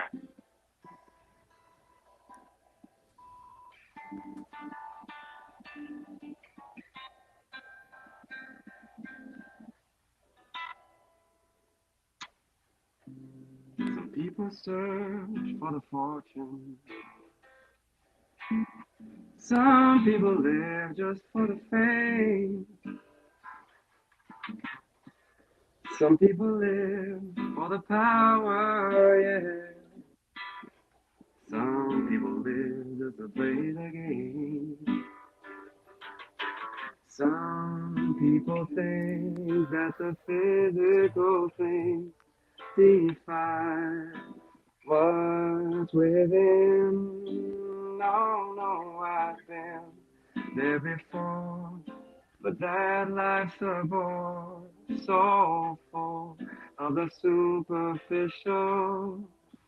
Some people want it all. I don't want nothing at all. If ain't you, baby. If I ain't got you, baby. Some people want diamond rings. Some just want everything. Everything means nothing if I ain't got you. How'd you like that? That was good. Ironically, a very, very, very big Alicia Keys fan, and I have at least attempted to sing her songs before myself, not with much success. Oh no? I mean, I've tried. I mean, like, I would sound really goofy if I tried to go after you after like you're good. I'm just a. Thanks, man. Thanks, dude. Yeah, it's part of the job. I mean, one of the reasons I stay up late at night is because I just can't get enough of it. I'm constantly searching out more music to learn, and I'm always lifting versions of tunes that I you know. Do you know 7 Days? Do you know 7 Days by Craig David? Oh, hell no, man. That's going into the memory bank. Craig David was like, I feel like he was big early 2000s. Mm-hmm. 7 Days. No, I wouldn't be able to play that one. It's one for the future though. You know, like yeah, we'll figure it out. Yeah. Here, I'm gonna play you an original. So I'm currently working with a producer. Mm-hmm. Who's a well-known dude from Toronto, guitar player named Justin Avedon. he produced, or I guess it depends on how old you are, but there was a big band at the beginning of the early 2000s. They were called Hayden. They tragically, the lead singer died in a vehicle accident. He was like on a scooter and he got hit by a car. He was on life support for a long time. But he was in that band. He was also in a band called Philosopher Kings. They had a big hit in, I want to say, the late 90s. You don't even know how to say goodbye. You don't even know how to say goodbye. That was like the main hook from the song. I don't know if you ever remember that. But do you know Keith Urban? You will think of me. Oh, I don't know that one, man. No, my you don't remember that? That's a really good song. My country rep is somewhat limited. I don't have a ton of country knowledge. My wheelhouse is probably like the like classic rock era. Aerosmith. I know not so much, just more so like Zeppelin, Beatles. Paul Simon is a huge inspiration of mine. And then going into the 80s, Peter Gabriel, massive fan. I love Tears for Fears. You're gonna find this hilarious. I haven't listened to a lot of any of those people, man. Like, to me, it's like my entire musical repertoire is like NWA, and like it goes wildly like diverse. It goes like to the extreme end of like Shania Twain, Keith Urban, Rascal Flatts. You know the Rascal Flatts? Rascal Flatts are dope. Yeah, for sure. Yeah, I don't have like a genre where I'm like gravitating to, but if there's a one genre where I have like a massive blind spot, it's probably like classic rock. That's like, for me, it's like, no offense to anybody, it always, like, to me coming over, like, it always felt like I'm not white enough for this. It's just like, you know what I mean? Like it felt like that. So to me, it's like Michael Jackson, Prince. Oh yeah. Like I'm like I could vibe with that. I could apparently even vibe with Creed of all things. Crazy. Moist. I liked Moist, man. Like David Usher. Moist, that was great. They were dope. They were dope. I liked that band for sure. Moist was kind of the, I want to say, early mid 90s rock. Yeah. Like alternative kind of era. Drowned out by the rain. Still I wish that I could train. Yeah, bro. There's, you know what? Whenever somebody says to me, "Oh, I'd like, you know, you probably think this is crazy that I never listened to Paul Simon or I never listened to Led Zeppelin or whatever." I don't think it's crazy. Like, I just missed it. Like, yeah, it's just like there's like, I didn't grow up listening to Elvis. No, totally. Right. Like when I was a kid, someone told me he appropriated black culture. I was done with him. Yeah, Hayden Neal, Jack Soul, whoever, Jeremy Wynn. Sorry, I'm deviating from our conversation here. Hayden Neal is the guy from Jack Soul who died tragically. My producer was in that band, and they were on their way to doing big things, because Hayden specifically was an absolute monster talent. It just got cut short just because of a shitty, you know, dude got hit by a car on his scooter. Like, someone's saying, "Okay, Rob vocals." Yo, do you know how to do "You Got It Bad" by Usher? Nah, I don't. I'm trying to think of something that you might. Could you? You know this MJ tune? Looking now. Oh, you're not getting me to do Michael Jackson on a live. Like, I would be crazy to try to do that. Like, that guy's got crazy vocal range, and probably exists in a place. Like, wait, I could do R. Kelly, World's Greatest. Fuck, I don't know that. Dude. Wow, talk about getting canceled. I want to do an R. Kelly cover. Oh yeah, that's right. Hey, bro, you know, before we knew about R. Kelly, I sang Ignition to my wife on our wedding. Okay. with a 12-piece band. It was pretty awesome. But yeah, no, sometimes you like there are certain artists, comedians, actors, whatever. It's really hard to separate them from their work, like them as humans from their work. But R. Kelly is not one of those people. I think it's just hard to separate him, like Bill Cosby. You just can't fucking separate these people from what they did. Unfortunately. Yeah, Billy Human Nature. That's what I was playing earlier. I think somebody also requested Blackbird. You know this tune, right? Blackbird singing in the dead of night.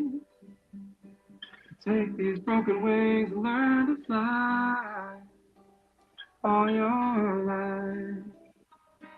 You were only waiting for this moment to arrive. You know that tune? The Beatles song? Wow, holy shit. Yeah, there's some. Okay, Beatles, Monkeys, not my wheelhouse. I will curate a playlist for you. If you're open, if you're open to listening to some new stuff to you. Cool. Yeah, I mean, look, always like there's no way in hell that I learned like different songs in 36 different languages without being very open to like suggestions, and I love it. Like, yeah. No, for sure. I figured that. Like, I remember you saying that like somebody found your iPod once and there was just like some crazy range of music in different languages and all that stuff. So I imagine that you're open to it. And yeah, I mean, there's like people, a lot of music that's written nowadays is different stylistically from the stuff that was written back in the day, insofar as lyrics typically mean less right now. Like unless you're into like hip hop, where or like deep thought hip hop, Kendrick Lamar, like some of the best lyrics I've ever heard in my entire life. No matter what I'm listening to right now, honestly, Kendrick and The Weeknd is my jam all day, every day. Who else? Kendrick, Weeknd. You into Harry Styles? I love him. No, he's good, bro. Harry Styles is good. He's got what's that tune? Oh, holding me back. Gravity's holding me back. I want you to hold out the palm of your hand. Why don't you leave it at that? You know that one? No. Could you do The Weeknd, Save Your Tears? That song's amazing. No. You know what? Weeknd's vocal register is a bit higher. Yeah, it's a bit higher than mine. He's actually got an MJ type register, and the reason I can sing Human Nature is because it's like MJ's like lowest vocal register song. What about lowering the key? You never do that? Oh yeah. I do that often. I'll do that with a lot of like Stevie Wonder type stuff. A lot of his stuff is like. Rue's saying, "What about the Titanic theme song?" Celine Dion. Near, far, wherever you are. Yeah. Near, far, wherever you are. Yeah, that's not my wheelhouse. I'll do. Okay, I'll play one more tune for you. In its entirety. This is an original. This is an OG. This is a Vince special. This is going to be on my next on my next record, not yet released. You're going to world premiere. Amazing.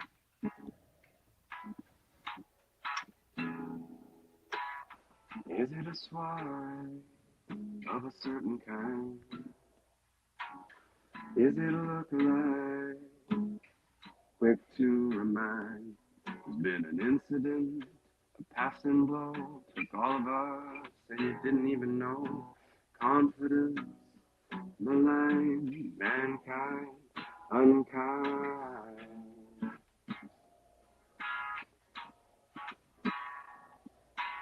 And it doesn't go away when life feels per se. You don't get no sea spray on a work day. You don't get no sympathy when you shouldn't play. You don't get no sea spray on a work day. Yes, I'll go with you. Please take me with you.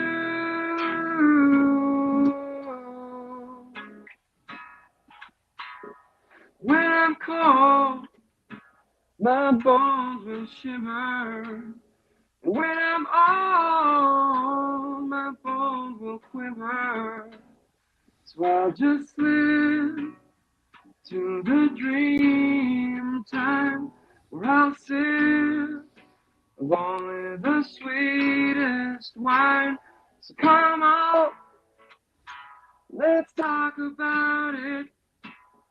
Talk about it, talk about it, talk about it.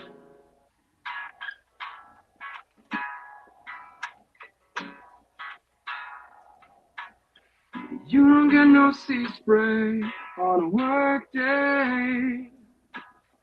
You don't get no sea spray on a work day. So come on, let's talk about it.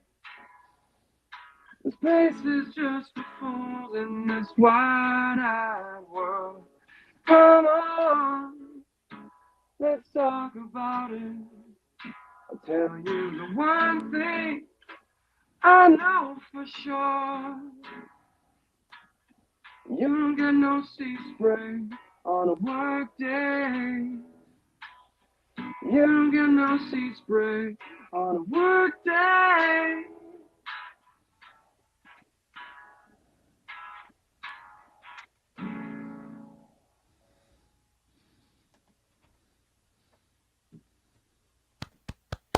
There you go. That was good, Vince man. original. That was awesome. Thanks, man. I'm never singing again. You've retired Oh, come me on, officially. come on, come on, come on. Stop that. Everybody's got a voice. It's just a matter of whether or not you use it. You know? No, it's that's awesome. I mean, like the fact that you do this for a living is not shocking. Like clearly. Oh, thanks, bro. Yeah, man, that's awesome. I remember when I was in grade 7. Go ahead. It's so funny that like I was thinking like if I put 100 people into a room, that's like the most killing gig. You know, really? like my best gig. Yeah, my best gig ever was my last record launch, and there were 300 something people there. Most of the time, about 40 or 50 people come. That's the norm for a local Toronto musician that has a little bit of a following insofar as they know enough people, like enough friends that can come out, ask friends of friends. 40 or 50 people, I think, is pretty normal. But like, there's 122 people or some 121 people listening to the thing right now. Yo, like, you have no idea how many people are concert. actually going to listen to this. And trust me, when Twitter gets a hold of this, bro, you might go viral. They're going to be like, this cult motherfucker, Pensari Basketball, has dudes singing with a guitar on his lives because Scottie Barnes had 12 assists. And that's what they're going to say, right? That's actually what is. I swear to God, I'm not making this up. They're gonna do it for sure. That's so funny. Yeah, he brought out the big guns. He brought the entertainment on today. Yo, Matt, Scottie had 12 assists. Man staged a concert on his live. That's what they're gonna say. These guys are not imaginative. I'm here for it all day, every day. Hang on. I got to get over my fear. Hold on. You got it bad. Guitar. I'm just gonna see if I can find a guitar version of "You Got It Bad," and I'm just gonna sing to it. Do it. Cause like my first attempt at stage performance did not go well. It was Casey and JoJo. All My Life. It's a good song. It was a great song. It was a great fucking song. My fly was open for 400 people. And then I realized midway through when people started to laugh, it gave me a lot of stage fright for life. Hang on one sec. Okay, hang on. 7 days. I feel like it's gonna get demonetized if I play it, but screw it. Who cares, man? It's worth it. Whatever. Let's do this. Okay, I'm gonna try, you guys. My vocal cords are not. I'm gonna make all the excuses first. Hang on 1 second. My vocal cords are not warmed up. I smoked for many years. I don't know how to sing. I'm doing this totally impromptu, but I'm gonna do it. Screw it. And I'm probably going to clip this out afterwards if it gets demonetized, because I have a feeling it's going to get flagged because this is the official instrumental. But let's try it. Let's try it. Let's try it. Let's try it.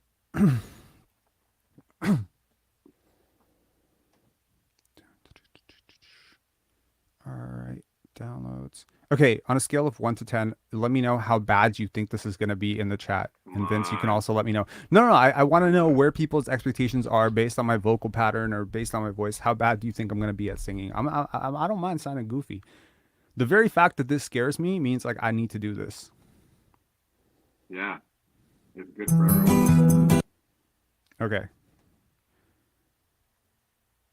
Karaoke night. Yo, we got to do it, man. We got to do a karaoke night for the... Are you doing All My Life, or you got it back? No, I'm gonna do 7 days. Oh, 7 days. Okay. All right. Let's psych myself into this. Hang on, I'm gonna go grab water. 1 sec. Go get it, bro. Yo, chat, you guys are awesome. Thanks so much.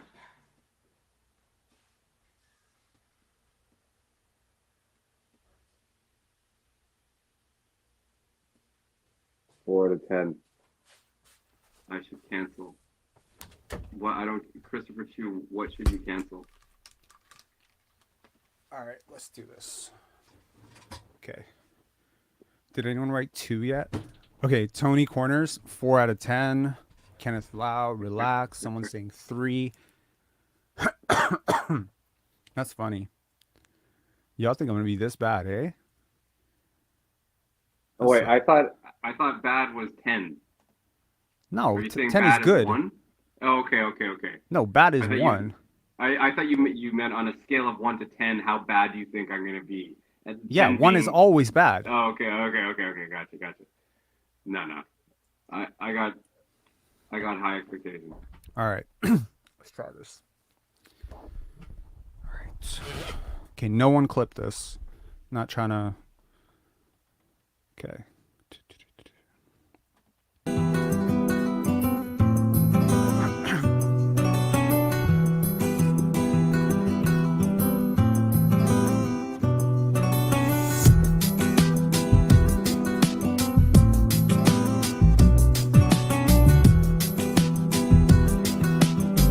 I'm sorry, guys. I gotta do this again. I pulled up 7 days lyrics and it gave me the Sting version. My bad. Sting. I didn't even know Sting had a 7 days. Hang on. I did not. Oh, sorry. Yeah. It's a different. Yeah. My bad. I was like, this is not the song that I remember. Okay, let's try this again.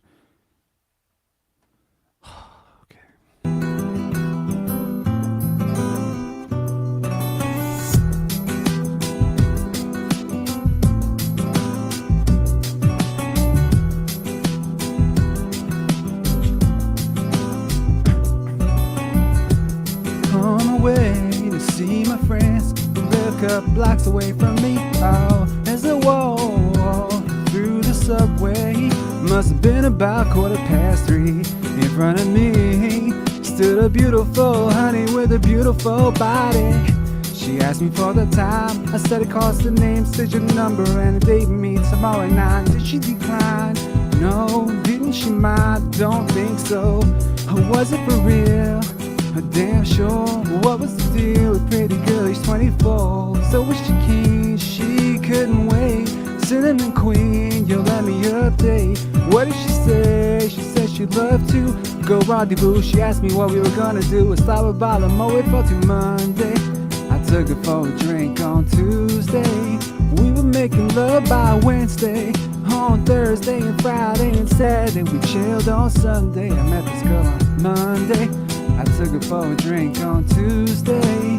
We were making love by Wednesday.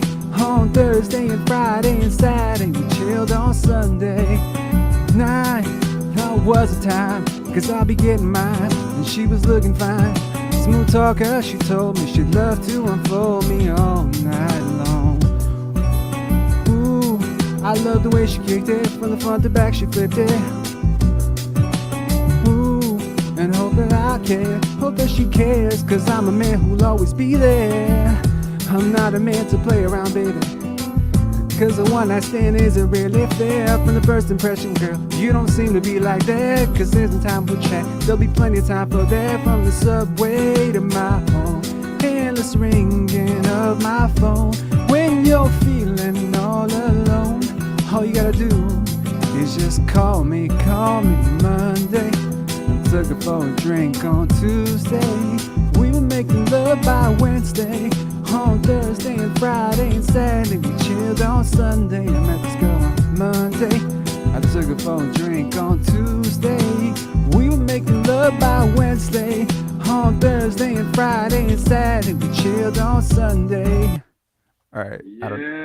Was that decent? I started out shaky as fuck. No, My voice good, was dude. cracking. I was like, yo, I can't shit. Bro, that first of all, that song brings back fucking memories. Holy shit. But no, you sang that good, man. Listen, singing is your voice is a muscle. The more you do it, the better you'll get at it. That's sure. it.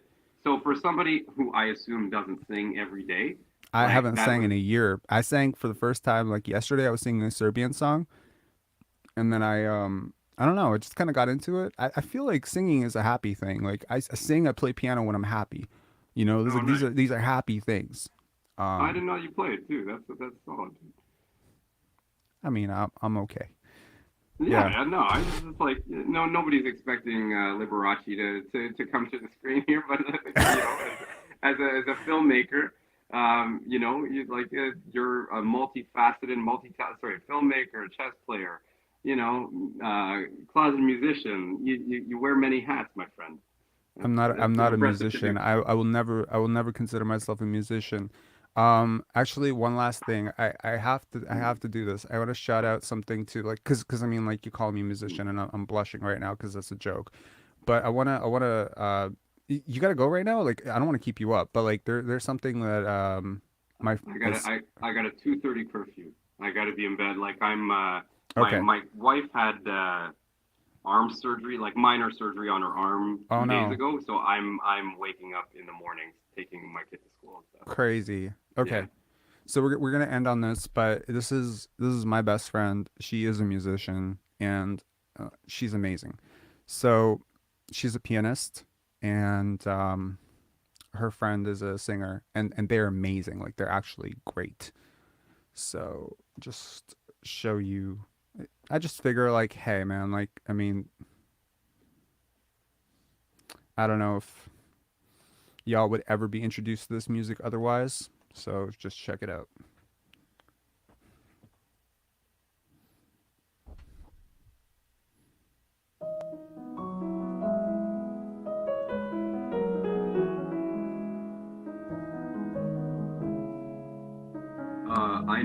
I know Sarah Papini. Do you? I know the girl. Yeah, I know the girl that's gonna be singing.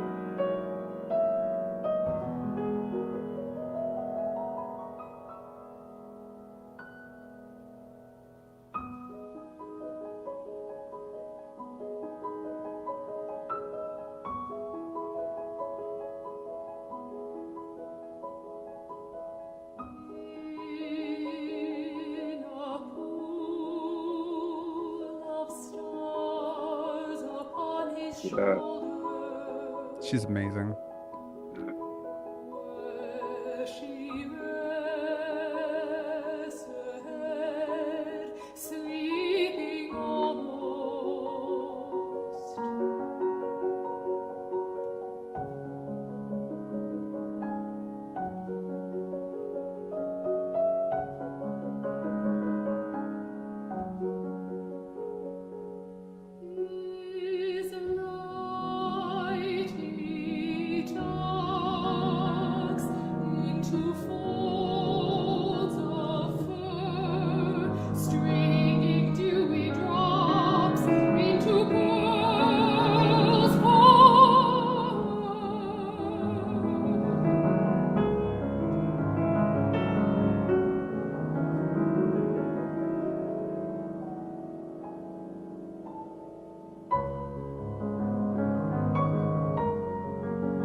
So if anyone wants to check out that whole thing, you can. Here, I'm gonna actually put it here. Just Google her. And this is, like, honestly one of the greatest people that I've ever met. Big reason why I became an artist, and one of the loveliest human beings. And in 2 days, it's her birthday. April 1st is her birthday. So early shout out, happy birthday, Angelica. And yeah, you got a whole bunch of basketball people watching, your amazing composition from 10 years ago. That's 2013. That's crazy. Time flies so fast. But she was the composer on my first 5 films, and she was incredible. That's wicked.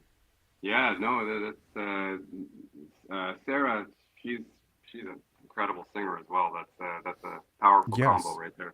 Yeah, no, it is definitely incredible. In fact, the live, there was a beautiful, they did Ave Verum in concert at Glenn Gould Studio.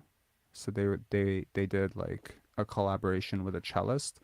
It was incredible. Like, I still remember that moment. Like, I've been to concerts before that I've forgotten. Like, I'm very lucky. This year, I have been to multiple Raptor games. I went to my first Jays game ever, sat really close. I saw Stromae in concert, which is like fucking incredible. To those who have not seen Stromae live, like, you're missing something. He's incredible. Sho Majazi, she opened for Stromae, which was incredible. Have you heard of her? The girl who sings John Cena? She sings with John Cena? No, she sings the song John Cena. Oh, yeah. She's incredible. She was so energetic. I've seen John Mulaney live. I think I mentioned that. Nate Bargatze. Like, I've seen so many people live. But I tell you, 2013, recording it on my Nokia phone. Yes, I still had a Nokia phone then. I loved my Nokia phone. Nice. Zeiss lens. It was great. I recorded that entire concert, even though I wasn't allowed to. I wanted to document that moment for her. It was so incredible. I still remember every second of that concert. It was just awesome. Yeah. Yeah. That's dope, dude. Is that your IG? Yeah. So that Nature Boy music right there. Is this a shout out to Ric Flair? No, it isn't. Woo! Yeah. The reason the band is called Nature Boy is because there's an old jazz standard called Nature Boy, and there's a line from the song that I liked as sort of like the backdrop to my compositions. Which right. The line of the song is the greatest thing you'll ever learn is just to love and to be loved in return. Love, to give love, and to accept love in return. And so that was the whole premise behind Nature Boy, but I'm going to be rebranding soon under a personal name, as opposed to Nature Boy, just because it's very hard for you to, like, if you look on Spotify, it's hard to find me on Spotify. I can actually post a link to my Spotify stuff,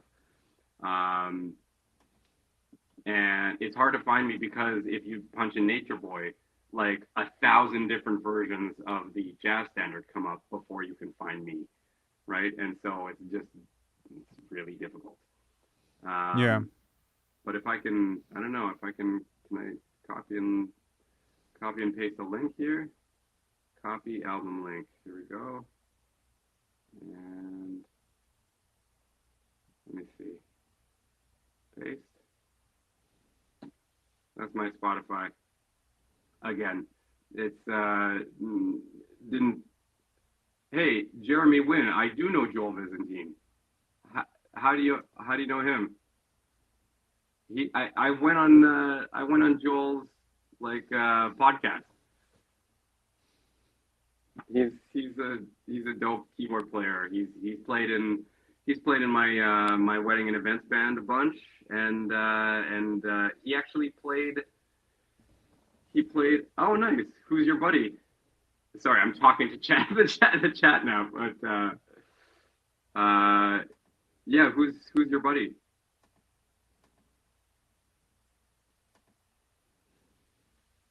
Sorry.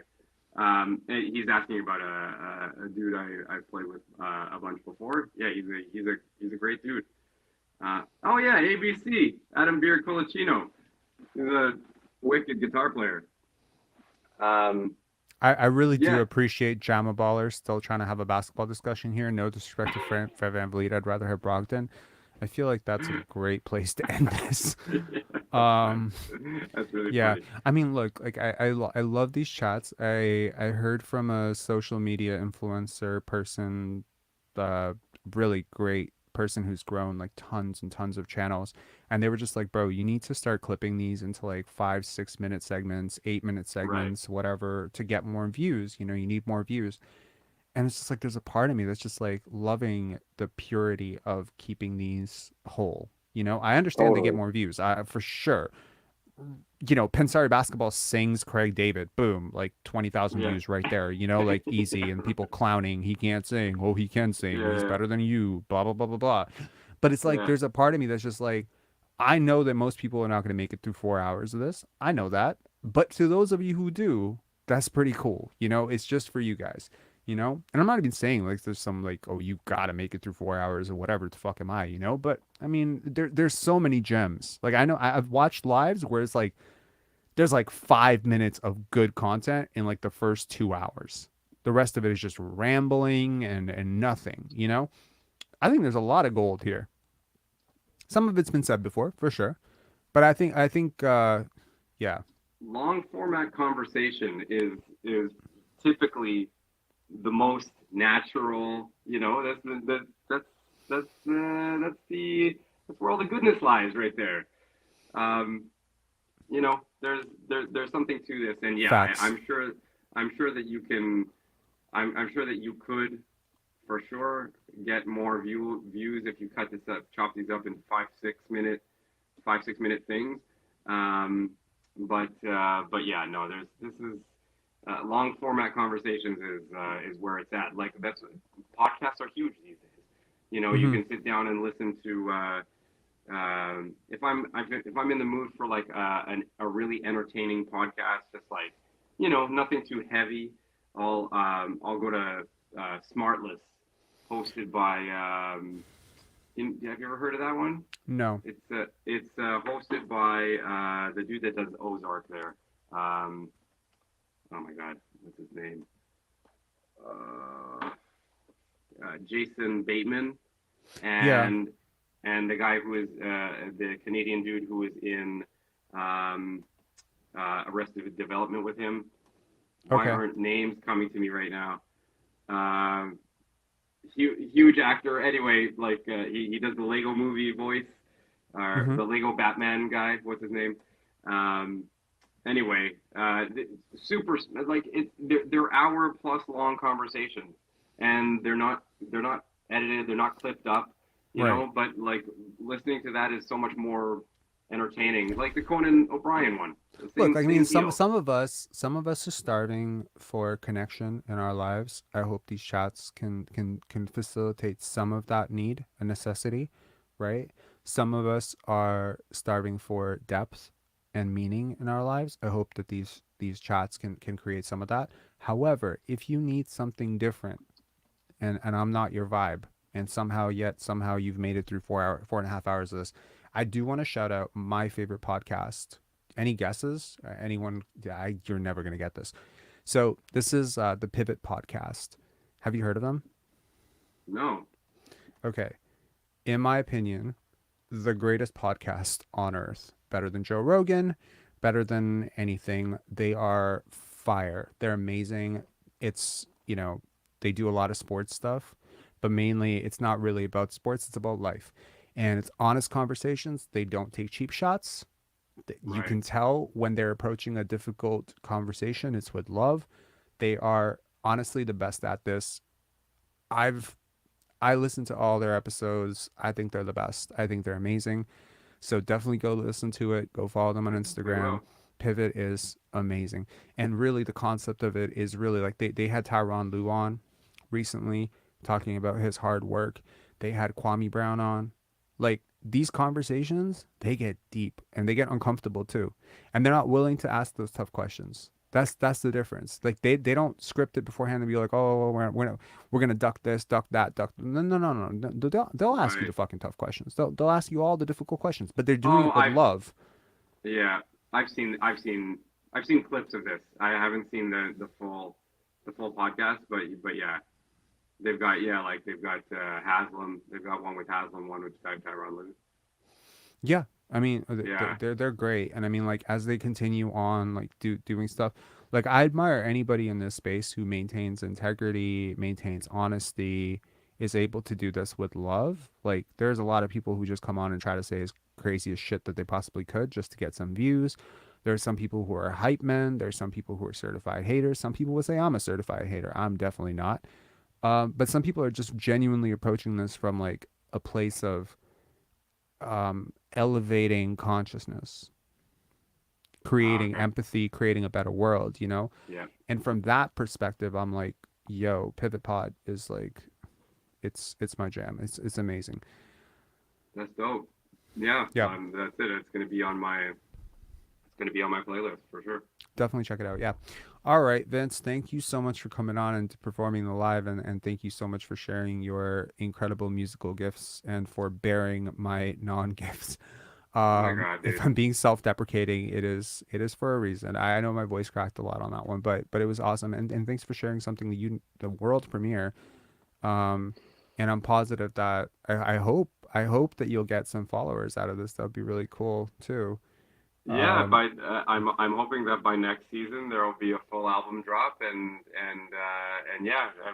we can help get it out to the world. I appreciate you allowing me the platform to be able to play for people.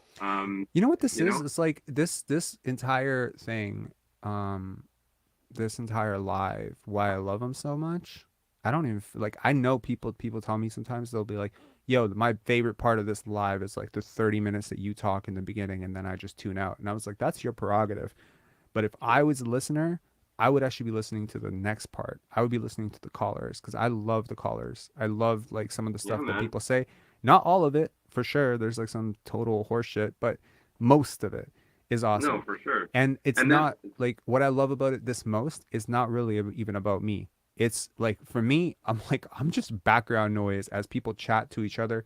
I sometimes watch this stuff and they're having a completely different conversation.